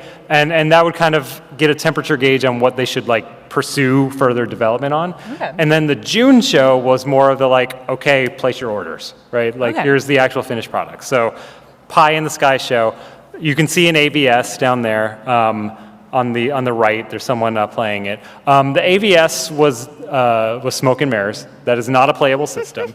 I actually talked to the engineer who set this exhibit up, and what he told me was that they actually imported what was called Sharp Famicom TVs. There were these TVs that had a Famicom built in, and he just built a bezel around it and put a little box in front so of it. funny. Yeah. This was the AVS. They went all in on the stuff, right? Like, again, they're trying to say, no, this ain't video games, it's something else, right? Right. Yeah, it's a keyboard. It's also a keyboard. Yeah. Yeah. 2 kinds of keyboard. Yeah. They have a wireless gun thing that they called the Light Wand. You like Light Wand? Okay. Love Light Wand. Okay, try this one on for size. They have a typing keyboard. There's reference to it being called the Dream Board. Yes. Oh my God. You like the Dream Are you Board? kidding? Yeah. Right. And then that little guy in the middle, that is a cassette recorder. Okay. So that when you program your Excitebike tracks, you can save them to Oh my cassette. God, and like send them to your friends. Yeah. Like check out my Excite level. Oh, that's good. Okay, some of you in the audience played Excitebike. Did you ever try to save your track? Doesn't work. You can save it, and like it flashes, like it saves. Nothing saves. Wow. It's trying to talk to that tape player. It doesn't exist. Yeah, it did exist in Japan though. Wow. So this is a actual press kit that was given out to members of the media at that show. I didn't think any of these survived. We just found one like 2 months ago. Cool. This was in the basement of Roger Sharp. Roger Sharp, who, if you watch that movie about, I think it was called Pinball. Like Roger Sharp's the pinball guy. He's the guy who played pinball in a court to show that like it's a game of skill, not a game of chance. He was also a member of the industry and reported on games. And I say this in the positive way, a hoarder. And, found you would say that as an archivist. You have a gentle, I love yeah, exactly. What a cool thing to have. I swear to God, like, it was in a moving box that was taped up in 1989 that I opened. I assume the tape just disintegrated into dust when No, you the touched tape was it. okay, but Yeah. inside the box was literally like his show bag from the show, and I went to pick it up and that disintegrated. But then I got the stack of folders out and inside was the AVS kit. That's incredible to think that he got back from the CES and was just like, He just put it in a plop, box. plop, tape this up Yeah. for 30 years. Yeah. Incredible. How many? 40 years. 40 years, Frank. Okay, like I said, June's the real show, right? They finally have the NES, sort of. This brochure is kind of the missing link in the evolution of the I'm just excited of the to see species. Rob. Sorry. Oh, you're excited for Rob? Yeah. That's Rob. That's a good observation. So again, Nintendo's trying to say we're not a video game, we're something else, right? The sort of high-tech thing, trying to talk to electronics stores primarily, that's not quite working for them. So they're like, okay, let's kind of revert to toys, right? This is a toy system. We got a robot, and so. They announced it at the show. It still looks like the AVS in the brochures, and they're still not committed quite to introducing this, but they're talking to everybody. They're talking to retailers. They're talking to Mattel and Coleco are like, "Don't do it, you guys! Like, I almost died, man. Don't do it." Toys R Us actually is maybe the first champion of this thing. Toys R Us sees it and they're like, I want it now. Like, let's go national. Let's just do this. They're like, whoa, we're not ready. There's like 20 of us. They do another focus test because this is what you do, right? I'm peeking ahead to the rest Straight of up, this nobody bullet likes the point. robot. Nobody likes Rob except for Jenna Steber. He's a little robot friend. I mean, I wouldn't have had him growing up. Absolutely not. No chance. So if I had $1,000, I would buy one and have $900 left. So kind of like the concept of programmable games, they tell people there's a robot, and they go, ooh, robot, I like that. And then they actually give them Gyromite, and they're like, I don't like this. But parents do kind of admit that the robot might actually entice them into buying it, because that might be a thing. That's all the robot needs to do. And at this point, based on the feedback and based on just not liking Rob, this is when Nintendo decides when they package the thing, they're going to include the gun and Duck Hunt as well, because just shipping Gyromite would have been awful. This is an actual quote given under oath by Nintendo's VP of sales at the time. This was something told to him by the focus test group. Didn't go well. No one with these results has been stupid enough to introduce their product is damning. Yeah. It's so funny. They were wrong, though. Well, that's the thing, and that's what Nintendo thought. And really what it came down to at the time is Arakawa was looking at Japan, and he's like, these kids like it. I don't think American kids are that different, right? Yeah. I think we're just focusing too much on these focus tests. So they start actually going, okay, we're going to bring this thing out. Now, the NES is not a copy-paste of the Famicom. There's several new things that have to happen. So they're re-engineering this in Japan to meet the needs of the American market. The Nintendo has to pass what FCC regulations. I don't really know what that means other than like metal shielding has to be there to prevent leaked radio waves or something like that. I don't know. Sure. That sounded pretty good. Yeah, that sounded believable. Another thing is that the Famicom had stationary controllers. You couldn't remove them. Arakawa wanted them to be removable so that things could be easily repaired, essentially. That makes sense. He also wanted to add audio-video cables, composite cables, because Famicom was just the screw-in RF, because he just thought it was a better-looking video signal. They wanted sort of a more premium product. He thought it is literally a better video signal. But maybe the most important thing is what's kind of on the bottom right here. That is what's called the CIC chip. This is a chip that essentially, like, there's a lock and key system on the NES, right? They wanted to prevent anyone from being able to just make an NES game and sell it without going through them. Yeah. So and why did they want to prevent that? Because the entire industry just crashed because there were too many games in the market. That's something that they recognized that when they were talking to toy stores and vendors and stuff like that, and Atari even, everyone identified that the cause of the crash was that too many people all at the same time just started flooding the market with product. Some of it good, some varying quality. Of varying quality. Even if they were all great, that the industry could not have survived that chaos. And so Nintendo recognized that, and so they asked Japan to come up with a system that prevented people from making whatever they want for the NES. They had to go through Nintendo. So that chip that you're seeing has to talk to a chip on the system, and it's sort of a lock and key system. They have to shake hands, and if they do, then the game boots. If they don't, it resets infinitely. Yeah, I think it's just like considering Nintendo as a modern company, I think it's incredible to see like how the extent to which they still kind of maintain that kind of control. Oh, absolutely. It's not like the literal hardware control as it was for this system, but like that is still such a cornerstone to the company's approach to like who gets to be on the Switch store, Totally. who gets to license games and like things like that, which I think is fascinating. It's why to this day there's no shovelware on the Switch. So that's sort of on the Japan side. On the America side, they are finalizing sort of the look and feel of the NES. This is actually woodblock carving, which is very cute. I don't know if that still exists. I hope it does. You can see the cartridges there aren't quite final. They have these sort of generic little end labels and not the full color labels that we know and love. But things are coming in fast, and October comes around, and they're going to test it in New York. Now, the concept here was we're only going to launch it in a minimum area to see how it goes before we make the commitment to shipping across the country. They started with New York because, according to at least one source, that was Yamauchi in Japan, was like, no, we have to try the hardest one. We have to try the hardest market first and see how it goes. It's bold. Normally we say it's the New York test market. Technically it was the New York ADI. This is a term I just learned. I don't know it. ADI means area of dominant influence, right? So what this meant was if you advertise on television in New York City, it's all of the areas around it that get those broadcasts. Oh, okay. So that included parts of New Jersey and Connecticut, which I did not know. So they're like culturally New York. Yeah. Okay.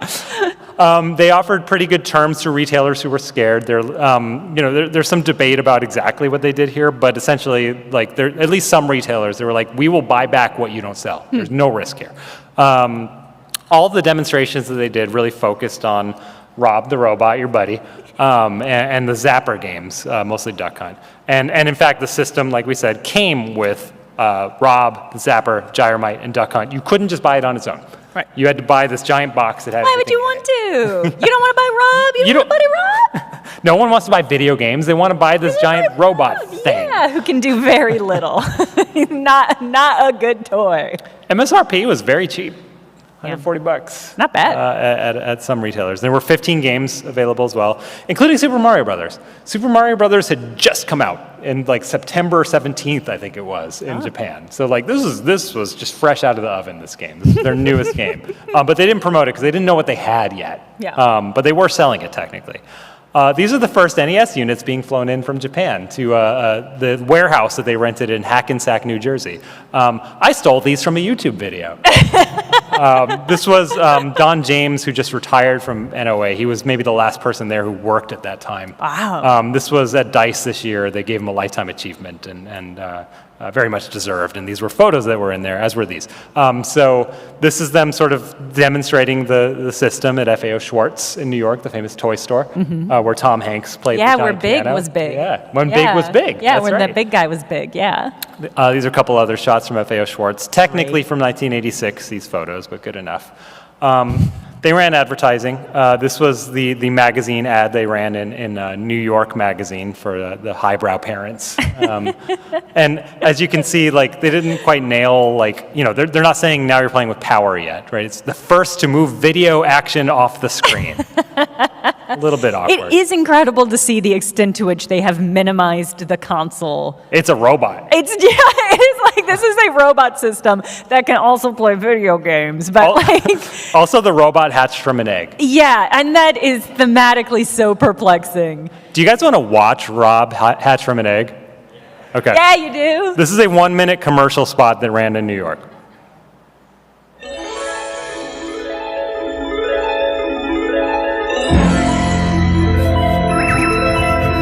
Will it be you?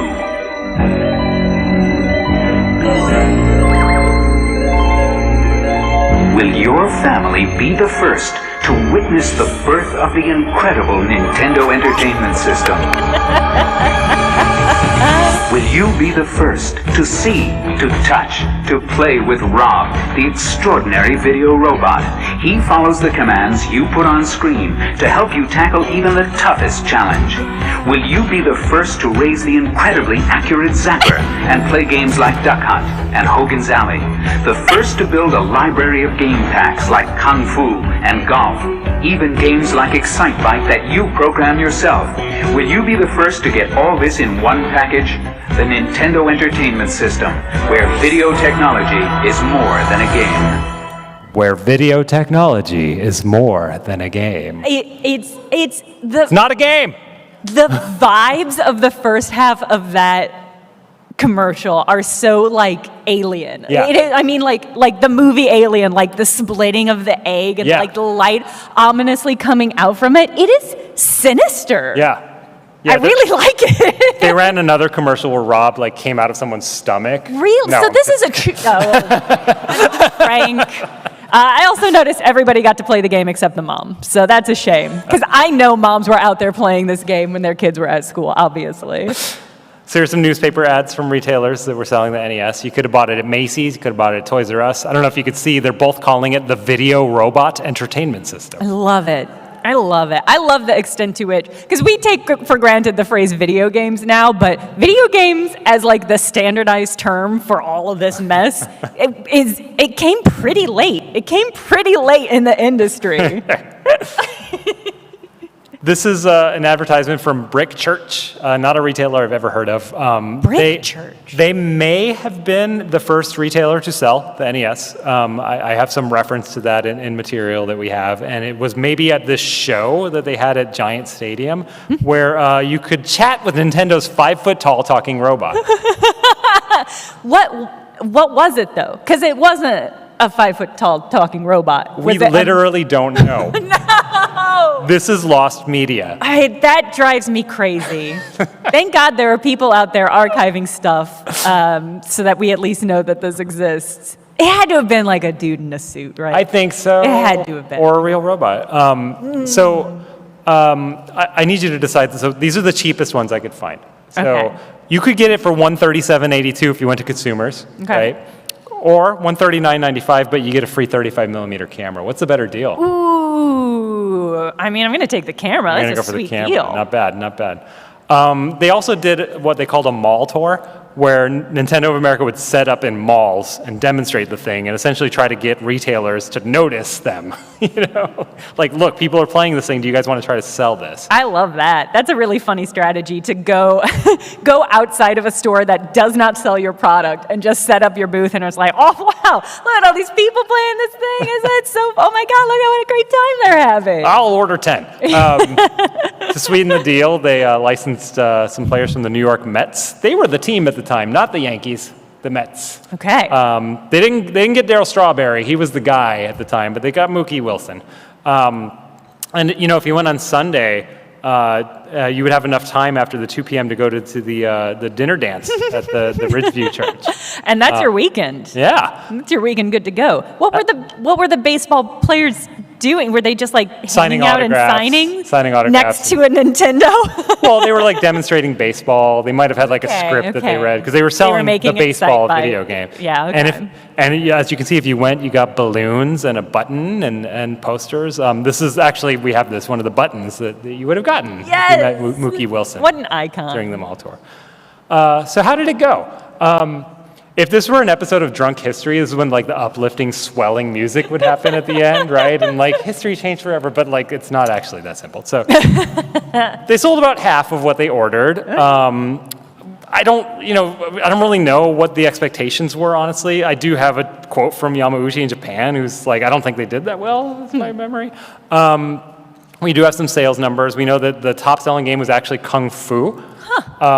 Which kind of demonstrated, I think, that people wanted video games. You know, they were pushing these Zapper games and the robot games, but like the top-selling game was a conversion of an arcade game where you kick guys. You know, like I think that says a lot. Listen, it's a great mechanic. Still love to kick guys in games today. You know? We have a report from the sales reps at the time that said Super Mario Brothers was a sleeper hit, and they said, hey, you should push this next year. And they did. were mixed. Some were totally into it. Some returned them immediately, and they're like, "We're not doing this video game thing again." And then they rolled the thing out nationally in '86. It exploded in '87. The rest is history. But kind of if there's a takeaway here, I think there's 3 things that really made this possible. The lockout chip is huge. And the fact that they ignored everyone, I think, and just pushed forward anyway. And then I don't know if there's any way to know if their sort of Trojan horse strategy of making it a robot worked. It might have gotten it in stores, but I think that as soon as people played the games, they're like, okay, these are great. These games are great. I don't need this robot stuff. I mean, I think it is worth underlining that the Famicom was huge in absolutely. Japan. Thank you for saying so. It's definitely not they were ignoring traditional feedback, but not because they had a lack of other context. Right. They had context that this was good shit that people were going to want. Super Mario Brothers sold 2 million copies. An incredible amount. And that's especially in Japan, which did not have as many people in America. It's just that is an incredible percent. I think there was something if a toy sold was it 10,000 copies at the time, it was considered a huge success in Japan. So to sell 2 million is just whew. So it's they were ignoring feedback, but they had better, more affirmative feedback happening. What kind of blows my mind as I think back on this period as an historian is I think that the lockout chip and Super Mario Brothers launched on the same day, right? So the technology that defined what a video game console is forever, which is it's a locked garden, it's a walled garden, that you have to go through the console maker to make games on. It didn't have to be that way. You know what I mean? Game consoles could have been VCRs, right? They could have been something that anyone could make games for. But Nintendo, made this technology and it never changed, right? To this day, you can't just self-publish on a console without going through the console maker. That was a new idea in 1985. Yeah. At the same time, Super Mario Brothers came out, which to me defined what a home video game was from then on, right? These are no longer copycats of arcade games. These are no longer score-chasing games. A home video game is something that is uniquely a home game, something that you finish, right? Something that the goal is to get to the end, not to pump quarters into. Right. This isn't drink and play. This is not the first game to do that, of course, right? But this is the game that really set the tone for what a home console game is. What does it all mean, Frank? What does it all mean? But, again, Super Mario Brothers really defined it. If there wasn't a lockout chip, I don't know that Nintendo would have succeeded. We might have had Crash 2.0, right? We might not have game consoles at all anymore. We might just be playing on computers forever, right? Yeah. Someone else might have had that idea. I don't know if they would have succeeded. But here's the thing, someone else did have that idea. What? Remember this historical photo from earlier? Yes, I do. So Atari's meeting with Nintendo. And Atari goes to Nintendo. We don't know exactly who it was at Atari, but someone at Atari asked Nintendo, hey, there's all these games coming out for our system that we have nothing to do with, and it's giving us a headache. Can you guys do something about that? And Nintendo's like, what do you mean? What are you talking about? And they explain it, and then Nintendo's like, oh, we never thought of that. Let me be clear, there's no lockout system in the Famicom. They didn't think of that at all. And but Nintendo's like, oh, I see what you're saying. That sounds bad. We don't have a solution in mind. And Atari's like, oh, okay. But Atari had that idea, and this is Yamauchi, speaking under deposition. After hearing what Atari said, we came to the conclusion that we're not going to sell games in the U.S. unless we can develop a security system. That's fascinating. So this is extra fascinating if you know your Atari history. So. Atari ends up becoming essentially a licensee for the Nintendo. They make games for the NES officially until they don't. So Atari decides we're not into Nintendo's limitations. Nintendo's only letting us make 5 games a year. We want to make 1 million games a year. We want to flood the market with games. Yeah, ourselves. What a great idea. Floods are such a good idea, and that's why we call them floods. I'm oversimplifying, but Atari really did want to control their destiny, right? And they defeated the lockout chip, and Nintendo sued them for it. I'm not. This is its own panel, honestly. This thing, but it's lasted for like 5 years. They ultimately settled. We don't know the terms of the settlement, but this court case really was the final nail in the coffin of video game consoles being open systems that anyone could make games for. And it's generally accepted that Atari games didn't really come out ahead here. And so, in a way, I think Atari created its own monster, and that monster probably saved video games. That's an incredible conclusion / thesis. Thank but you. I think I have to agree with you. Like Atari, they had all the tools, they had all the access, they had all the skills and the hardware and the software and the systems, but they did open the gates that caused the flood that destroyed the video game market in not on America. purpose. They just didn't think of it. They didn't think of it yeah. till it was too late. And that's absolutely fair. Video games were so new as an industry at this time period. It's like you couldn't have anticipated that this would have happened.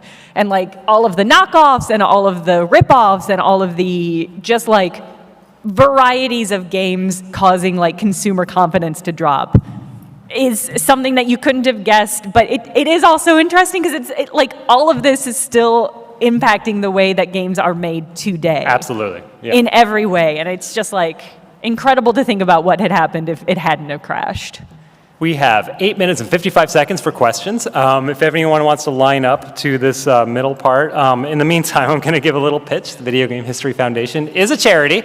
And if you like what we're doing, if you like this presentation, please support us. Or go research stuff for free in our digital library. You are in our video announcing the digital library. Thank you again for that. You're welcome. And go follow us on Blue Sky. We're not on that other thing anymore. Thank you so much, by the way. Yeah, let's...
Welcome, PAX West!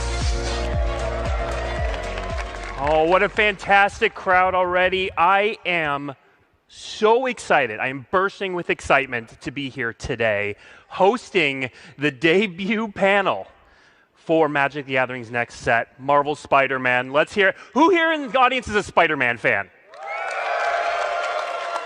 All right, I want to get a sense of the mix here. Who here is a Magic the Gathering fan? There we go. And who likes both? Well, that's me too. I'm your host, Blake Rasmussen, and this is a dream for me because my first love when I was 13 was Magic the Gathering. But my second love, not too long after that, was comic books. I was working in a bookstore and I discovered comic books. I could read an entire one during my break and then move on and come back and pick up the next issue the next time it came around. But what really cemented me as a comic book fan was Spider-Man. To be more specific, Ultimate Spider-Man. Bendis' run, yep.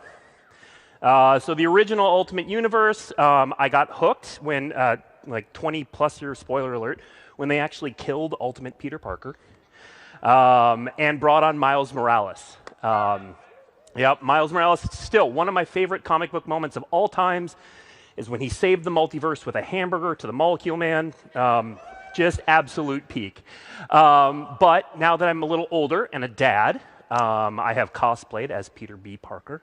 I am currently reading the new run of Ultimate Spider-Man. Issue 20 just came out this week. If you haven't checked it out, check it out. Fantastic rendition. But that really is the magic of Spider-Man. Everyone here can see themselves somewhere in the Spider-Verse. And so we at Wizards of the Coast, we really hope that we have done that magic justice.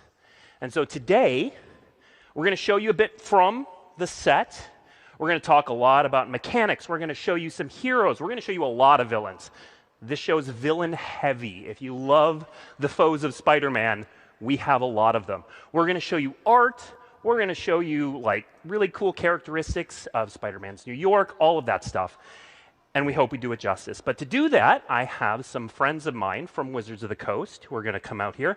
Now, if you've seen us do a panel before, we're going to do it a little bit different. Normally, we bring everyone out here and everybody kind of talks through their thing, but we're going to be coming and going. People are going to come on, they're going to go off. Some will even come back on.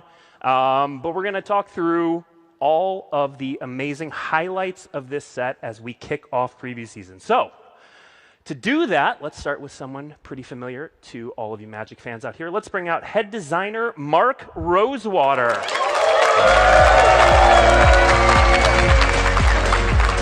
right, welcome, Mark. Have a seat. Oh, all right. Okay. Well, Mark, already know you, but why don't you give us a little introduction and also tell us a little bit, you know, I give my Spider-Man story. I kind of want to hear yours. Sure. Okay. Well, this October is my 30th anniversary at Wizards of the Coast, working on Magic.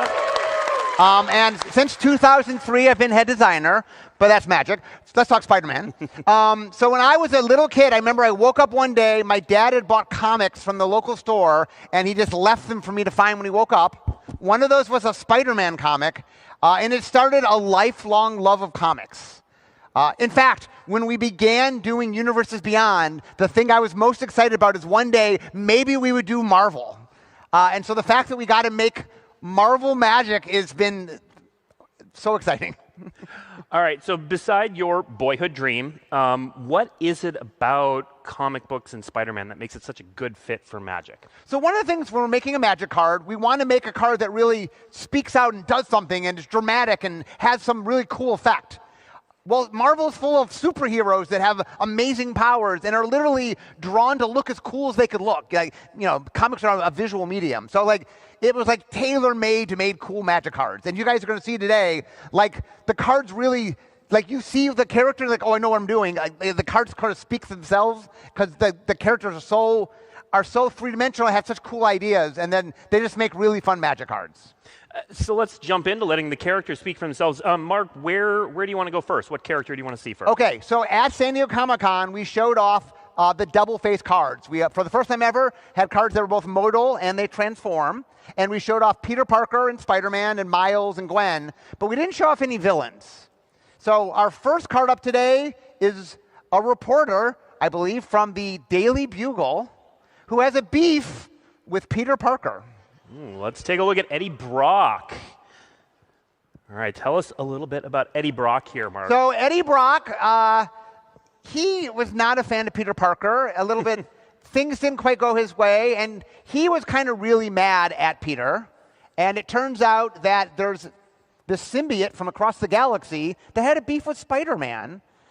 And the two came together because they learned they had a shared enemy among them, and they obviously became Venom. Venom. All right, so we see here the front side, Eddie Brock. Let's take a look at Venom Lethal Protector.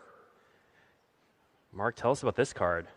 So one of the fun things, and like I said, in doing cards is we get to sort of capture this. And Venom is just such a fun, lovable character. We did do something really cool here, by the way. So Venom obviously started as a villain. He got his own comic for a while. He was a hero. He kind of goes back and forth between being hero and villain. So in Marvel, we do a lot of typo with hero and villain. So he got to be both a hero and a villain. So your hero deck can play him, and your villain deck can play him. Okay. Well, I promised the fans villains. Yes. This delivers a bit. It delivers a bit, but I want to go deep into the villainy of the Spider-Verse. So let's behold the Sinister Six next. Okay, so in the very first annual of Spider-Man, they were trying to come up with what is cooler than Spider-Man fighting a supervillain, and the answer was 6 supervillains. I love that they jumped right to 6. Right to 6. And so the Sinister Six has been, a lot of different people have been in the Sinister Six. You'll see in the art, this is the original Sinister Six that appeared in that first Spider-Man annual. And what better, it's a card that actually references 6 creatures. It reanimates 6 different creatures. This is in my teaser for those that read my teaser on Spider-Man. So anyway, this is make a deck with a lot of villains, put them in your graveyard, and then bring them back. And we're going to show you those villains. So we're not just throwing this art up here so that you can imagine what playing with these 6 are going to be like. We're going to show you each of these villains. Now, we are going to start with one you might have already seen because we previously revealed it, but he's also the leader of the original. The leader of the original, yes. So let's see Dr. Octopus. Okay, so we did show this off at San Diego Comic-Con. You'll notice that he helps villains. He's a villain typo card. And that's because he is the leader. He put together the original Sinister Six. And Doc, I mean, how can you not do Doc Ock? Doc Ock is such a fun villain. He has a little 8 theme in his card. And obviously, since he controls villains, you want other villains for your deck. Yeah, like, let's see, Vulture Scheming Scavenger. Okay, so this is Adrian Toomes, who is an inventor. He invented himself a pair of wings, started robbing people and robbing banks. He ended up becoming a foe of Spider-Man. No, I will point out, you notice he is hybrid.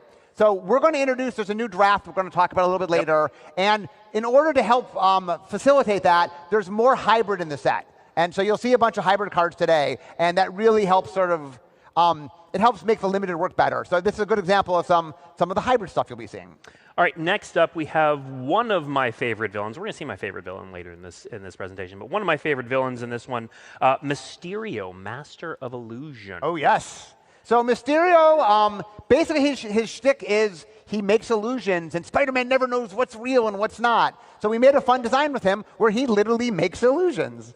So that, like I said, a lot of the design, it's not hard. It's like, oh, what does he do? And they really sort of, they lend themselves to cool designs. Yeah, and I love that this one, it scales again with the number of villains you have for your villain deck. Yeah, you'll notice also as well, the Vulture also had some villain typos. So the villains all work together. Yep. All right, let's see our next villain. We've got Sandman. With one of the greatest creature type lines we've had in a while, Shifting Scoundrel. Yes, good old Flint Marko. So he is he had an accident. He got turned into living sand. He can turn himself into any shape he can think up. And you'll notice, right, he has a sand creature type. So in Legends, back in 1994, there was a card that made sand warrior tokens. And we've had sand on a couple tokens, but we've never actually had it on a card before. But Sandman, how can you not make Sandman sand? So for the very first time, we had a sand. This is another elemental villain. Yeah, this is another card I teased in my teaser that people figured out. So. All right, 4 of the 6 down. Let's take a look at number 5, Electro Assaulting Battery. Okay, so Electro harnesses the power of electricity. A shocking villain, if you will. And we did a lot of fun stuff. There's this neat thing where he doesn't lose red mana because we're trying to represent electricity. So he's a very fun card to play. All right, and then my favorite card of this bunch, Kraven the Hunter. Okay, so Kraven was a hunter that was so good, he grew bored of hunting. And he goes, I need to hunt more exciting things. And what is the hardest thing to hunt? The most dangerous animal? Man. And so he starts hunting Spider-Man. And you'll see on his card, like he cares about how big the creature is. That really fits in the essence of who Kraven is as a character. Only the biggest game for Kraven the Hunter. Now, we're not quite, we've gone through the 6, but we're not quite done with the Sinister 6 because we also wanted to show off a promo card of Behold the Sinister 6. You can see it here. This is a promo version. Mark, why don't you tell the audience how they get this card? There's 2 ways to get it. Okay. One is in the atrium every day, Saturday, Sunday, Monday, there's going to be a photo opportunity, and that you can get it there. Yep. The second way to get it is to be sitting in this audience right now.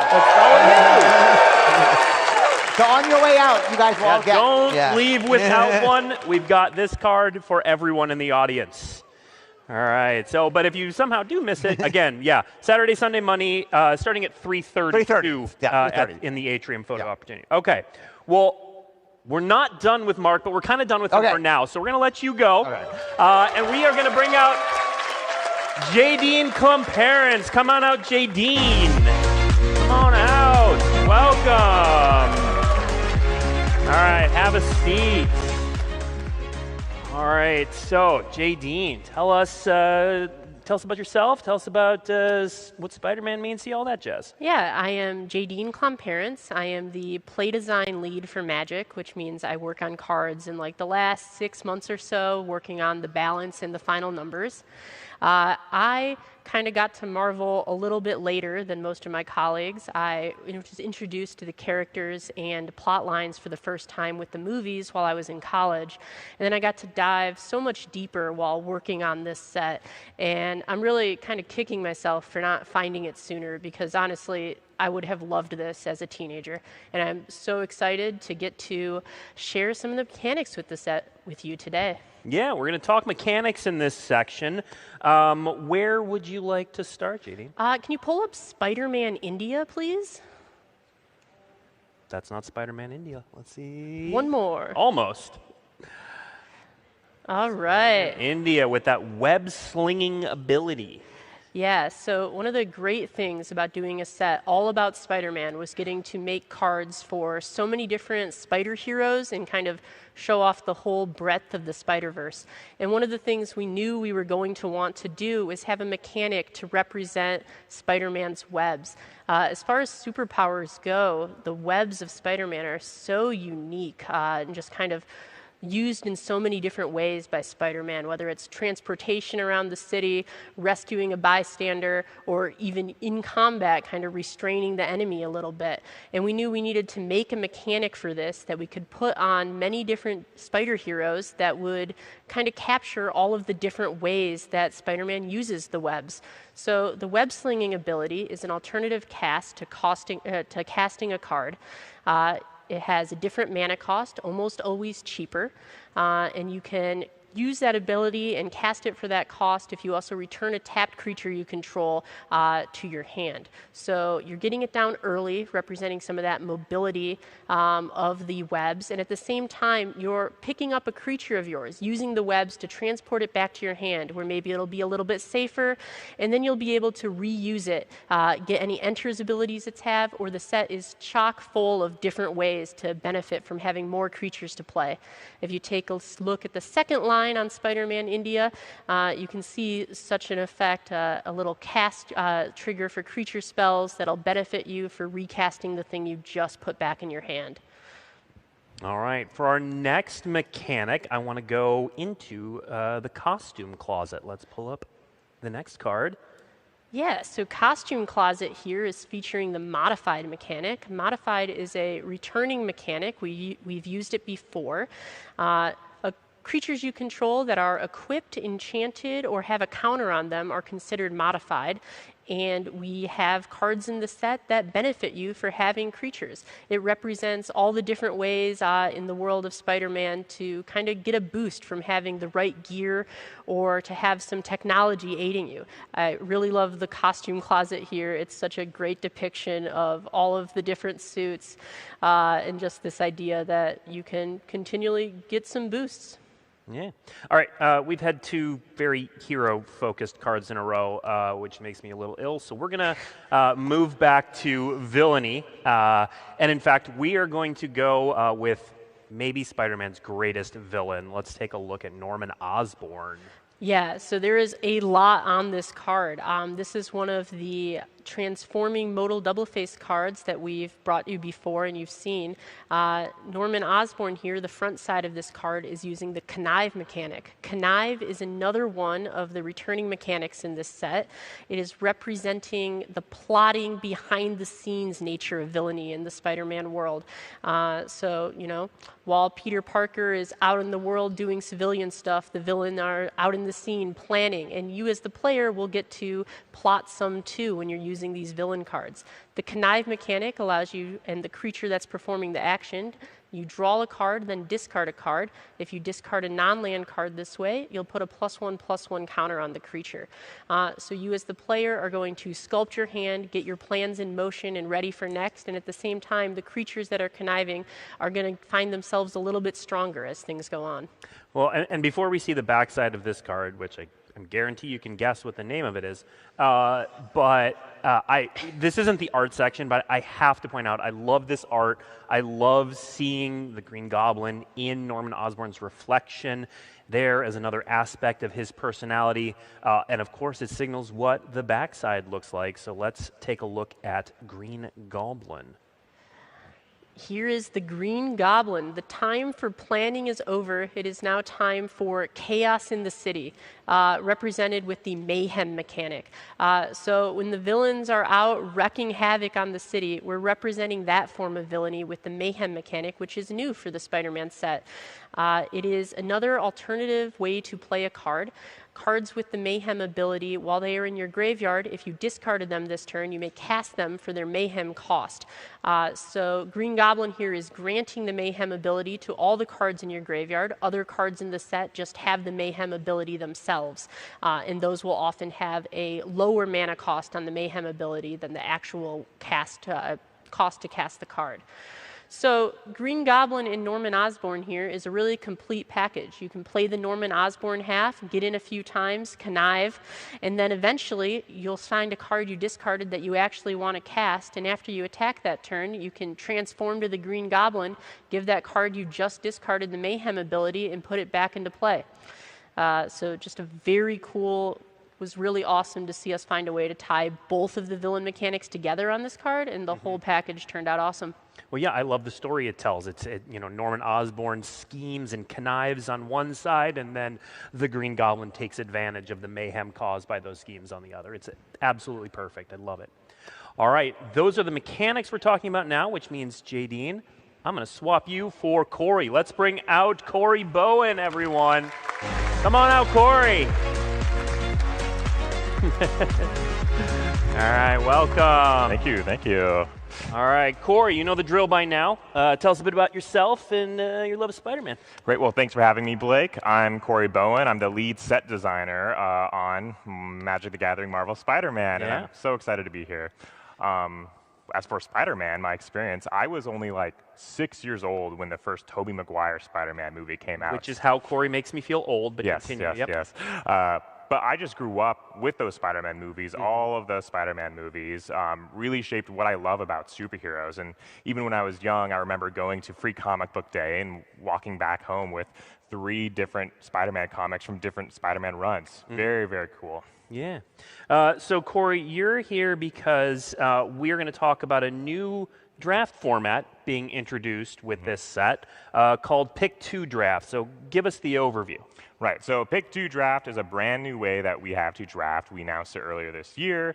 It's got two main differences from a normal, typical draft. The first difference is that you're picking 2 cards every pick. This makes it faster, more fluid, a little bit more speedy and casual. The second difference is you can only draft, or you get to only draft with 4 players instead of 8. So it's so much more accessible, so much easier to get a pot of 4 people together rather than a pot of 8 people together. And for Spider-Man, this is a set that's designed and optimized specifically to make that draft environment work with all of its little idiosyncrasies. Okay, so like we all have yelled, 7 in the queue before. That's now 3 in the queue. Little easier to get going. Easier. But let's talk about what that means for the archetypes. You said there's 5 archetypes. Let's go through each of them. I would like to start with green-white, please. Sure. Well, green-white is an archetype where it's where you're going to find all of your spider heroes within the Spider-Man universe. This is where the web-slinging mechanic really comes into play. This deck is all about using web-slinging, and you can play this deck so many different ways. You can tempo out certain powerful spider heroes. You can collect a bunch of spider heroes and play some cards that buff up all of your spiders. Or you can even assemble a strange combo deck that exists within this set where you're constantly getting value out of flipping your creatures back and forth from the battlefield in your hand. And here we have City Pigeon. I was going to say, you were talking like there wasn't a City Pigeon up on the screen. Yes. That we all needed to discuss. I mean, I said we have to show City Pigeon. We have to show City Pigeon. Like, this is a good example. Like, Spider-Man has a setting, right? You see him in all these spider stories in New York very often, and we wanted to bring the tone of the sets and bring it to a New York City setting with a whimsical tone with something like City Pigeon. I stand by that this card is one of the best commons in the set because it's so powerful as a pigeon. I mean, really, it's just a good enabler for web slinging. You can attack with this evasive creature. It gets tapped very easily, and very early on, you have something great to web sling back into your hand, and it makes a hot dog on the way out, which is perfect. All right. We're not showing the food token today. We'll get to those. It is a hot dog. God, we got to give the people what we want. All right. Next up, though, we are going to talk about the white-blue archetype. What's going on with white-blue? Right, so white-blue, it uses the modified mechanic that Jadine talked about earlier. Again, a returning mechanic. This really is where all of the characters who are scientifically modified or are geniuses, or we have Spider piloted by Penny here. She has this mecha suit, and it's this is an attachment that helps make her a super formidable superhero. And we have the spider suit here as well. We had to make an equipment that was the spider suit. Yeah. So, the spider suit, it's a great thing to equip onto your City Pigeon. Absolutely. A City Pigeon with a spider suit. Yes. City Pigeon, underrated, very strong in this archetype as well. You gotta put everything on your City Pigeon and just start defeating opponents. Absolutely. All right, new achievement that I need to unlock. All right, next up, let's talk about blue-black. Yes. Blue-black, this is where the Rogues Gallery of Spider-Man's iconic cast of villains come into play. This is more of a graveyard deck. You're getting some graveyard value. You're plotting from behind the scenes. You're using Connive to sculpt the perfect hand to thwart Spider-Man. There's also a lot of villain matters in this archetype as well. You can see on this Prowler here, and when a villain enters, Prowler gets to Connive.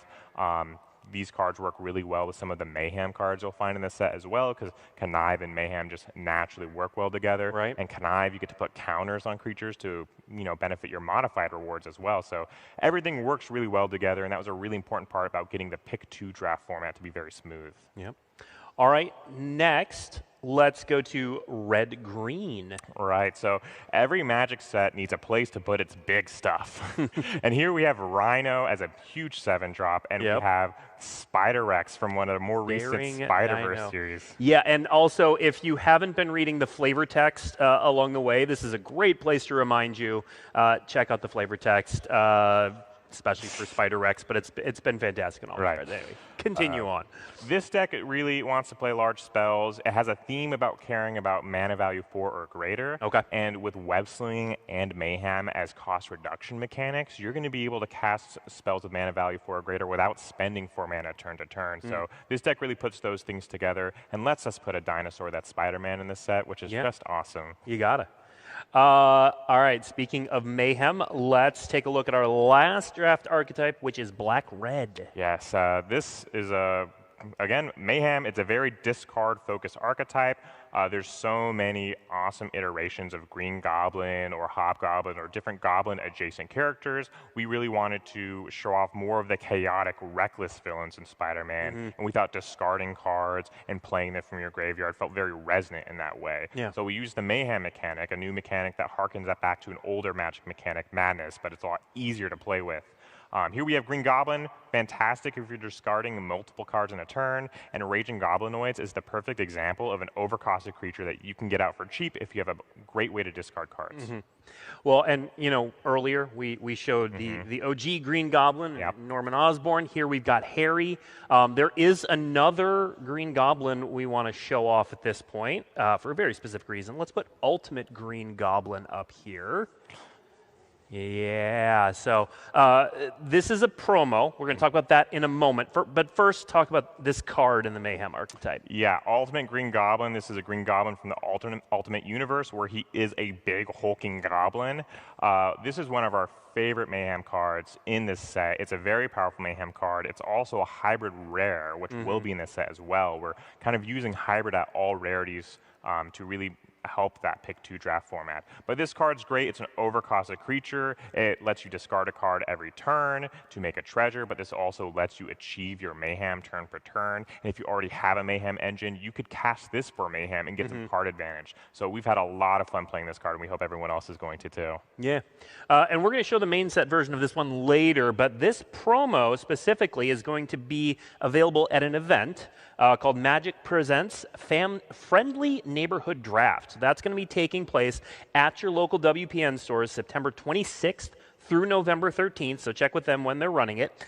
It's going to be the first official opportunity to play the Pick 2 draft format in stores. All you have to do to get this card is go undefeated at one of those events. That's all. Just don't lose ever. Pick the pigeon. You do pick the pigeon.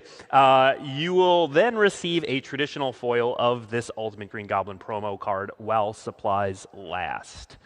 All right. Thank you, Corey. I'm going to send you on your way again. We're going to bring back out Mark Rosewater again. But we are also going to bring out Sarah Wassel. Come on out. All right. Mark, welcome back. Sarah, welcome. Mark, we've already heard from you. Good. But Sarah, why don't you introduce yourself as well? Cool. Hi, everyone. I'm Sarah Wassel. I'm a senior art director at Magic. I work primarily on the collectability team. So we riff and improvise and make alternate versions of the main set cards, the looking ones. Yes. We don't change any other stuff. I'm really excited to be here to talk about Marvel, to talk about Spider-Man. I love comic book art. I love how accessible it's been. I love any kind of art that people can get in their hands right away. And this set in particular, we have some vintage stuff in the set, and it's unbelievable. Yeah, this set is really exciting for comic book fans. So we're also going to talk in this section about reprints, about the bonus sheet specifically. So, Mark, what's going on with the bonus sheet in this set? Okay, so one of the things that Magic has always done is we have really amazing art. From the very beginning, we've really valued being the forefront of amazing art. But one of the things about partnering with people is Marvel is also known for having really amazing art. And so how could we get the amazing Marvel art that people love onto Magic cards? And so the idea is we have a bonus sheet where we took famous reprints and put Marvel art on them, original Marvel art. When I say original, I mean from the comics. Yeah. So we have 7 cards we're going to show you in this section. They're all reprints, all in the bonus sheet, all with this fantastic art. We're going to play a little game, a little audience participation here. We're going to put up the art first. Sarah's going to talk a little bit about it, and then I want to hear some guesses for what card you think it is. So let's put our first image up on the screen. Sarah, tell us about this. So this is a big deal. This is the first time that Spider-Man showed up as a character in comic books. This was Amazing Fantasy number 15 in 1962. So this was the cover that said Introducing Spider-Man. And this was from the interior of the book. The character was designed by Steve Ditko, who's like a giant of the industry. But the cover was actually penciled by Jack Kirby.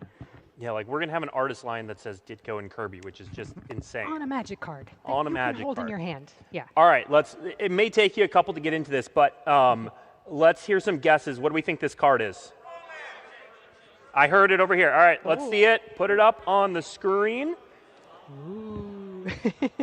Yeah, one of the things I want to point out, so this very first comic, one of the things Stan Lee did when he made Spider-Man was at the time, superheroes were kind of larger than life. And the idea was making a superhero that was like an everyday guy. Like he had trouble paying the rent or getting dates. And that really, at the time, was kind of controversial, but was a huge hit. And the idea of making like relatable superheroes, this was the real start of that.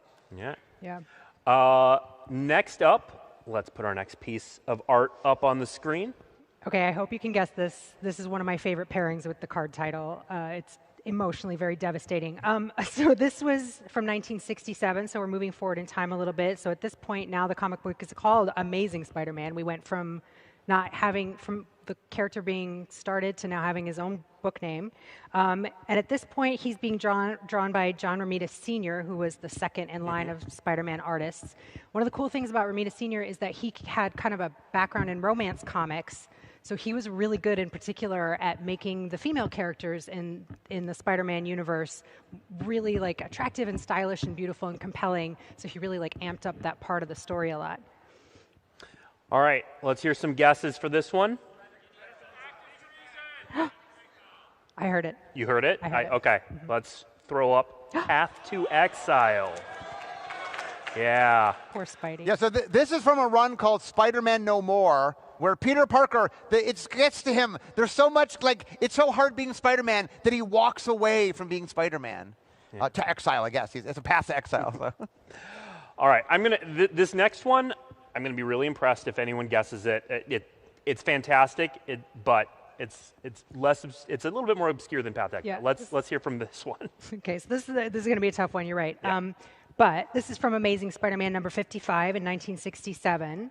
That's John Romita Sr. again. I, in particular, have always loved Doc Ock's original haircut. I know that bowl cut was I think for people in the 60s, they would have been like, oh, he's a nerd, right? Like that was like a visual indication of that. But this is such a great, super, super close-up dynamic shot of Doc Ock. All right, I want to hear some guesses on this one.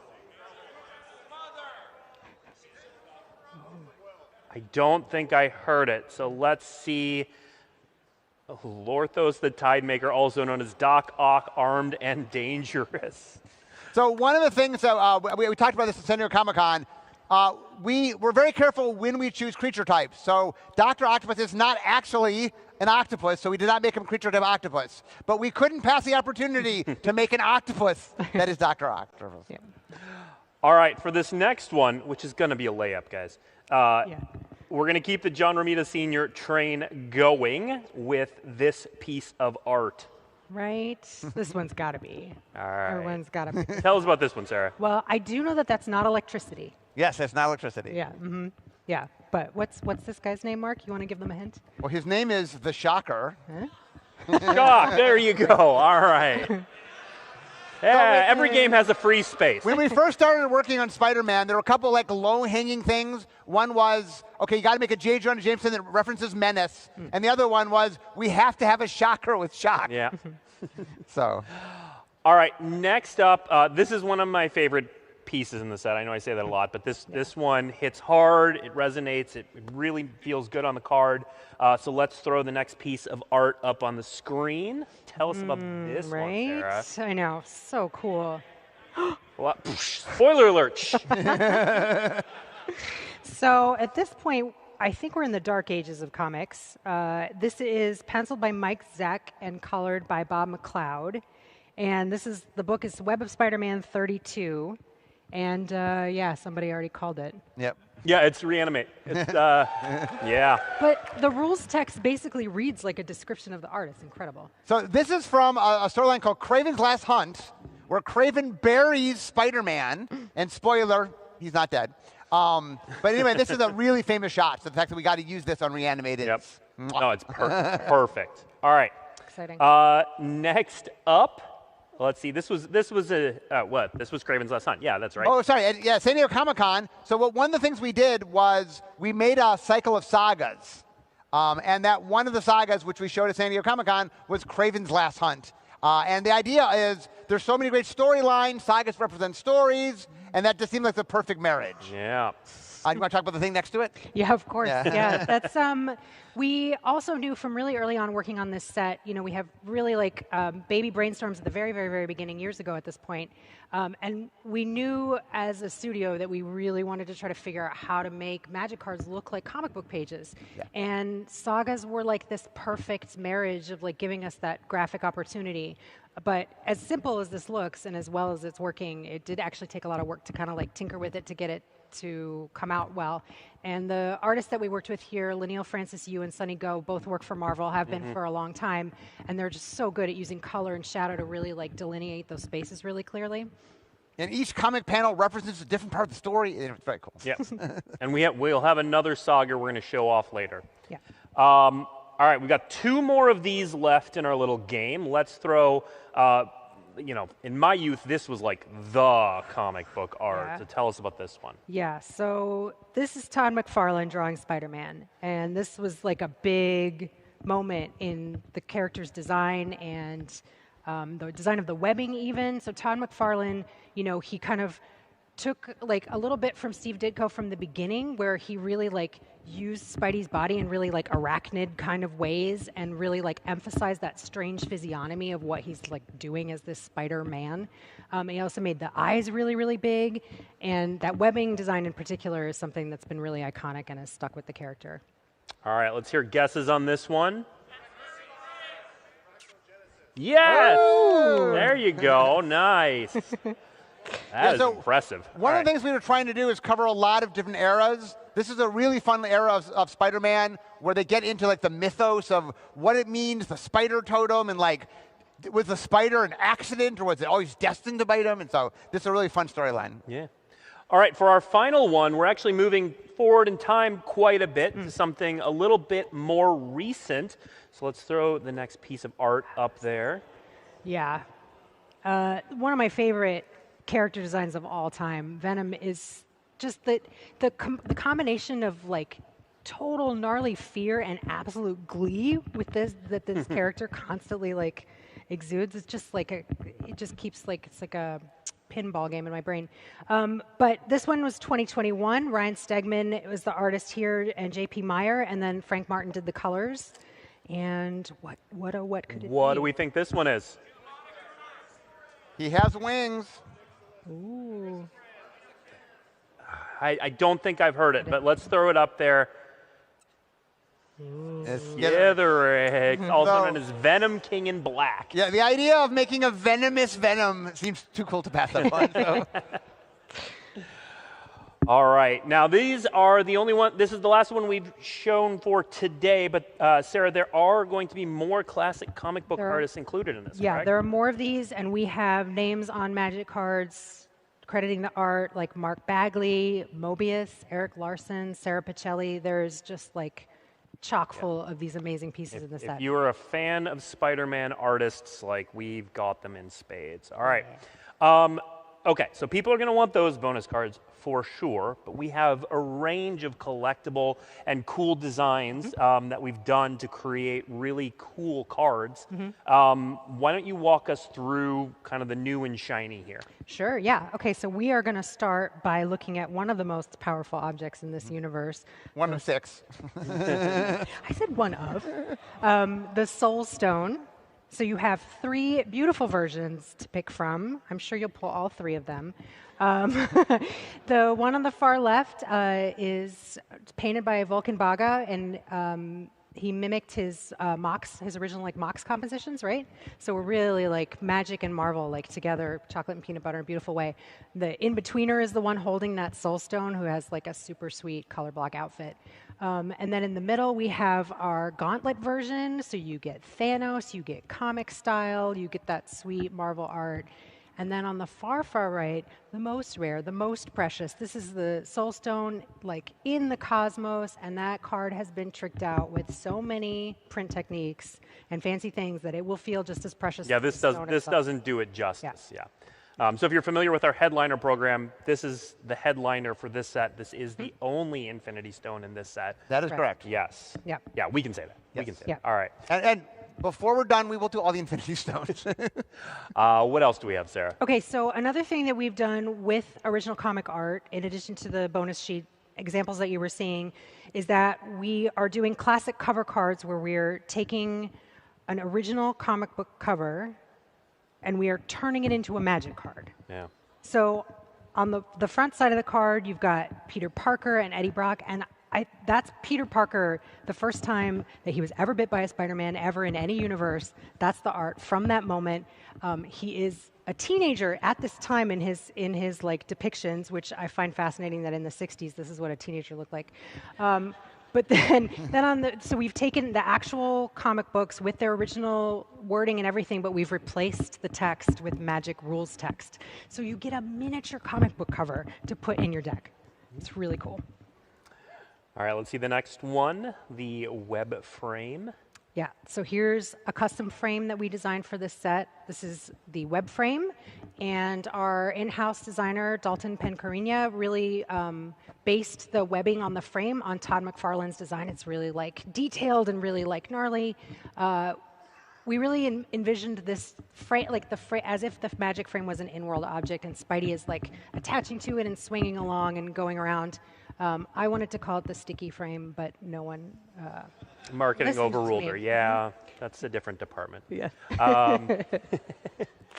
Okay, what else do we have, Sarah? Yeah, and so then we have some showcase panel frames. So these are related to that saga we saw before. This was another thing we knew from the beginning that we really wanted to do, was try to show comic grids on Magic cards as Magic art. Comic grids are such an important part of storytelling, both utilizing them and obviously breaking them, right? Those are the exciting moments when the characters like pop out and go over those lines. So again, we were really lucky to work with a lot of current Marvel artists who are experts with this stuff. And so these are just, 4 examples. I'm a big fan of that Venom half face, half, so gross.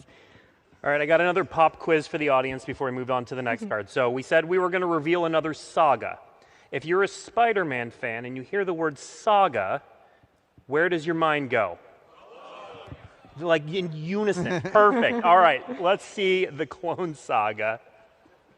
Yeah, so here's the main set version. We saw Bill Sienkiewicz's art on the Kraven Last Hunt, Last Hunt saga as well. Bill Sienkiewicz's was a really important artist in the 1980s in comic books. He was one of the first people in the mainstream comic world to use collage and mimeograph and photorealism and really like play with the art style in a way that nobody had really done before. Mhm. And he also illustrated Magic cards like way back in the beginning. In Antiquity, in Alliances. Yeah, Alliance, so it's yeah. really exciting to get him back in for this set.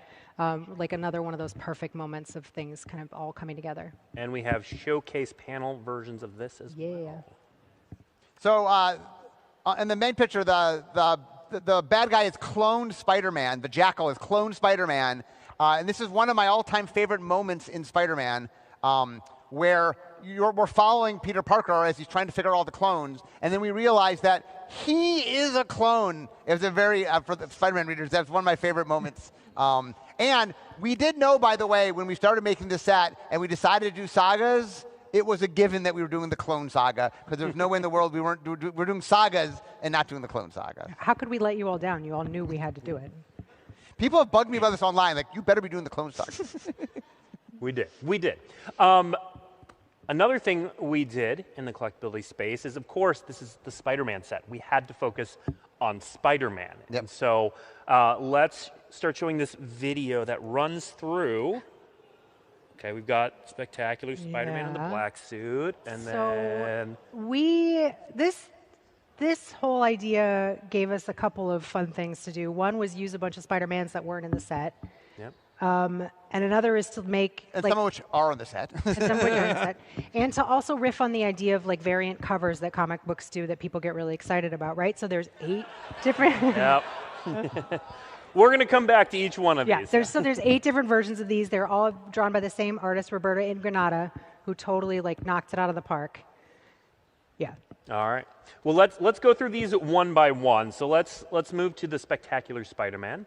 Yeah, so as I was saying, Roberta really understood what we were looking for here because the pose is really important. Knowing we were going to riff it 8 times, we needed the logo on the costume to be really, really visible because they changed from suit to suit. We needed the webbing to be visible, and then we had the same background and the same setting for each card. But the art director working on this project, Aliana Rude, had this amazing idea to change the time of day and the time of year for the background so that the colors could shift card to card even just a little bit more and really like set off the suit colors on each variant. Yeah, we're going to see that as we go through, including on our next one, which, Mark, I know is one of your favorites, which yes, is yes. I think this is one of my favorites. So one of the things that's real fun as a Spider-Man fan is just there's so many great moments. So Secret Wars was an event that happened many years ago. This character called the Beyonder took a whole bunch of heroes and villains and took them to fight each other. But while they were there, Spider-Man got this black suit. And then for quite a while, he wore the black suit, and then something was weird going on, so he decided to go get it checked out by Reed Richards. And then Reed Richards like, it's alive. And I remember that just blew my mind. So the suit would turn into Venom. That's where Venom came from, that he was alive. And the fact that Spider-Man rejected him is what made Venom now got angry at Spider-Man. So. Yeah. All right, next up we have Spider Armor Mark 1. It's beautiful, the disco suit. In springtime, I love the juxtaposition of the delicate flower petals with the shiny bulletproof armor. Next up, a personal favorite of mine is the Stealth Suit. Yeah, this is a really cool one. This one's at night, right, which is a great way to, if night is in New York City, which is a bright time in New York still, it's a great way to set off the colors of that black suit. All right, and then we have the Sensational Suit. Clone Ben Reilly, looking very, very cool. That Spidey logo going all the way down. And the half-color boots, big fan of that. And then we start getting a little weird with the 6 arms. Right. The grossest one of the set, clearly. Don't take random serums. That's Yep. He should have known that by now. Mark, these last 2, I'm going to let you take these last 2. Oh, sure.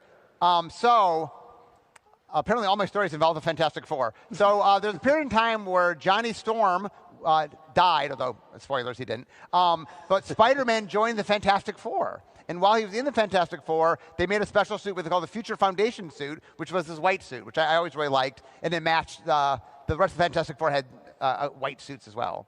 But anyway, I've always liked this suit. It's one of my favorite suits. And then the audience's favorite. Yes. So after they find out that his suit is Venom, he can't wear it because it's Venom. And so he has to borrow stuff from the Fantastic Four to get home, and he puts a bag on his head. And they refer to it as the bombastic bagman suit. And so, anyways, it's fun. How do we not do the bombastic bagman? It's also the most unrealistic one because his feet are bare and clean, which is impossible. If he's running around the rooftops in New York City, that's not a thing. We knew you'd like this one. And so while we're talking about collectability, we've got something to share that we're really excited about. Let's put this up on the screen. We've got a comic to give away with an exclusive cover featuring Bagman. Mark, how do people get this comic? There are 2 ways to get this. The first is you can go to our booth. Yep. And while supplies last, you can get one at the Wizard of the Coast booth in the Arch. Saturday, Sunday, and Monday. Saturday, not Sunday, not Monday. today. Yep. And also while you're there, you can get a welcome deck. A welcome deck for Spider-Man. The second way to get it is, of course, to be right here. So when you leave, there's both the card and the comic. So. Absolutely. We're glad you're here. All right. So let's hear a little bit. Who is excited for this set from what they've seen so far? That's what I like to hear. Okay. So we're going to tell you how to enjoy it. We're going to tell you when to enjoy it. So we're going to throw some dates up on the screen. Mark your calendars. The Magic the Gathering Marvel Spider-Man debut, it's today. It's right now. You're here. You're watching it. That's this thing. Previews start next week. We're going to do them all week. We're going to have the full card image gallery That's going to be the full set, is going to be revealed on dailymtg.com, again, throughout the week and on September 5th. Previews are going to be available around the internet at news outlets with your favorite creators. There's an article called Where to Find Marvel's Spider-Man Previews on dailymtg.com that'll let you know where all of those are going to show up. Or you can just wait till the 5th and take in the whole thing. Next, we have a slew of cool events. First up, so at your local WPN game store, pre-release events are going to be taking place September 19th through 25th. And if you happen to live near a Disney store retail location in Times Square, London, Disney World, Florida, or Disneyland, California, or if you want to make a trip, there's going to be a special launch event at those locations on September 19th. Going to be very cool, something we've never done before. Really excited for those. And then the global release, everywhere you can buy Magic, you're going to be able to pick up this set on September 26th. But it doesn't end there, because we are celebrating this set with a number of events. So Magic Academy, for those who don't know, is a great way to learn how to play Magic. So if you're one of those folks in the audience or watching at home who's really, who loves Spider-Man, huge fan of Spider-Man, but you've never tried Magic before, check with the local game store when they are running these Academy events. They're going to be taking place September 26th through November 13th. Great way to learn. And then, of course, we are going to be at MagicCon Atlanta. So, yeah, I'm going to be there. We're going to be there. We're all going to be there. September 26th through 28th. If you've never been to a MagicCon, they're amazing. It's people playing Magic everywhere, and Marvel Spider-Man is going to be all over that convention.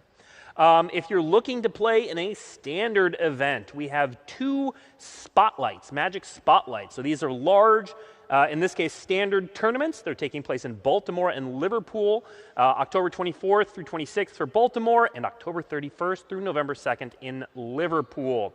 And finally, intended a little bit, Spider-Man The Final Battle, happening November 1st through 9th, is a new event. So this is for aimed at our competitive players. These are running November 1 through 9 in WPN stores, so check with your local game store.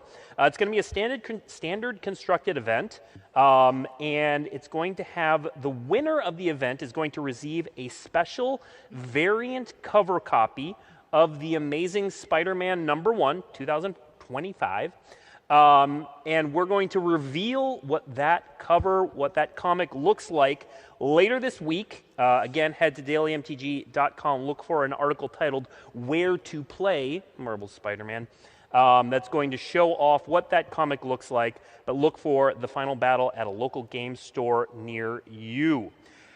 We're almost done, but I didn't say we were done with reveals, because we're not. We've got a secret to share with you, a secret layer. We use that all the time, but we're going to keep using it. Yeah. So let's take a look. And Sarah, why don't you tell us what we are looking at here? So this is the only place we did this in the set. Not in the set. Well, in the secret. In the secret layer. In the secret layer, yeah, that's what I mean. We made a series of cards that look like front covers of the Daily Bugle, which I love when we do this, when we try to make a Magic card look like something else. The trompe-l'oeil of it is so much fun. So each card, is the headline is the title of the card, and there's all these like fun little like Easter eggs all over the place of like different text, as well as the type line gets moved around to like, you know, mimic like supporting headlines and stuff. And yeah, we're really super psyched about these. Another thing that happened though is when we made these, we realized that throughout Marvel's history, the Daily Bugle has looked different the newspaper itself has looked different based on which artist was drawing it. Mm-hmm. And we realized even within the Magic set, we had it looking different. So once we created this set, we kind of retconned our own art to make it all look like this, so there was continuity through the set. Oh, so in the main set, when you see the Daily Bugle in art, it's going to look like It's going to that. look Very like cool. this. Yeah, yeah. So these, they come in foil or in non-foil, and they are available as part of the Marvel Spider-Man Super Drop. Yeah, so there are going to be more drops in that Super Drop. Mm-hmm. If you want to know more details about this one, about that entire Super Drop, head to magicsecretlayer.com and make sure you sign up for notifications. All right, that is it. That is all the reveals we have. So thank you, friends, for joining us today. You've been a fantastic audience. Really appreciate you all. Thank you for being part of this journey. Thank you to Mark and Sarah, and back behind the curtain to Corey and Jadine. I've been your host, Blake Rasmussen. Make sure on your way out, get your comic, get your promo card. You deserve it for being an amazing audience. Thank you. Have an amazing, spectacular, and sensational day. There we go. Thank you.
These worlds we dive into, they're alive. They're epic, and they're ours. We don't just watch, we don't just play, we live them. Bring your worlds to life with metal posters from Displate. Games, movies, shows, and anime you love. Collect official designs and let your fandom shine. Only at Displate.com. Whether it's sunglasses outside, blue light glasses inside, or night driving lenses in the dark, Zenni has affordable eyewear for everyone. Get 10% off with code PAX at Zenni.com. The Imperium of Man has stood for 10,000 years, guarded by the might of the Space Marines and mankind's numberless armies. But they are beset on all sides, and the threat of chaos is ever present. This is your battle. Choose your side with Warhammer metal posters at Displate.com. Whether it's sunglasses outside, blue light glasses inside, or night driving lenses in the dark, Zenni has affordable eyewear for everyone. Get 10% off with code PAX at Zenni.com.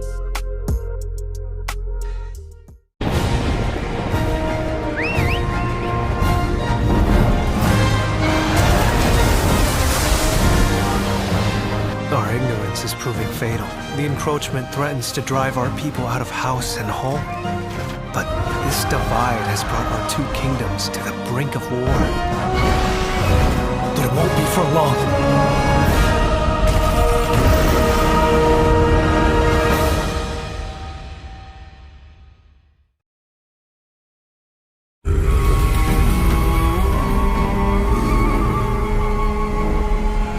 Let's see your best then, eh?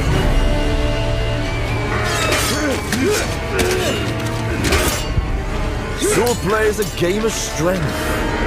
Winning is what matters. And you can bring as many friends as you want. Not good. Whether it's sunglasses outside, blue light glasses inside, or night driving lenses in the dark, Zenni has affordable eyewear for everyone. Get 10% off with code PAX at Zenni.com.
Whether it's sunglasses outside, blue light glasses inside, or night driving lenses in the dark, Zenni has affordable eyewear for everyone. Get 10% off with code PAX at zenni.com.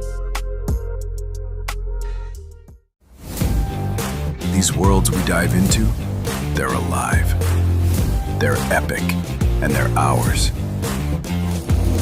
We don't just watch, we don't just play, we live them. Bring your worlds to life with metal posters from Displate. Games, movies, shows, and anime you love. Collect official designs and let your fandom shine. Only at Displate.com.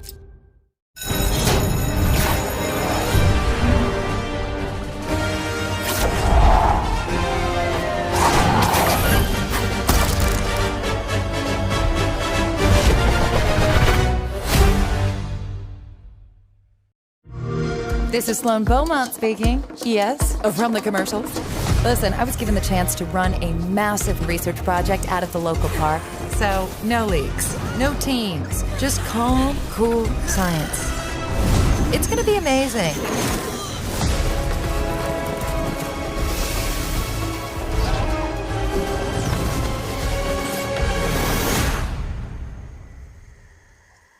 Play it now with Game Pass.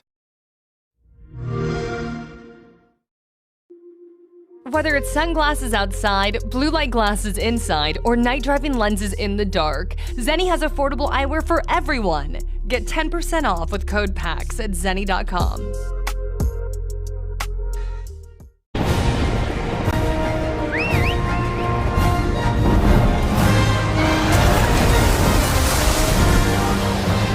Our ignorance is proving fatal. The encroachment threatens to drive our people out of house and home. But this divide has brought our two kingdoms to the brink of war. But it won't be for long.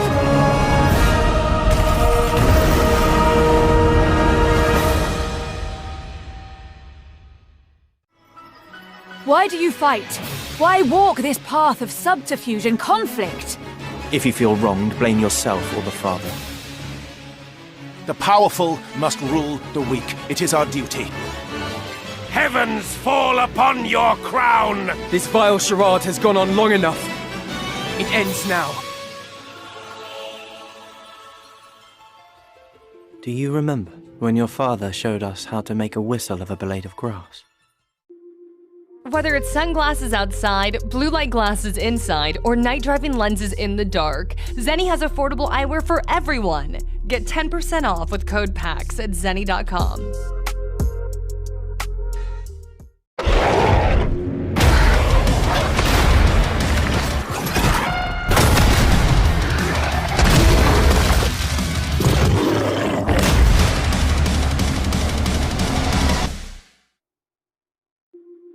Whether it's sunglasses outside, blue light glasses inside, or night driving lenses in the dark, Zenni has affordable eyewear for everyone. Get 10% off with code PAX at zenni.com.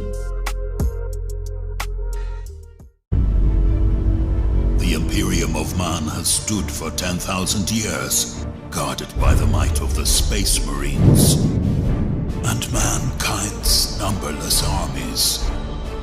But they are beset on all sides, and the threat of chaos is ever present. This is your battle. Choose your side with Warhammer metal posters at Displate.com. Whether it's sunglasses outside, blue light glasses inside, or night driving lenses in the dark, Zenni has affordable eyewear for everyone. Get 10% off with code PAX at zenni.com.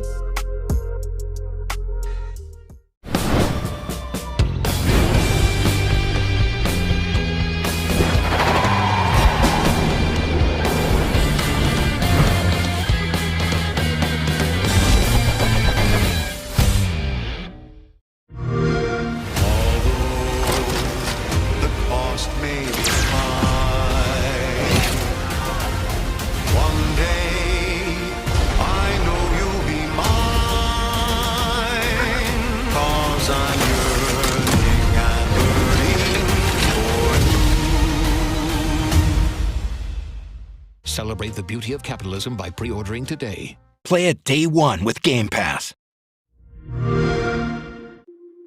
Whether it's sunglasses outside, blue light glasses inside, or night driving lenses in the dark, Zenni has affordable eyewear for everyone. Get 10% off with code PAX at zenni.com.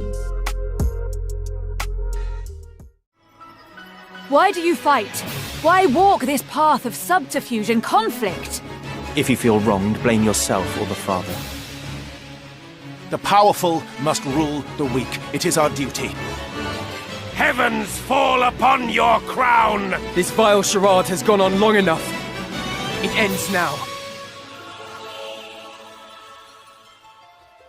Do you remember when your father showed us how to make a whistle of a blade of grass?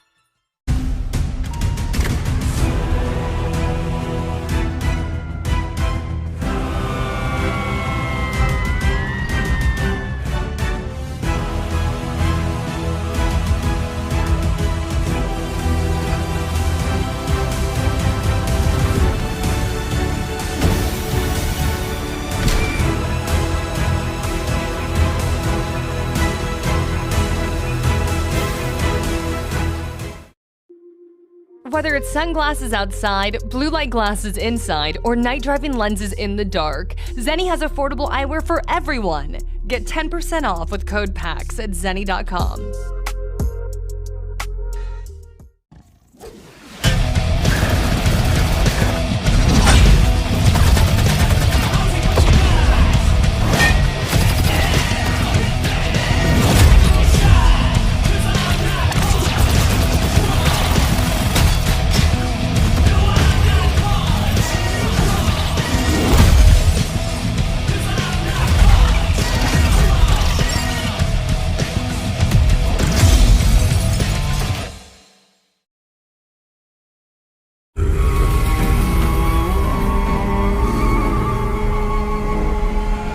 Let's see your best then, eh?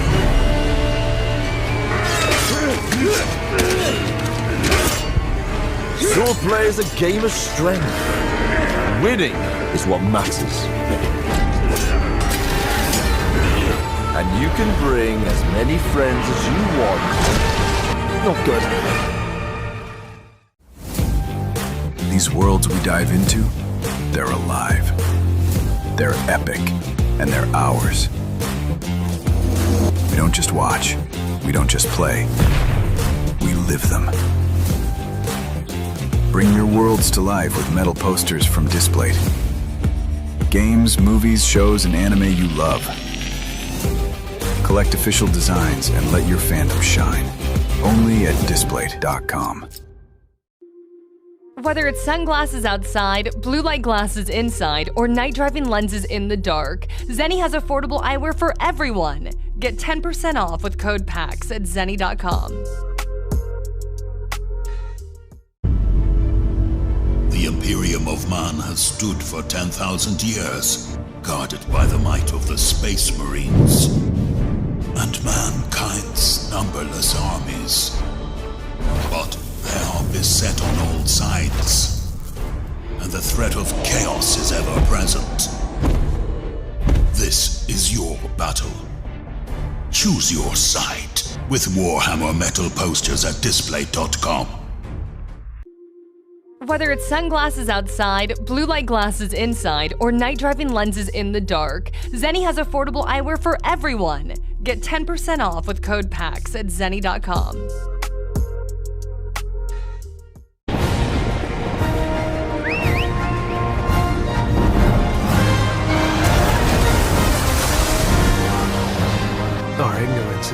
fatal. The encroachment threatens to drive our people out of house and home.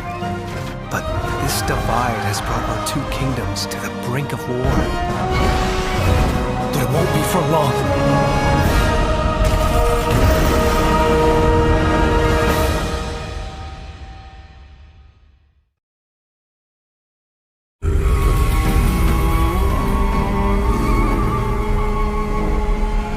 Let's see your best then, eh?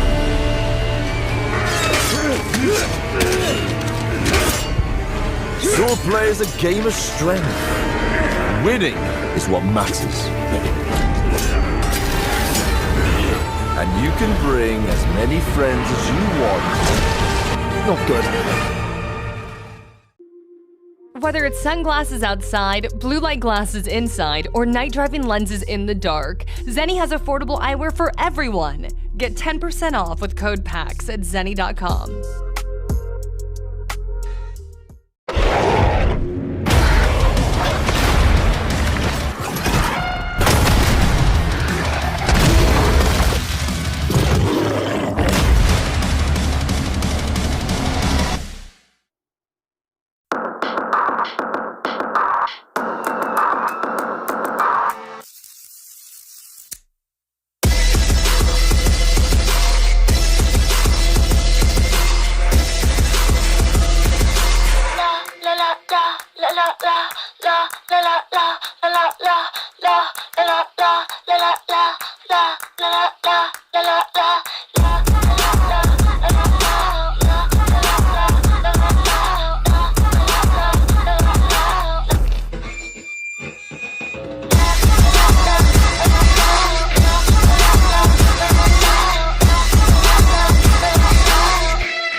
it's sunglasses outside, blue light glasses inside, or night driving lenses in the dark, Zenni has affordable eyewear for everyone. Get 10% off with code PAX at zenni.com.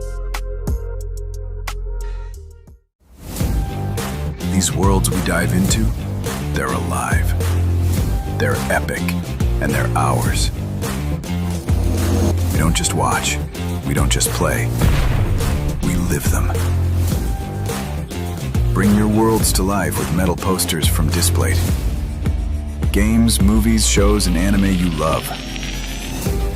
Collect official designs and let your fandom shine. Only at Displate.com.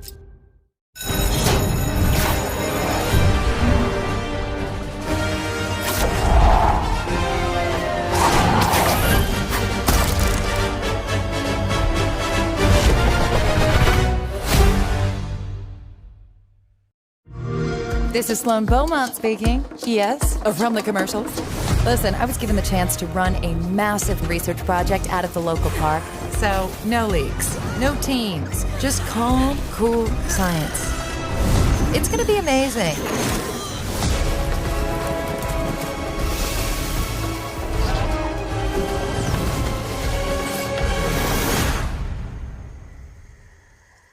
Play it now with Game Pass. Whether it's sunglasses outside, blue light glasses inside, or night driving lenses in the dark, Zenni has affordable eyewear for everyone. Get 10% off with code PAX at zenni.com.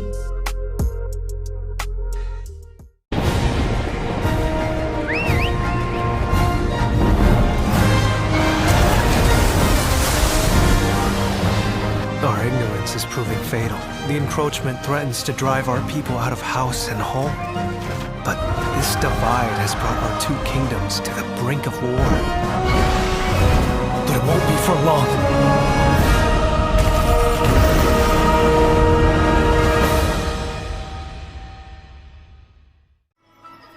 Why do you fight? Why walk this path of subterfuge and conflict? If you feel wronged, blame yourself or the father. The powerful must rule the weak. It is our duty. Heavens fall upon your crown! This vile charade has gone on long enough. It ends now. Do you remember when your father showed us how to make a whistle of a blade of grass? Whether it's sunglasses outside, blue light glasses inside, or night driving lenses in the dark, Zenni has affordable eyewear for everyone. Get 10% off with code PAX at zenni.com.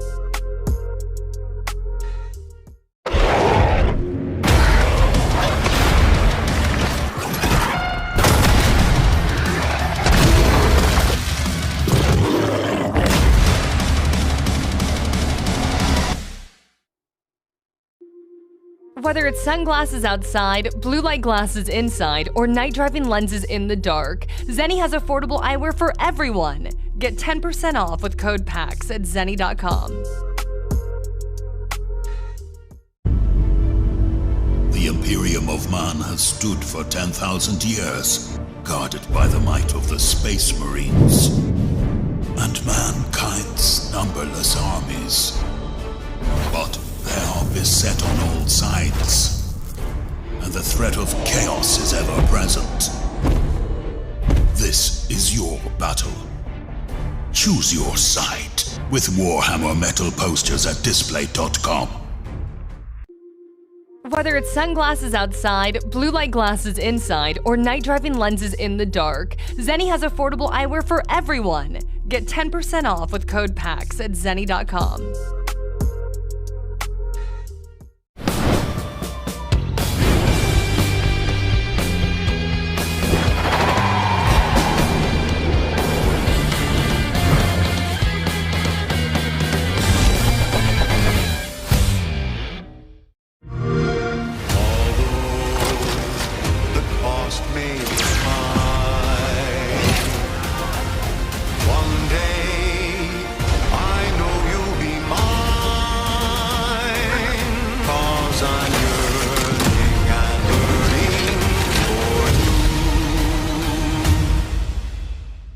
Celebrate the beauty of capitalism by pre-ordering today. Play it day one with Game Pass. Whether it's sunglasses outside, blue light glasses inside, or night driving lenses in the dark, Zenni has affordable eyewear for everyone. Get 10% off with code PAX at Zenni.com. Why do you fight? Why walk this path of subterfuge and conflict? If you feel wronged, blame yourself or the Father. The powerful must rule the weak. It is our duty. Heavens fall upon your crown! This vile charade has gone on long enough. It ends now. Do you remember when your father showed us how to make a whistle of a blade of grass?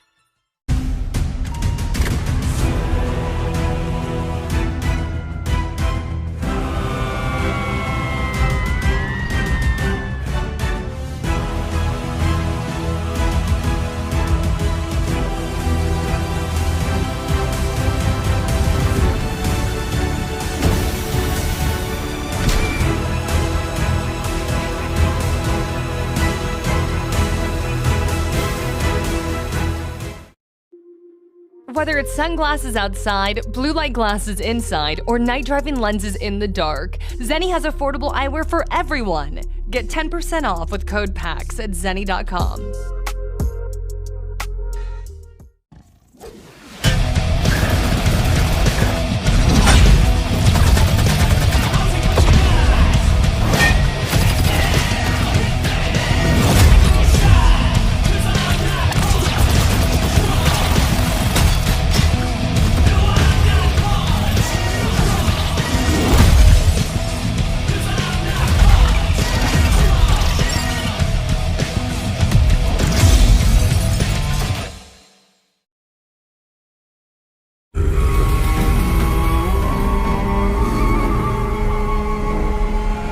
Let's see your best then, eh?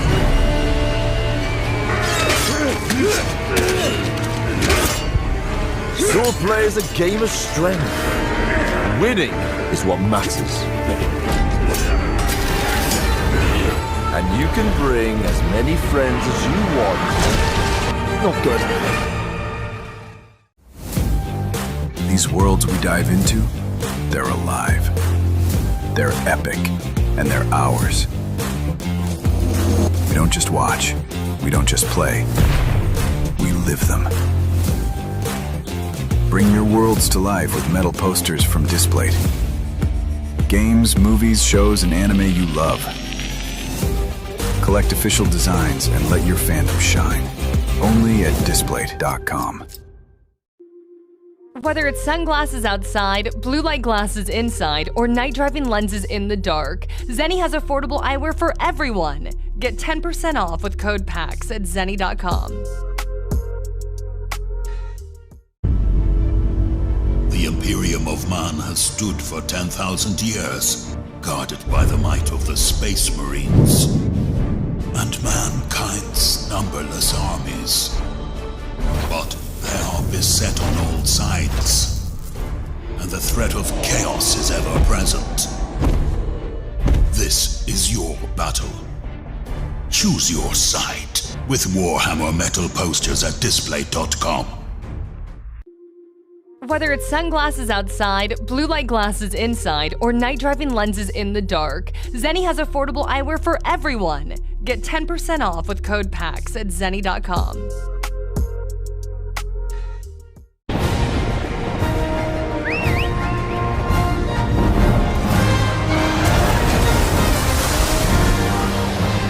Our ignorance is proving fatal. The encroachment threatens to drive our people out of house and home. But this divide has brought our two kingdoms to the brink of war. But it won't be for long.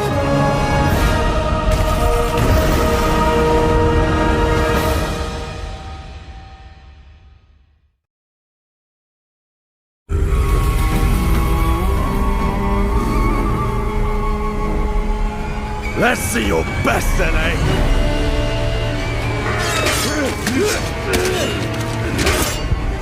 Sword play is a game of strength. Winning is what matters. And you can bring as many friends as you want. Not good. Whether it's sunglasses outside, blue light glasses inside, or night driving lenses in the dark, Zenni has affordable eyewear for everyone. Get 10% off with code PAX at zenni.com.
Whether it's sunglasses outside, blue light glasses inside, or night driving lenses in the dark, Zenni has affordable eyewear for everyone.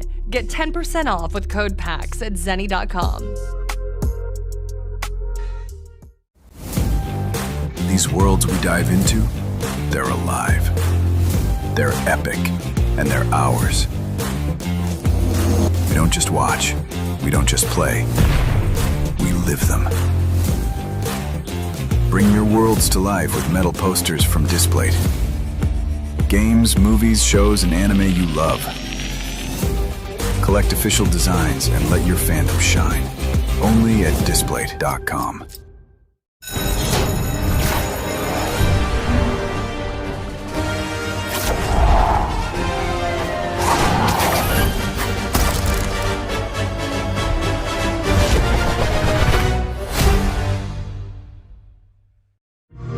This is Sloan Beaumont speaking. Yes, from the commercials. Listen, I was given the chance to run a massive research project out at the local park. So, no leaks, no teams, just calm, cool science. It's gonna be amazing.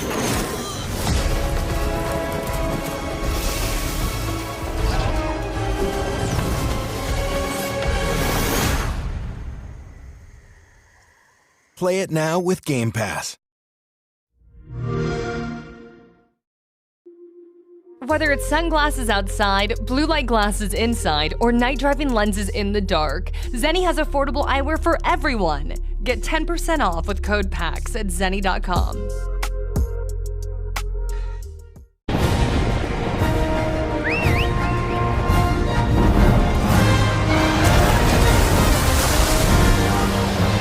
Our ignorance is proving fatal. The encroachment threatens to drive our people out of house and home.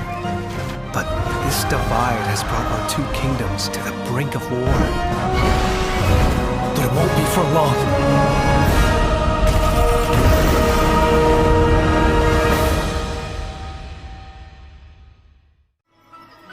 Why do you fight? Why walk this path of subterfuge and conflict? If you feel wronged, blame yourself or the father. The powerful must rule the weak. It is our duty. Heavens fall upon your crown! This vile charade has gone on long enough. It ends now. Do you remember when your father showed us how to make a whistle of a blade of grass? Whether it's sunglasses outside, blue light glasses inside, or night driving lenses in the dark, Zenni has affordable eyewear for everyone. Get 10% off with code PAX at zenni.com.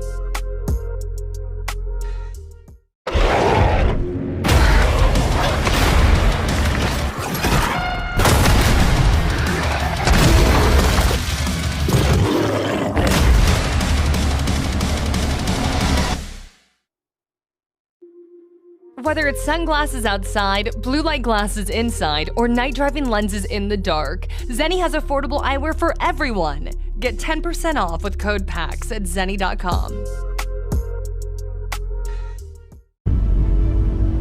The Imperium of Man has stood for 10,000 years, guarded by the might of the Space Marines and mankind's numberless armies. But they are beset on all sides, and the threat of chaos is ever present. This is your battle. Choose your side with Warhammer metal posters at Displate.com. Whether it's sunglasses outside, blue light glasses inside, or night driving lenses in the dark, Zenni has affordable eyewear for everyone. Get 10% off with code PAX at zenni.com.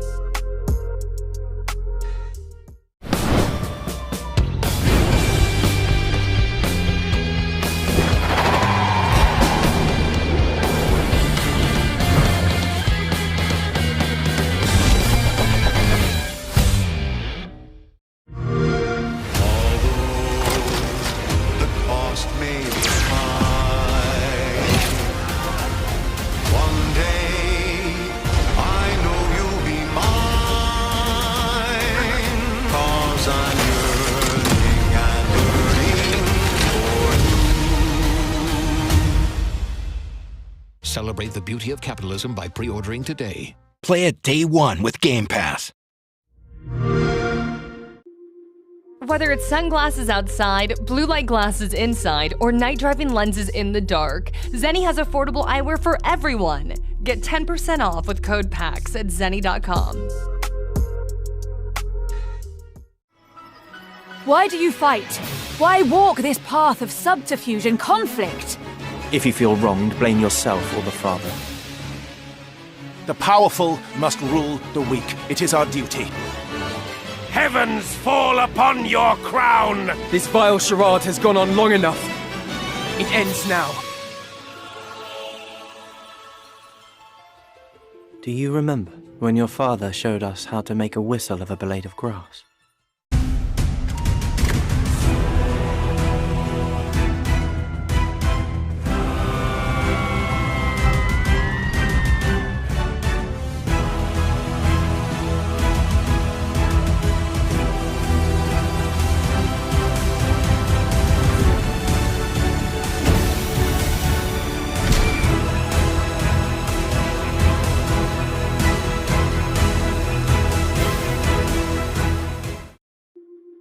Whether it's sunglasses outside, blue light glasses inside, or night driving lenses in the dark, Zenni has affordable eyewear for everyone. Get 10% off with code PAX at zenni.com.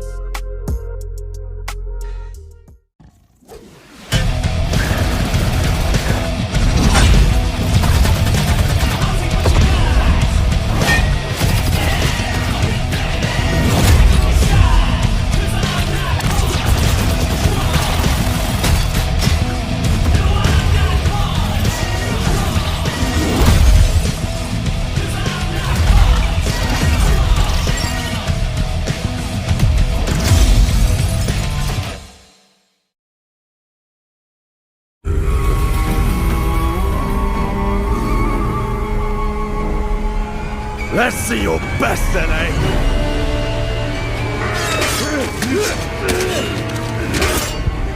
Swordplay is a game of strength.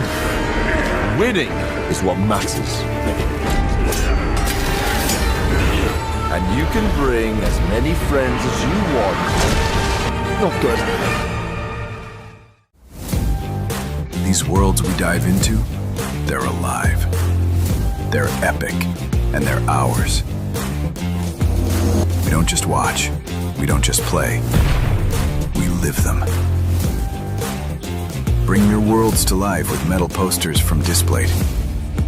Games, movies, shows, and anime you love. Collect official designs and let your fandom shine. Only at Displayed.com.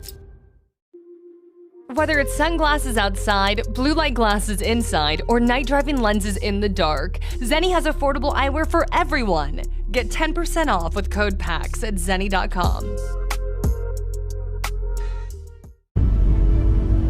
The Imperium of Man has stood for 10,000 years, guarded by the might of the Space Marines and mankind's numberless armies. But they are beset on all sides, and the threat of chaos is ever present. This is your battle. Choose your side with Warhammer metal posters at Display.com. Whether it's sunglasses outside, blue light glasses inside, or night driving lenses in the dark, Zenni has affordable eyewear for everyone. Get 10% off with code PAX at zenni.com.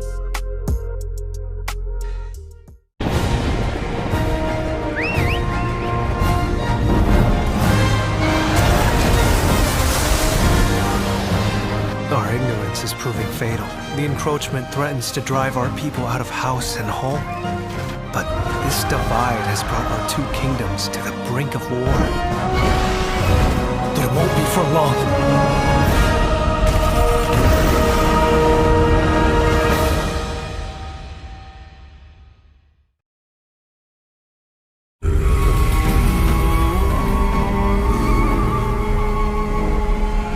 Let's see your best then, eh?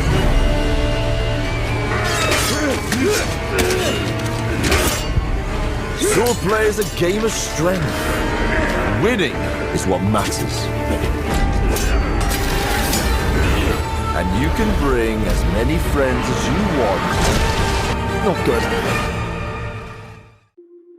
Whether it's sunglasses outside, blue light glasses inside, or night driving lenses in the dark, Zenni has affordable eyewear for everyone. Get 10% off with code PAX at zenni.com.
evening. How are you?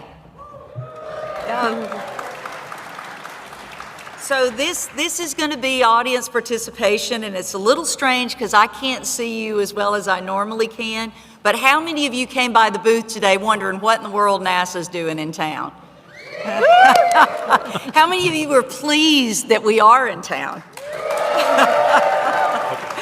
Well, we are so glad to be here. My name's Marcia Lindstrom, and I'm part of the NASA's SLS, or Space Launch System rocket team. And my job is to go around telling the Artemis story, and I brought along a pretty impressive group to help me do that tonight. And we're going to try to speak your language, and you can help us do that. So it's an incredibly exciting time at NASA. There are more space launch vehicles being built and developed than at any other time in history. It is in a unique time of innovation and exploration, and we're going back to the moon. Did you know this? And then what's our next step? Mars, you betcha. So the future of human spaceflight is extremely bright, and it's happening right now. And we're prepping for Artemis II, which is the first crewed mission to the moon since 1972. I was just a little young pup of 8 years old at that time, but that's the last time we were there. We currently are scheduled to launch no later than April of next year. So we are talking, So 33 weeks, that's it. That's what we've got and to be ready for launch. Now I'm telling you about Artemis II, but I don't want to get too far ahead of ourselves. On November 16th, 2022, we launched the SLS rocket with the Orion spacecraft aboard it from Kennedy Space Center at 01:47:44 Eastern. And we started to take that first step back to the moon. So before we get ahead of ourselves, let's take a little look back at that. Our return to the moon will be different than the last time. We plan to explore more of the lunar surface and the learn Space how Launch to System live. is now counting down to liftoff of Orion on its maiden voyage to the moon. And here we go. Hydrogen burn-off igniters initiate. 7, 6, 5. 4-stage engine start. 3, 2, 1. Boosters in ignition. And liftoff of Artemis 1. We rise together back to the moon and beyond. We are all part of something incredibly special, the first launch of Artemis.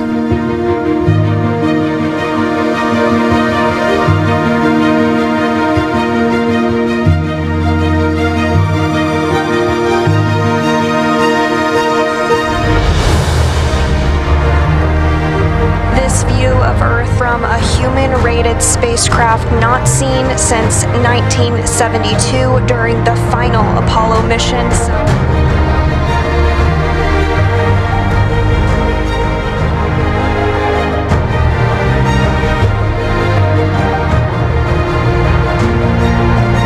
Distant retrograde orbit. We're going to be about 38,000 miles away from the lunar surface. We're going beyond anywhere we ever went for Apollo.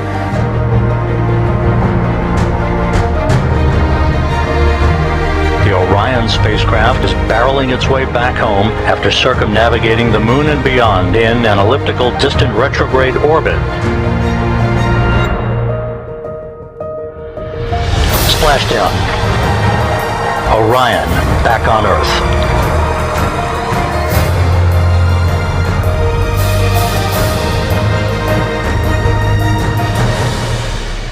About that. So here's the first audience participation thing. How many of you saw that live as it happened? You are our people. How many of you have seen that in some form of video since then? How many of you have yet to see anything about Artemis 1? Go ahead. Okay, please get out. Just get out. Just go on. You know, security. No, we are delighted.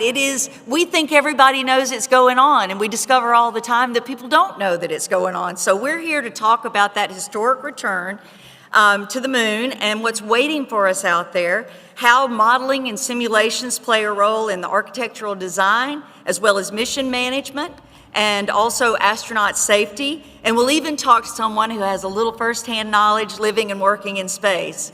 So help me give a warm welcome. We're going to introduce them one at a time. First, we'd like to introduce Tanya Andrews down here on the end.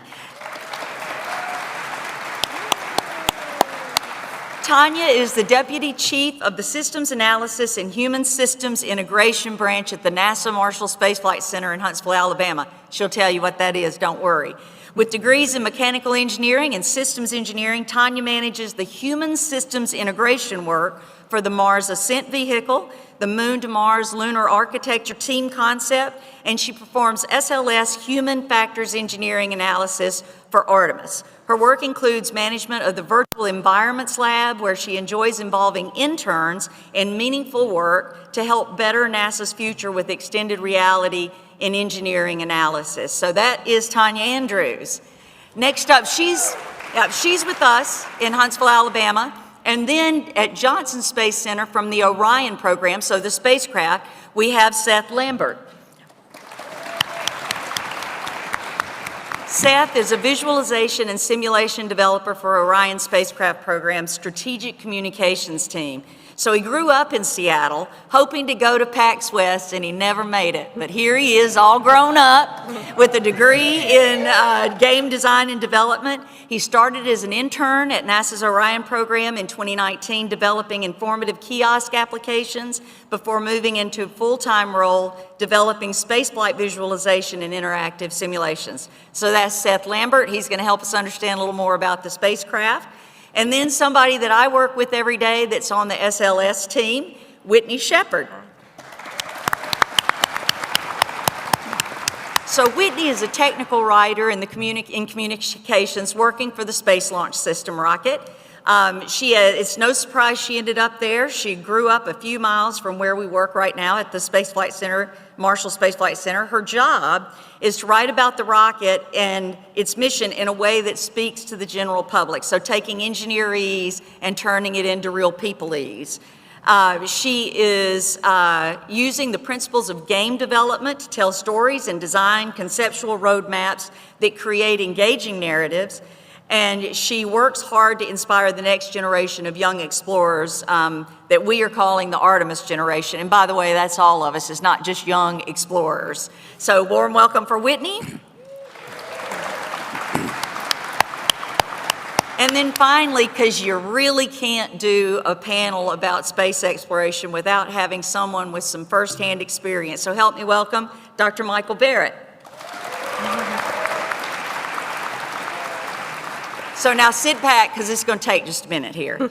With a BS degree in zoology, zoology, and board certifications in medicine and aerospace medicine, Dr. Barrett has the distinction of having flown aboard the Russian Soyuz, the Space Shuttle Discovery, and the SpaceX Crew Dragon. He's lived aboard the International Space Station and has racked up 446 days, 15 hours, and 21 minutes in space. He is also an aquanaut, where he used virtual reality for telemedicine during the Nemo 7 mission. And he's also, and I asked him how to say, are you a cave-a-naut or a cave-naut, or what's the real term? He said he just calls it caves. But that was with the ESA's, or the European Space Agency's, caves training. He's been a flight surgeon, a mission specialist. He flew as a pilot on 2 of his missions. He's performed 2 spacewalks. And then back here on Earth, he managed human research program at NASA's Johnson Space Center, helping to mitigate the most prominent health and performance risks associated with human spaceflight. And since that time, Dr. Barrett has worked payload science for the International Space Station. He's been extensively involved, he hates this, by the way, extensively involved in medical and human factors applications for new space vehicles in commercial crew, so SpaceX Crew Dragon, as well as the Artemis programs. And all of that around the medical risks and research efforts. And we really, really wish we could have brought somebody with just a little bit of experience, but the good doctor's just gonna have to do. So help me welcome Dr. Barrett.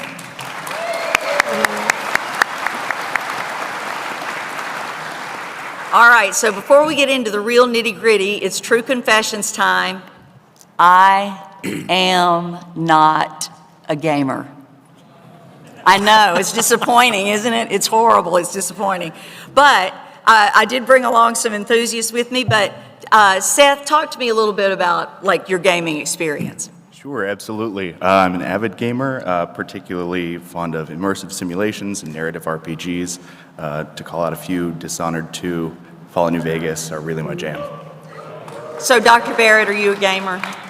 So I was really excited when the original Pong came out long before most of you were born.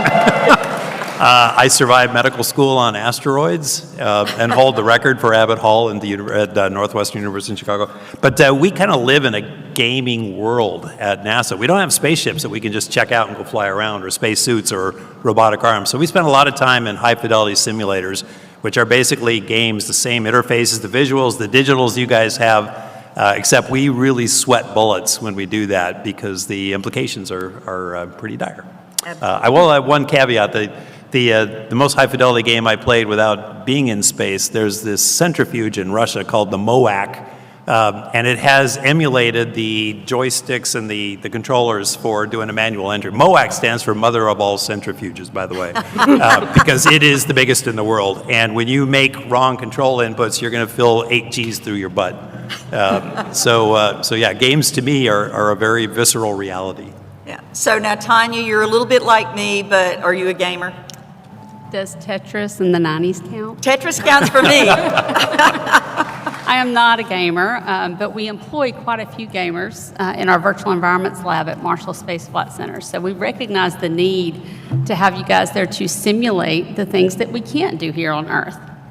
But in fact, a few years ago, I took my son to Take Your Child to Work Day. He's about 8 years old at the time, and I take him into our virtual environments lab, and he puts the headset on.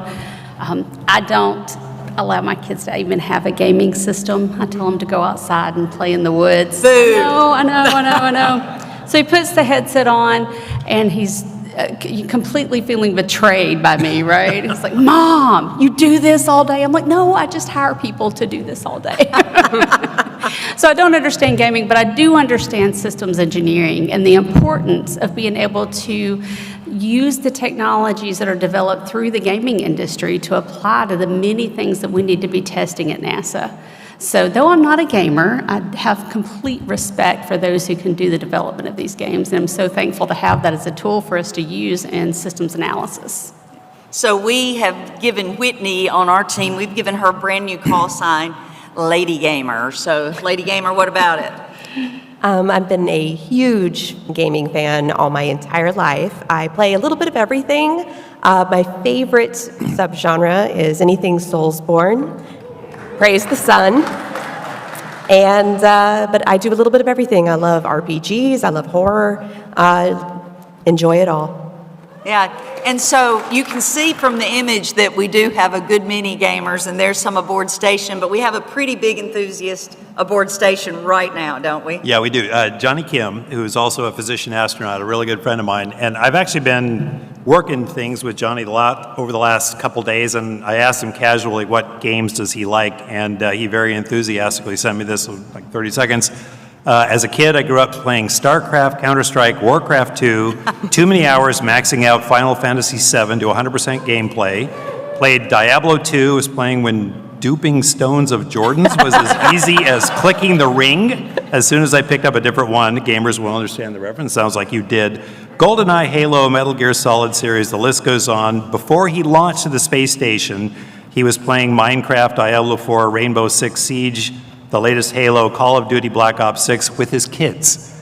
And when he's by himself, he enjoys survival horror games like Resident Evil, Res 2 Remake, Fortnite, Roblox, etc. It goes on. I'll stop there, but you get the idea. And he did want to emphasize that he uses both PC and Xbox. So yeah, and so just Johnny. So you know, Johnny did all that and became a Navy SEAL and is a medical doctor. So as they have said, he could kill you and bring you back to life. So now we're going to kind of get into it a little bit. We're going to get back in your world, but we want to tell you a little bit about what's going on with Artemis. So why, Dr. Barrett, why even go back to the moon? I mean, been there, done that, did Apollo. Why go back? Well, so, you know, for this generation, the kind of the elephant in the room here is that we were there, and it's been a long, long time since we've been there. So late 60s, early 70s, those were our last missions, and a lot of us saw that momentum that we had and that it was built And it was really kind of disappointing to see that stop, just to be real honest. So decades have gone by, and what have we done since then? We've redirected our efforts, low Earth orbit, new vehicles, space stations, long duration. We have learned a ton, which has been really, really good. But when you think about what spaceflight is, it's a very elective thing to do. It's something that countries do because they have surplus resources and it's going to make them better. And we've developed a lot of technologies now that are going to make that whole effort better. When you look at geopolitics, everybody has interest in the moon because of resources, because of science, because of all sorts of advantages, especially if you're thinking about expanding into the solar system. The German scientist Kraft Erika said, if God had meant for us to explore space, he would have given us a moon. Well, we got one, right? That was the point of what he said. And so every factor, every geopolitical attitude right now is telling us it's time to go back. And the Artemis is our framework to do that right now. It'll be a series of increasingly complex missions, starting going around the moon, landing on the moon, building bases. And the idea is to get a foothold on the moon, to stay, and it's a part of our steps of expansion into the solar system. It's a big deal. Absolutely, it is a big deal. And the last time we went to the moon, the computer that we lovingly refer to as our phone, and would have filled a room, not this room, but a room. No one had even heard of Waze. We explored about 6% of the moon. We landed on Apollo, the equatorial region, so about 6% of the moon. That's sort of like showing up at a deli in New York and saying, I've seen America. We have barely scratched the surface. So Tanya, do we know what awaits us at the moon, and what are we thinking? There's a lot of possibilities when you're looking at lunar exploration. We are interested in the types of soil samples we can get. We're interested in the exploration of the different poles. This time we're going to be landing on the southern pole, which is very different than where we've landed before. We're doing a lot of studies right now looking at the shadows and how dark the shadows are, how the light angle is going to affect our visibility when we're dealing with the different scenarios of things that could play out for our missions. Yeah, and what do you think the very first thing we're going to be looking for on the moon is? Okay, but to get water, we probably need power as well, right? So solar power. And one of the places that we're looking at in particular is Shackleton Crater. And it's one of 13 sites that have been identified now. And one of the things that allows is there are what we refer to as eternal peaks of light, so almost perpetual sunlight, immediately adjacent to permanently shadowed craters where we believe there is water ice, and it's still frozen there. And so you're right, we're looking for water because why? That's what? Air to breathe, water to drink, and liquid hydrogen and liquid oxygen make what? Boom. Rocket fuel. Exactly. So it is really, the moon stands as a testament to our history, a witness to our history. So Whitney, how does living and working on or near the moon, how does that prepare us for Mars? Because that's the next step. So we've had people on the International Space Station for more than 20 years. I mean, what are we thinking? Well, we have been so successful and we have learned so much with the International Space Station, but it's time to go a little bit further. International Space Station is in low Earth orbit and we're ready to go back to deep space. The moon is a very handy test bed for technologies that we want to prove for Mars rather. So the moon itself, it's right in our backyard, right? We don't have to go terribly far to get there, and certainly not as far as Mars. Yeah. And so, Dr. Barrett, I've watched a few things. I stalked you a little bit to kind of learn how you think. Are you scared? Not creepy at all. No. So you also consider the International Space Station to be a real test bed, not just for the moon, but also for Mars, right? Oh, absolutely. We take baby steps, and although it involves a lot of energies and it's hard to get to low Earth orbit, it's still what we would consider a baby step. And eventually the moon will be considered that way too, but it's another place that's kind of hard to get to. But the ISS has a really well-equipped laboratory, does a lot of things for us. It helps us do a lot of science into combustion, fluid, dynamics, physics, heat transfer, and my favorite is the human body in space. And we've learned a huge amount of information on that, but also to test life support systems and critical food systems and regenerative systems that we're going to need to go anywhere, whether it's a deep space cruise to Mars or the Martian surface. So in a way, the station is like our low Earth orbit wind tunnel. It's a place where we can test things and test them for effectiveness and reliability. We need things to work for years at a time before we're confident to go on to the moon and Mars. And so station has done that. It's given us a huge amount of knowledge as well. And I think you referred to it as the ultimate destination for the scientifically curious. I did, and it is. However, it's time to push that destination a little bit further. Absolutely. And having a low Earth orbit platform and a lunar platform, which will become a surface wind tunnel for us. Those two in combination are going to give us the tools we need to expand. Yeah, so we test the technologies on the moon and the International Space Station to use on Mars, but just to give a little bit of perspective, and this is where you guys get to play, how far away from Earth is the International Space Station? Shout it out. 90 miles is one answer. Anybody else? What's the answer, Dr. Barrett? Well, 250-ish or so. It's about the same distance as here to Spokane. I would caution a little bit, and we don't think in just distances, because to get that distance involves huge energies and a velocity change of 17,500 miles an hour, which is most of the velocity change you need to get to the moon also. But 240-ish, 250-ish is about right. Yeah, so my flight from Chicago here is about that 3-hour flight. So that's not too bad. Get some snacks, an audio book, you're good to go. So now, how far away do you think, and when we're saying this, I mean in average, because it's always moving, but how far away is the moon? All right, so Seth? The moon's about 1,000 times further than the ISS, roughly 250,000 miles, which is about a 3-day return trip. Yeah, so that's a long trip. But what of Mars? How much time do you guys, and we'll talk distance first. How far away is Mars that would be around its closest point to Earth? Anybody?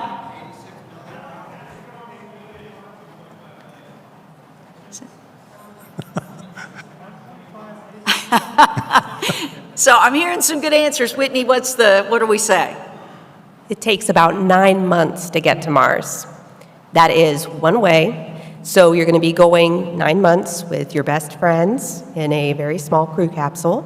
And then you're going to have to stay there for a little while, because you've got to wait, of course, for the planets to be close enough to minimize that distance. And then you've got another 9 months back. So a little more than an 18-month round trip. Yeah, choose your friends carefully. The closest Mars ever gets to us is about 35 million miles. Yep. And the furthest is about 250 million miles. So it's literally another 1,000 times beyond the moon. So think of getting up to Earth, 250 miles, moon, 250,000 miles, Mars furthest 250 million miles. So 3 orders of magnitude each time you do that. Yeah, and it kind of gives you some perspective about what's involved. So on that little trip, once you're on your way, you're on your own.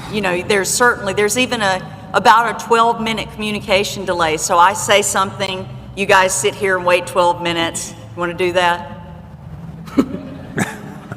And then you hear it, and then you answer me, and I wait 12 minutes. It affects everything. But we've got a sim for that, right, Whitney, to kind of get us talking about what the differences are with Mars? We do. Since we haven't unlocked fast travel to Mars yet, we're looking at various ways to kind of test people's morale, make sure that they can cope with extreme isolation, and there is a simulation called CHAPIA, which is the Crew Health and Performance Exploration Analog. And what that means is that they took 4 people, 4 very brave souls, and they put them in extreme isolation for about a year, so that they had to cope with similar situations that people who are going to Mars are going to have to cope with. So limited resources, boredom, and they discovered something very interesting during that time when they were conducting that experiment, and that is that gaming basically saved these people's mental health. They became obsessed with games like Civilization and SimCity, and all these games that we associate with very long play times actually helped their mental health. It helped them their cognitive abilities, solving problems, and NASA is actually looking at creating own specific games for astronauts for training because it was so successful with CHAPIA. When we do that simulation, guys, we'll take Tetris and Pong and all that stuff. So we'll keep it together. So I should mention, we're locking another crew in there in about 3 weeks Yep. for another 370 days. It's pretty cool simulation, and you can keep up with that. So now we've given you sort of an overview of what Artemis is. It's that return to the moon, increasingly complex missions, test flights really, to get there. You've seen the highlights from Artemis 1, and let's talk about the upcoming mission. And I told you 33 weeks is about where we are from launch of crew back to the moon, April of next year. So Seth, you work on Orion's spacecraft team. What's the Artemis 2 mission, just like a high-level overview of what they're going to do? Yeah, absolutely. So they're going to launch on a 10-day mission. It's going to take Orion and our 4 crew members on a free return orbit around the moon and back after performing a 24-hour high Earth orbit.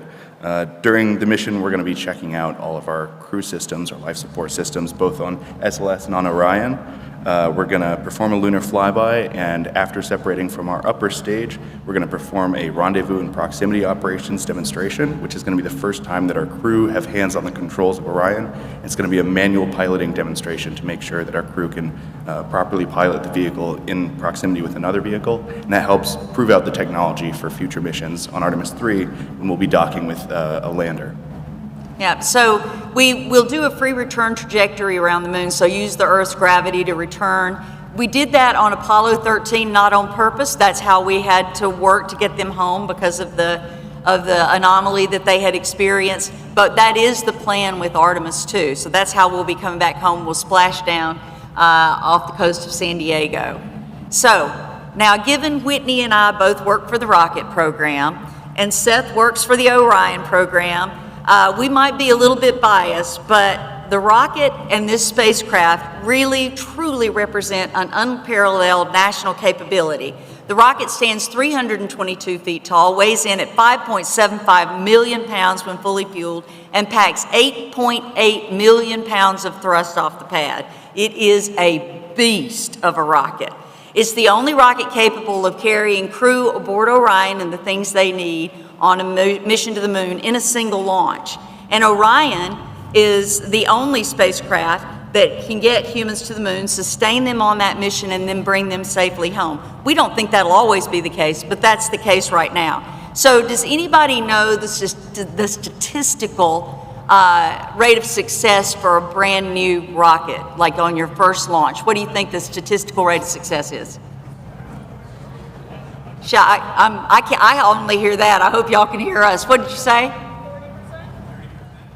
It's about 50-50. We did a little bit better than that. One of our jobs, as I said, is to take engineerese and turn it into real language. So when the mission manager for Artemis 1 says words like, he normally uses words like nominal, you know, he said eye-watering, staggering success with that Artemis 1 mission. And it's one thing to build a spacecraft and a rocket for an uncrewed test flight.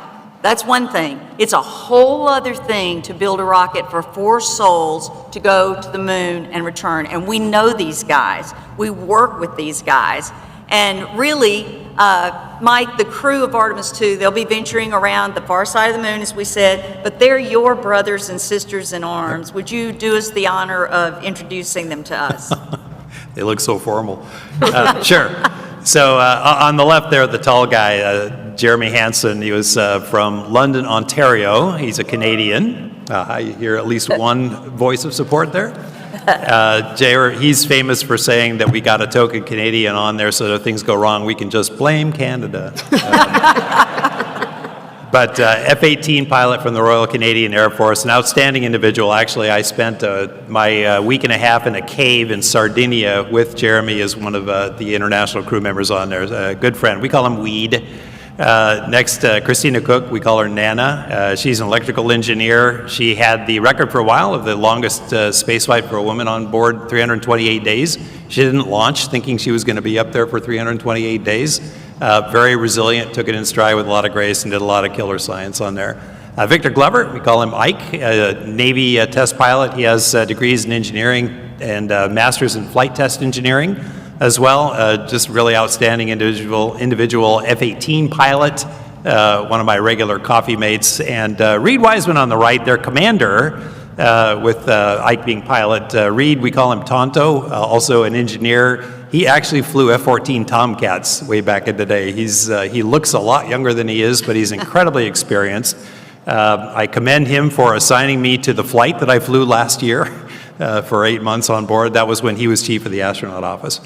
Really good folks, really good at what they do, and really special in a lot of ways, because when you look at a crew that is taking a ship into the air for the first time, the first crewed mission, that group of individuals as a test pilot, a test flight crew, have more than just a normal relationship with the instrument they fly. It's almost like a birth kinship. So they are talking to factory workers, to software developers, to everybody who puts heart and soul into that rocket, and it gives them a very in-depth understanding of their machine and the people who run it. And we've seen that recently. It's kind of an interesting time in history, as Marcia mentioned, with Bob and Doug, who flew the first Dragon, and Butch and Sonny, who flew the first Starliner just recently.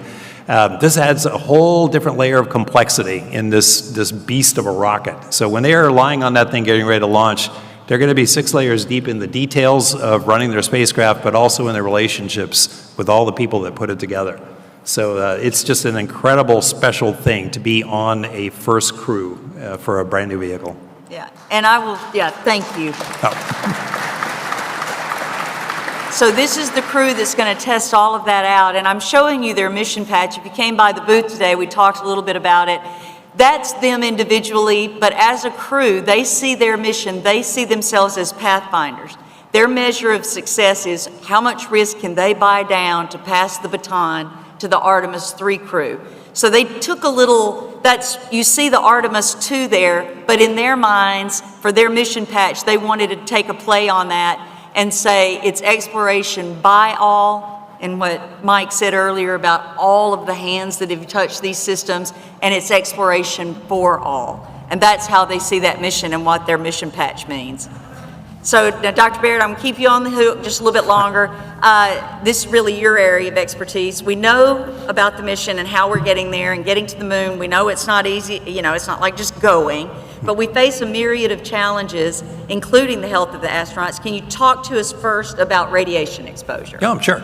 And this is a great picture to segue that off into.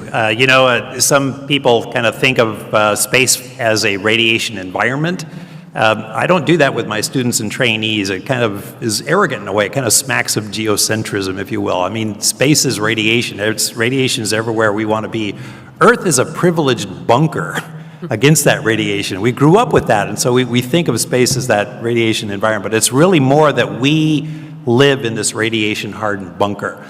And the sources of all that radiation, the first ones are the Van Allen belts that you see there, geomagnetic fields. We call them the Van Halen belts usually, but nonetheless, they do two things for you.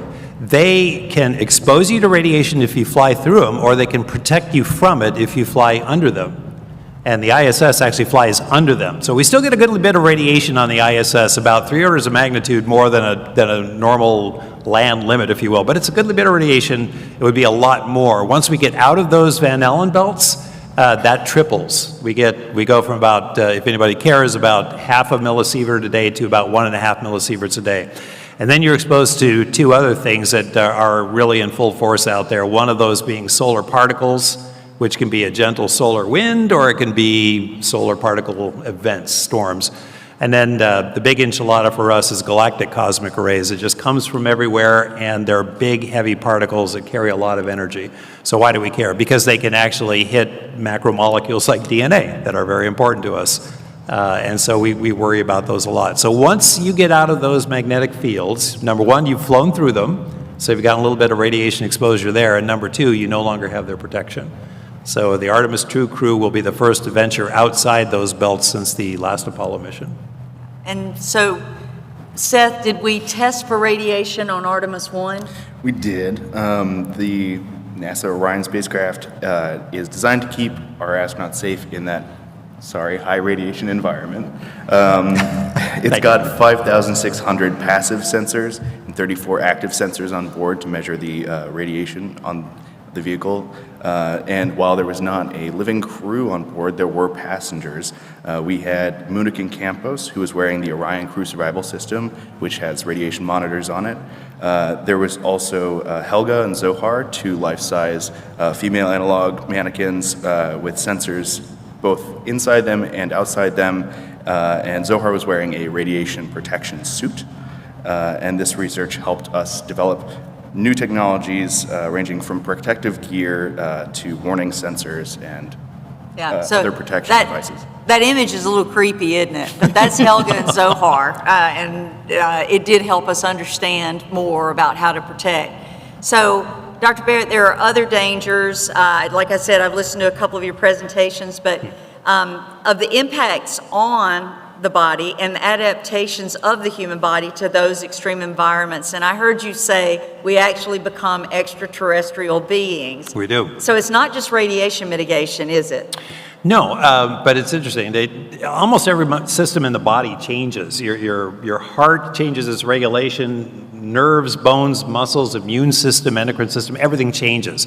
And most of those changes are adaptive. They're actually good things. So when I use the word extraterrestrial, after a certain number of weeks, you shift so many things from the shape of your body, the distribution of your organs, your volume of plasma, red blood cells, and you become better. I mean, your body is telling you, I'm in 0G, I need to do this, and I'm going to be better. And it's pretty cool to be that adaptive. Then it's maladaptive when you want to come home, and then it kind of sucks. And so when you think about what the human does, we go through this door, we call it G-state transition. When you go uphill, you have to get used to 0G for a while. When you come downhill, you have to get used to 1G for a while. But some of those things are truly harmful. And so if we're losing bone and muscle, we need to exercise 2.5 hours a day to put that back, because we know we do want to come home. And there's a few other things that kind of last. But if any of you have ever seen videos of people who just landed after long duration flight, you know, they can't walk straight and they look like bowls of Jello and they might be a little sick, and you just say, man, they're a wreck. But what you're missing is when they launch into zero gravity, they're sometimes sick, they can't navigate straight, they bump into things all the time, their face is puffy, they feel awful, and the guys that have been up there for a long time look at them and say, man, you're a wreck. So we adapt both ways. It's pretty cool. But when we go to the moon, things change. Fractional gravity, we don't know much about it. Dust is going to be really difficult because it's going to be in the air that you breathe and in your life support systems.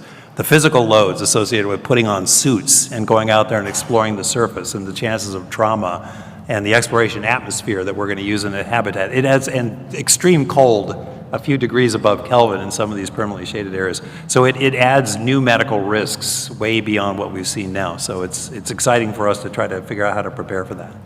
So now, Tanya, you're working with some pretty cool equipment to help us understand other human factors that must be considered in the confined spaces of microgravity. Tell us a little bit about that. Yeah, well, Mike and his team at JSC are looking at how the human body reacts. At Marshall, we're more concerned about the hardware. But we do that because we want to support the crew members, right? So we're looking at, how can we make sure the design matches the requirements for being able to do the tasks that we need to do? Do we have adequate tools? Is there clearance to actuate those tools? And it's not just the tools that the astronauts are going to be using in space, but also the ones that we use to assemble the vehicles here on Earth. I grew up blue collar, right? My dad was a plumber and electrician. So I've been in a lot of tight spaces with him looking at systems that just don't work as they're designed to work. And our technicians have to deal with those types of things as well. So with our design influence early on in the design cycle, we can make sure that things are assembled the way that they should be. So we don't have someone dropping a tool accidentally or fasteners accidentally and damaging the spacecraft before the astronauts ever have a chance to be on it. So the integration of all those different elements is a big job. SLS is being created all over the United States and shipped down to Florida for assembly. So we're making sure all those things can be assembled as planned. One way that we do that, though, is utilizing our virtual reality systems. when we're doing that design analysis. We can build little subsections of this, but we can do it much quicker if we pull the designs into VR. We look at how those systems are going together. The video you see here is augmented reality, obviously, but we do some of both of those things. And it's not just manned systems. The Mars Ascent Vehicle is a great example of an unmanned system that we're doing the same analysis for. So think about all the places that humans are touching the project, not just the astronauts doing the operation, but the people it takes to assemble, integrate, and test the vehicle as well. And we want to make sure that that's done correctly from beginning to end. She has a super cool lab, super cool. You can kind of see that. So here's an old joke. Go ahead and date yourselves. Anybody know how to get to Carnegie Hall? Practice, practice, practice. So thank you. Again, you're my people. We call practice sessions, of course, simulations, and NASA simulates everything to learn the things we need to learn to mitigate risk. Right, Seth? Yeah, absolutely. So before we can send anybody up to do anything, we have to simulate everything we do. The simulations allow us to test situations in all kind of variables to help us buy down that risk. And we simulate things from medical conditions in space, blast debris. We simulate design improvements to vehicles and crew systems, and we simulate interfaces that the crew will be using in the vehicles. Yeah, and so some of those pre-flight simulations are built in a very special building at Marshall Space Flight Center that we call the SEAL CITF. You're welcome. Whitney, you work very closely with that team of engineers. Talk to us about that. So there are 3 flight computers on the core stage of the SLS rocket, and these flight computers have a very big job. They communicate with Orion, they control the navigation, and they control how the engines perform. There's also software on the SLS rocket, and that software has 50,000 lines of code. So what do you do when you have a lot of software and you've got a very big thing you've got to do with it? You've got to test it, and that is what happens at Marshall Space Flight Center in the SIL CITF. So the SIL itself is the Systems Integration Laboratory, and it has a very accurate environment of what it's like to have the rocket's avionics as well as the software systems. The lab itself includes the flight computers and avionics, but it also includes emulators for the engines and for the boosters and the Launch Control Center and Orion. At the CITF, which is the Software Integration and Test Facility, that's where they actually test the SLS computer systems and the software itself. What they do is they create test scenarios, and they run those over and over and over. So they'll have a great day of a launch where everything goes perfectly, but they'll also test something when a not so good day, when something that we don't want to have happen happens, and how does the software cope and perform? And that is always really cool to see. Yeah, so one of Marshall's highly specialized software tools is called, ironically, we named it first, Artemis, or a real-time environment for modeling, integrations, and simulation. And it's a suite of models, simulations, and hardware interfaces used for simulating avionics hardware and software through all phases of the mission, from pre-launch through orbit insertion. So Whitney, you mentioned they test all this. How many times do they test the mission? How many variables can there be? Well, by the time we launch Artemis 2, we will have run that mission 100,000 times. So, prepared for anything. Practice, practice, practice. So now, Seth, you're the bona fide gamer. You're the guy with the degree up here. You work in simulation and visualization. How do you apply that specific skill set in your work? Yeah, so I've been the lead developer on 2 interactive products for the Orion program. The first of which is Arrow. It is a real-time telemetry-driven visualization that allows the public to track Orion and its journey on Artemis from launch to splashdown using downlink telemetry from the vehicle. And the other of which is a Orion piloting simulator that we're actually demoing here on the expo floor. If anybody has come by, thank you, and for everybody else, we'll be here until Monday, come by and use it. But so I work in very close parallel to game industry techniques. I use a lot of the same engines, software, development patterns. In fact, for any devs in the room, there is an enormous amount of crossover in the math that goes into developing a game and spaceflight. Notably, quaternions it's a concept used to communicate three-dimensional rotation in 3D space, and two of the primary use cases are in video games and spaceflight, because both are industries where we care about how something's rotated in 3D space. Yeah, so even our engineers, when we were tanking the rocket for the first time, they had the numbers, they had all the graphs and everything. They wanted a visualization. So that's what you're seeing there, so they could watch it as it happened. So now we've talked about the mission simulations on the operations side, and I know I want to get to some questions, so we're going to hustle a little bit here. But Dr. Barrett, it's also on the astronaut training side. Talk to us a little bit about what kind of training you guys go through. Well, generically, and I'll make this real quick, we spend a ton of time in classrooms. So back to school lectures, we never stop going to school. But then we spend a huge amount of time in the simulators, like I mentioned. We have simulators for the robotic arms, for EVA that we do. We have simulators for the high-performance aircraft we fly, which are T-38s. So there's a lot of that. But then you're also out there in the field learning about geology, and, well, there we are. That's Nana learning about geology, I think, in Iceland. We learn basic scientific techniques because we may be the first to see a new phenomenon, and we don't necessarily have guidelines. We have to have basic scientific knowledge in how to collect specimens and analyze them. So that's one of the funnest things that we get to do. And one of the super funnest things is expeditionary training, where we will go off climbing or sea kayaking, and we never do it in good weather. We never do it in warm weather. You get out there, you just get really uncomfortable with one another, and you learn how to get along with one another in a small can for days to months at a time. So. Yeah, and put down the joysticks and get in the neutral buoyancy lab at Johnson so you can simulate the 1/6 gravity of the moon and understand how things operate in that environment. Yep. And Tanya, we're not all alike, right?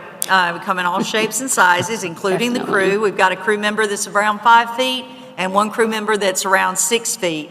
How do you account for that in mission design and training? That's a great question. We actually have a set of requirements that address the different sizes that have to be accommodated.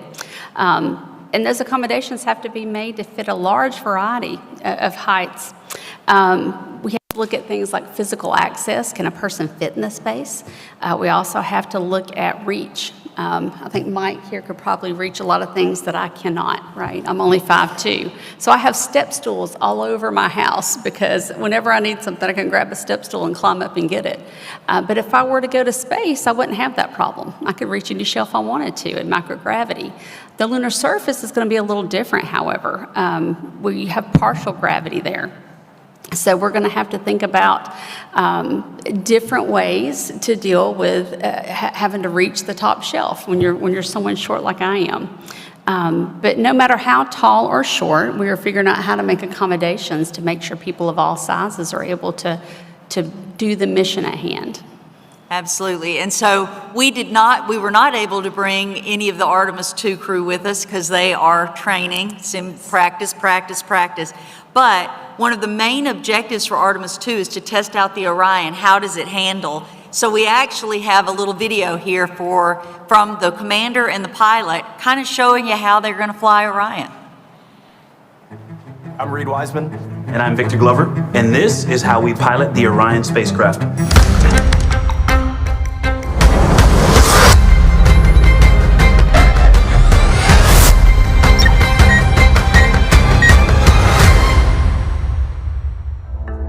I think we should show you how we actually control the vehicle. So we've been using terms like rotational hand controller. Rotational hand controller, we say RHC for short, and translational hand controller, THC for short. In an aircraft, you would have a stick and a throttle, but it's the things that you put your hands on to control the spacecraft. We will pitch, roll, and yaw. Those are the 3 axes in each direction. And then we will also go up, down, left, right, in, and out, and we will assess how precisely that we can control the spacecraft. But we mentioned earlier that the main controller of the spacecraft is software. And so the main way that we interact with the spacecraft is our cursor control device, your absolute favorite. I know you love this CCD. thing. This thing, it looks awkward, it looks weird, but when you get to use it, it's actually a genius piece of gear, and I know it is your favorite. Oh, it is. This is our primary way to interact with the spacecraft. And so what it does is it allows us to determine where we put our focus on the display. So I can move the cursor to a certain display, and then I can move the cursor around to interact with certain fields of data. And it's one of the primary controllers because there are going to be times when we're under 4G, 8G maybe even, and we won't be able to lift up our hands and push the buttons on the display. So this is exactly how we will do it. There is far more information on these displays than we will need to fly this spacecraft normally. But if a system goes off, if something goes wrong, we can dig down into the lowest levels of the computer of all the systems here, and we can take a look, see what's failed, talk to Mission Control in Houston. And then right next to the displays, you see switches and toggles and dials. And so we call those switch interface panels or SIP panels. If the rotational and translational hand controllers didn't work, we also have a backup to a set of switches.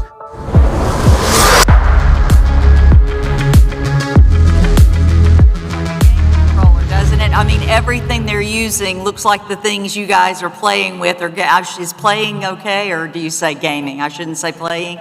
But it looks just like that. And Seth, a lot of the things you're doing with Orion, it's developing platforms that translate mission data to applications and media outlets. And I'm going to ask you to hustle through this if you don't mind. But talk to us about Arrow and the Moon Board. Yeah, so Moonboard is a tool that our NASA TV team use. It's an interactive touchscreen board that they're able to take models of Orion and the various components of the mission, zoom in, explode them, track the trajectory of the vehicle, call up information about the mission in its current phase. And then Arrow, as I mentioned earlier, is software that I developed, and this is what we're seeing right now on the screen. It's taking downlink telemetry from Orion and using that to create a visual model of the mission from launch through splashdown. It's got interactive camera controls so the public can take it and view the mission at any point, see what engines are firing, what the solar arrays are doing, zoom out all the way to view the entire trajectory of the mission, call up milestones, and learn about the mission in its entirety. Yeah, so it's getting you to be part of the mission, which is what we want you to do. This is your space program. It's not ours. It's yours. So being involved like that is very important. And science drives technology, as we said before, technology development, and a lot of the technology that's invented in space trickles down to users. And Whitney, you're going to have to hustle. But talk to us a little bit about some of those spin-offs. All right, so as Marcia mentioned, a lot of technology that's invented for space actually shows up in gaming, and there's some stuff right on the floor that absolutely was originally invented for space and has trickled down to stuff that we can use. For example, the Advanced Spaceborne Thermal Emission and Reflection Radiometer, or ASTER. That is some data. The NASA launched a satellite, and that data itself came back and has a lot of really cool landscape terrain. So a lot of games, even on the floor now, use that data to create landscapes and valleys to make them more realistic when we are actually playing on a game. The insulation that is used to improve spacesuit gloves is actually being used in a lot of gaming chairs. So when you're having a long time gaming session and you're starting to get hot, it actually keeps you cooler. And finally, the technology that keeps your gaming headset sounding good when your friend across the country and you're co-oping and whatnot, that is actually was originally invented so that NASA could listen to astronauts as they travel hundreds of miles away. So that's pretty cool. That's just a few. We publish a book like this every year of spin-offs, and you can always look it up. So Tanya, how do you incorporate gaming technology like VR when we're preparing our return to the moon? This picture actually is a great example of that. I talked a little bit earlier about the extreme angles of the sun, and there's no atmosphere on the lunar surface, so there's no scattering of light. So when you're in the dark, it's very dark. And the light has an extreme glare. If you've ever driven into a sunset or the sunrise, that glare is right there at that low angle. So that extreme brightness and extreme darkness makes it difficult for our eyes to be able to detect what's really out in front of us. If I'm walking into that shadow and there's a large crater that I could fall into, then that could cause problems. But we're also looking at it from a worksite analysis standpoint, because what are we going to be doing on the moon? We're going to be working, right? So how can we make sure that we have the right accommodations for the astronauts to be able to do that work? If I have a lander, should that lander have a front porch light so that they can turn it on and see at night? What types of lighting could the astronauts use potentially to be able to see in the areas they're working in? We also have to think about tooling, right? We have quite a few simulations where we can select different tools to think about what we would want to do with a certain task. And one of the main things our team does, we can build anything. We have some technicians that can build absolutely anything. But we can't turn gravity off. We haven't figured out how to do that physically yet. So in VR, we can turn the gravity off. We can also go to 1/6G like we see on the moon. So I can take an object and simulate how it's actually going to react in that lunar gravity, where it's not going to just picking something up and watching it fall. It'll fall slower. If I bounce it around, it'll bounce longer.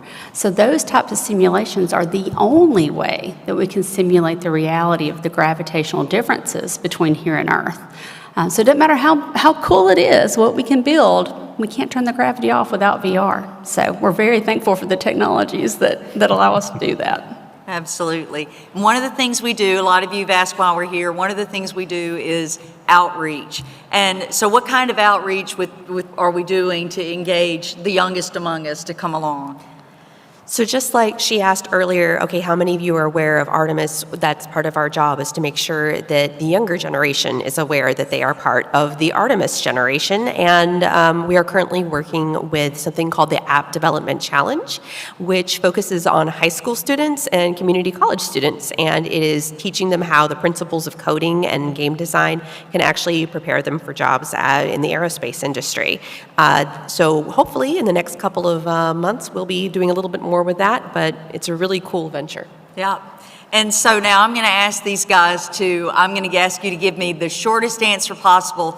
Seth, for kids interested in supporting space or adults considering career options and that love games, what kind of skills do they need to bring to the table? Yeah, software development in C++, C#, JavaScript, and Python are industry standards, and that's the same thing that goes into games and developing the software that we use here at NASA. So, Tanya, same question. What do you think? I agree 100%, but also looking at things through the lens of systems analysis, right? What does the system need to make it better? I'm not a good programmer. Shocking, right?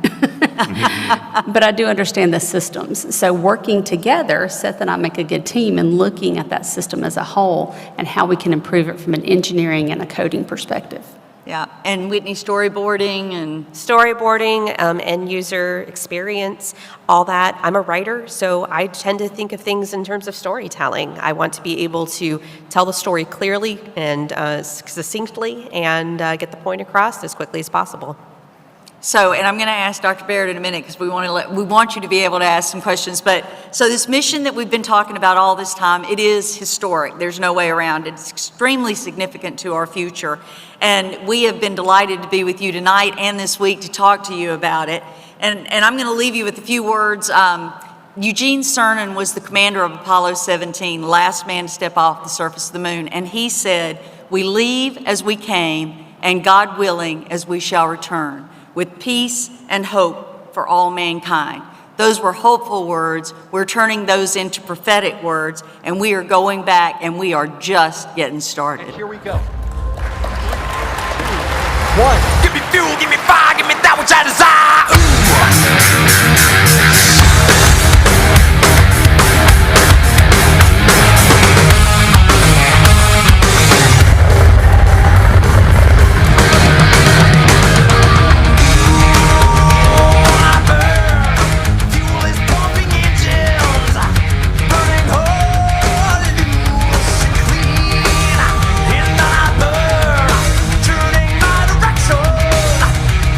My thirst with gasoline.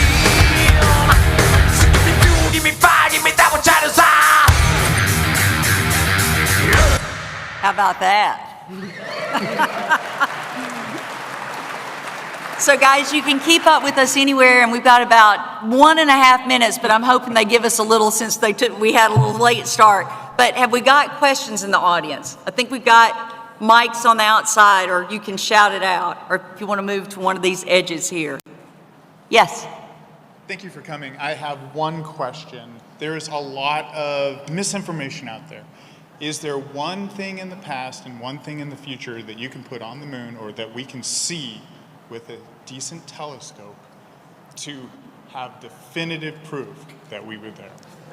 Well, if you consider the Hubble a decent telescope, we can actually we can see Apollo hardware I should with qualify the that as earthbound. the other thing is we put a laser reflector on the moon and we bounce lasers off of that thing periodically. Is that publicly available? Is it publicly available? The Hubble imagery is definitely publicly available, and the laser data probably is, but it's a bunch of numbers. But yeah. Thank you. You're welcome. Over here. With the VR integration program and things like that, are there any plans to have integration in the helmets or like HUDs or any advanced technology in the helmets, like in future missions? Yeah, we have been testing that for a while. I think the second to the last run I did in our water tank, doing spacewalk practice, I had a VR display that I was testing out and trying to do my normal task and incorporate that. So we are testing these for the next generation station suits, as well as in particular surface suits. You'd really like to not have to look down all the time or look at your wrist because you're carrying something or working with tools. So yeah, we are absolutely testing it. So are the Russians, by the way, and they've actually made a lot of good progress in the Orlan suit. Over here. This might be a question for Seth. How does Orion compare to Starliner and differ from Starliner, and what do you think about the future of Starliner? Whoa, that is not a question for me. I'm Orion specific. I couldn't speak to Starliner at all. Well, they're totally different animals. That's like, trying to compare a banana and a grape. Starliner is a low Earth orbit commuter. Orion is an exploration vehicle to go way beyond low Earth orbit, and very, very different animals. Orion's got a really good future. Starliner has flown. We hope it's going to be able to fly again, but totally different missions and really not comparable. Well, I'm rooting for both of them, I'll tell you that. Okay, I don't remember which way I went. So it's over here now? Over here. Hi, so I got to talk to you a little bit earlier about some of the outreach that you're doing between space development and the gaming community. So I want to talk a little bit more about that and hear kind of what kind of things is NASA or your team in particular doing to kind of reach out to like the gaming community to work on like that kind of development of those kind of educational things to get people interested in space, or if that's not happening, what kind of things would you want to see happen? I will tell you, NASA has a world of educational outreach materials, design challenges to bring people in, the internship programs that bring us people like Seth. All of that is going on all the time. I would not, is there something you think we ought to be doing? Well, I know we have a ton of interns that come through our lab. I'm a mom. I love working with young people. We always have half a dozen interns, it seems like.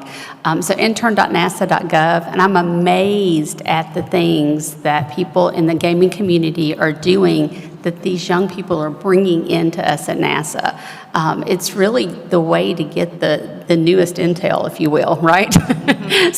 So we bring the spies in, if you will, right? The people who have been in the industry, and it is phenomenal at the things we can accomplish through those internships. And many of them, after they get back to school, will write papers, go to conferences, and spread the word of the good work we're doing that way as well.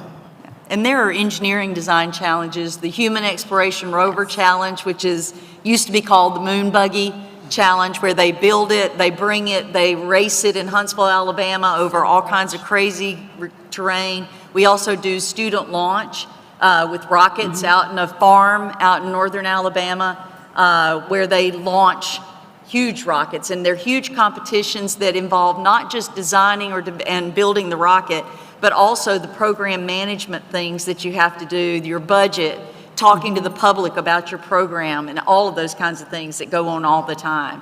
So it may not all be in this world, but it's certainly challenging young people all the time to get involved. So. No, there's one additional program, Hunch. Yes. High schools united with NASA to create hardware. There are high school students that are actually welding the equipment that's being used by NASA. They're sewing the cargo transfer bags that are being used on the International Space Station. And it's all done through high school students and some from junior colleges. It's really amazing the work that they do. And I'm going to go over here, and this might be, I can't see the guys back there, but I bet they've got a shepherd's hook after us. But let's come over here. Have we got a question? Hello. We have one last question, and then after that, we can take extra questions in the lobby. Okay, awesome.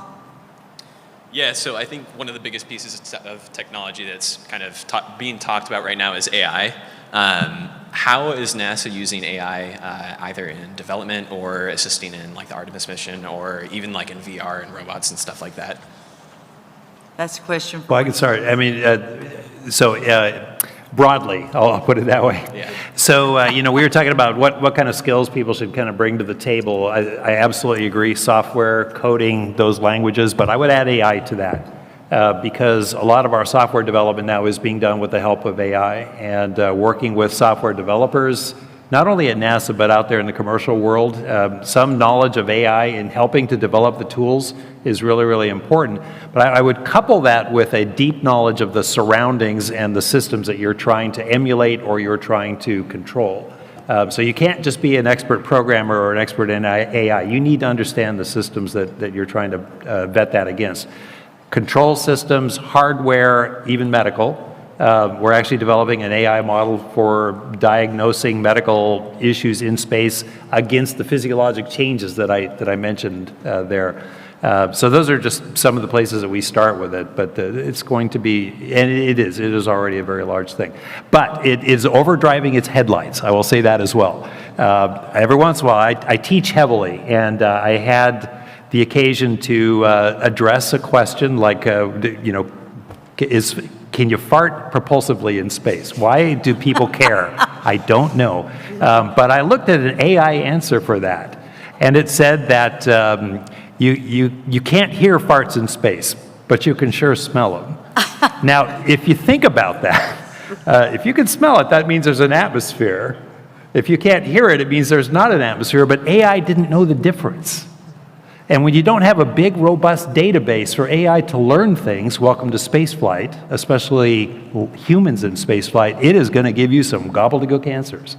So you have to be extremely cautious and skeptical and train your models well. But that's kind of where we are right now. It's very interesting. Awesome. Appreciate it. Thank you. And we're going to end on a fart in space. So how about that? Go for it, Y'all, it has been wonderful. Thank you for your interest. Thank you for your support. Follow us. Keep up. This is a golden age right now, and you're part of it. Thank you very much.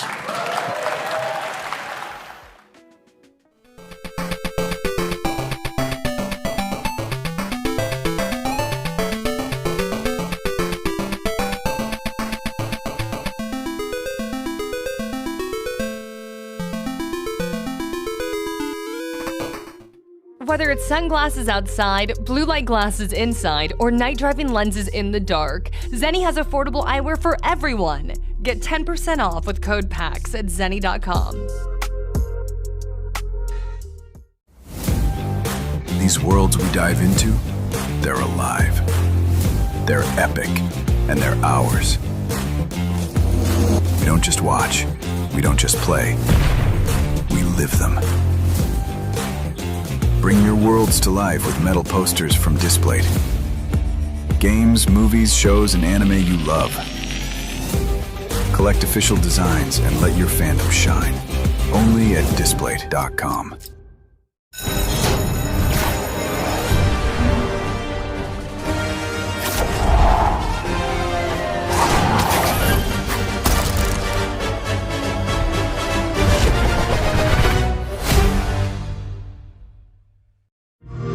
This is Sloan Beaumont speaking. Yes, from the commercials.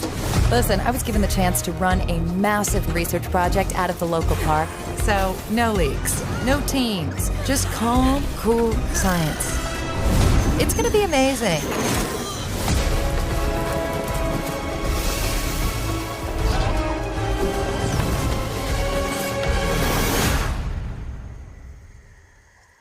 Play it now with Game Pass. Whether it's sunglasses outside, blue light glasses inside, or night driving lenses in the dark, Zenni has affordable eyewear for everyone. Get 10% off with code PAX at zenni.com.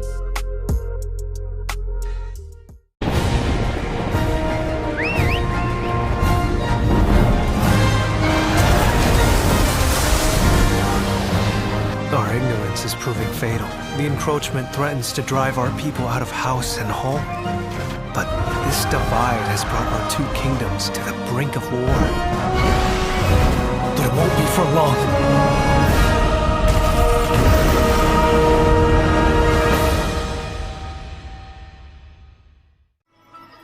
Why do you fight? Why walk this path of subterfuge and conflict? If you feel wronged, blame yourself or the Father. The powerful must rule the weak. It is our duty. Heavens fall upon your crown! This vile charade has gone on long enough. It ends now. Do you remember when your father showed us how to make a whistle of a blade of grass? Whether it's sunglasses outside, blue light glasses inside, or night driving lenses in the dark, Zenni has affordable eyewear for everyone. Get 10% off with code PAX at zenni.com.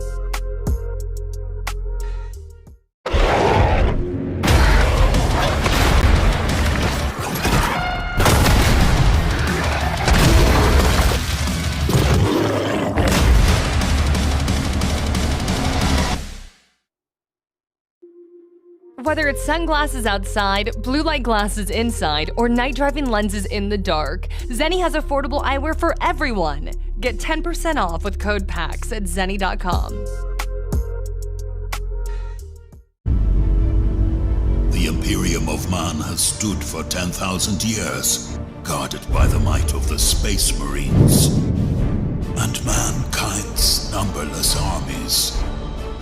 But they are beset on all sides, and the threat of chaos is ever present. This is your battle. Choose your side with Warhammer Metal posters at display.com. Whether it's sunglasses outside, blue light glasses inside, or night driving lenses in the dark, Zenni has affordable eyewear for everyone. Get 10% off with code PAX at zenni.com.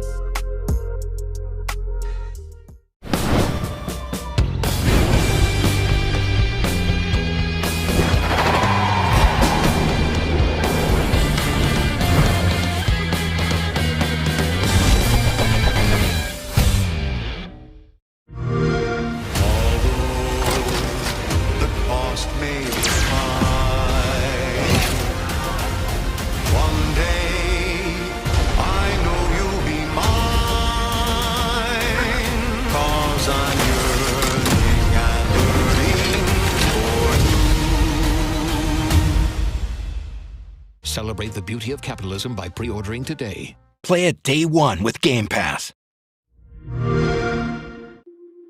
Whether it's sunglasses outside, blue light glasses inside, or night driving lenses in the dark, Zenni has affordable eyewear for everyone. Get 10% off with code PAX at zenni.com. Why do you fight? Why walk this path of subterfuge and conflict? If you feel wronged, blame yourself or the Father. The powerful must rule the weak. It is our duty. Heavens fall upon your crown! This vile charade has gone on long enough. It ends now. Do you remember when your father showed us how to make a whistle of a blade of grass?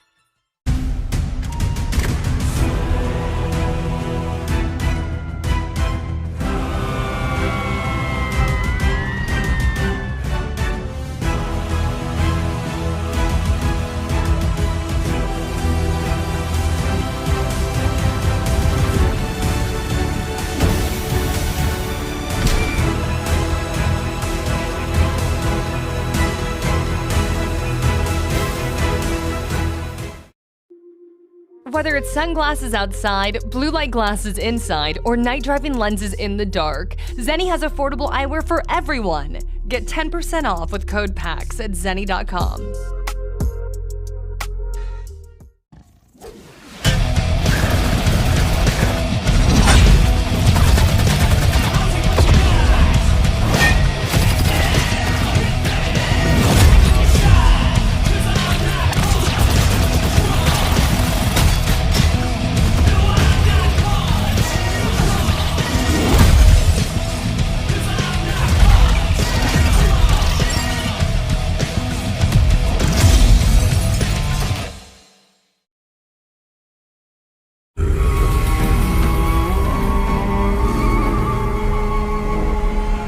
Let's see your best then, eh?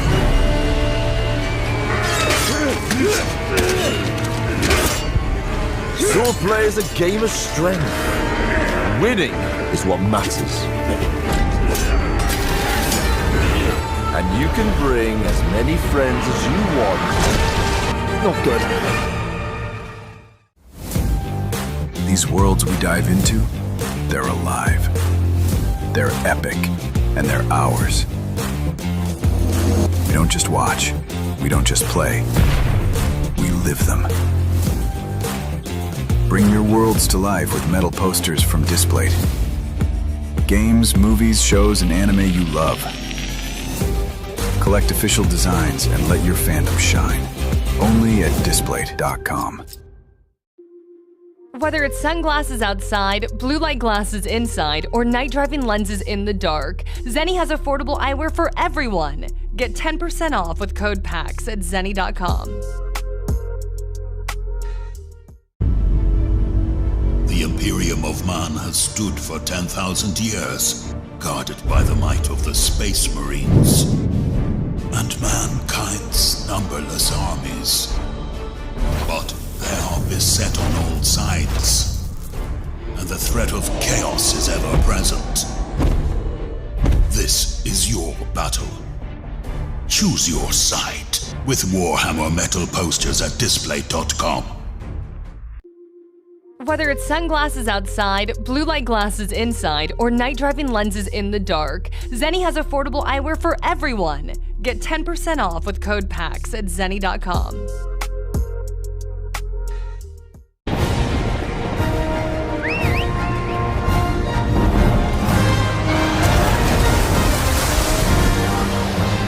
Our ignorance is proving fatal. The encroachment threatens to drive our people out of house and home. But this divide has brought our two kingdoms to the brink of war. But it won't be for long.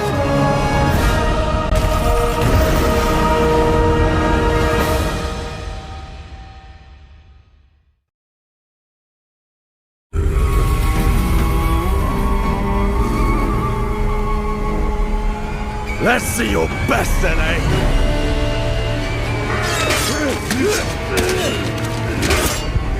Swordplay is a game of strength.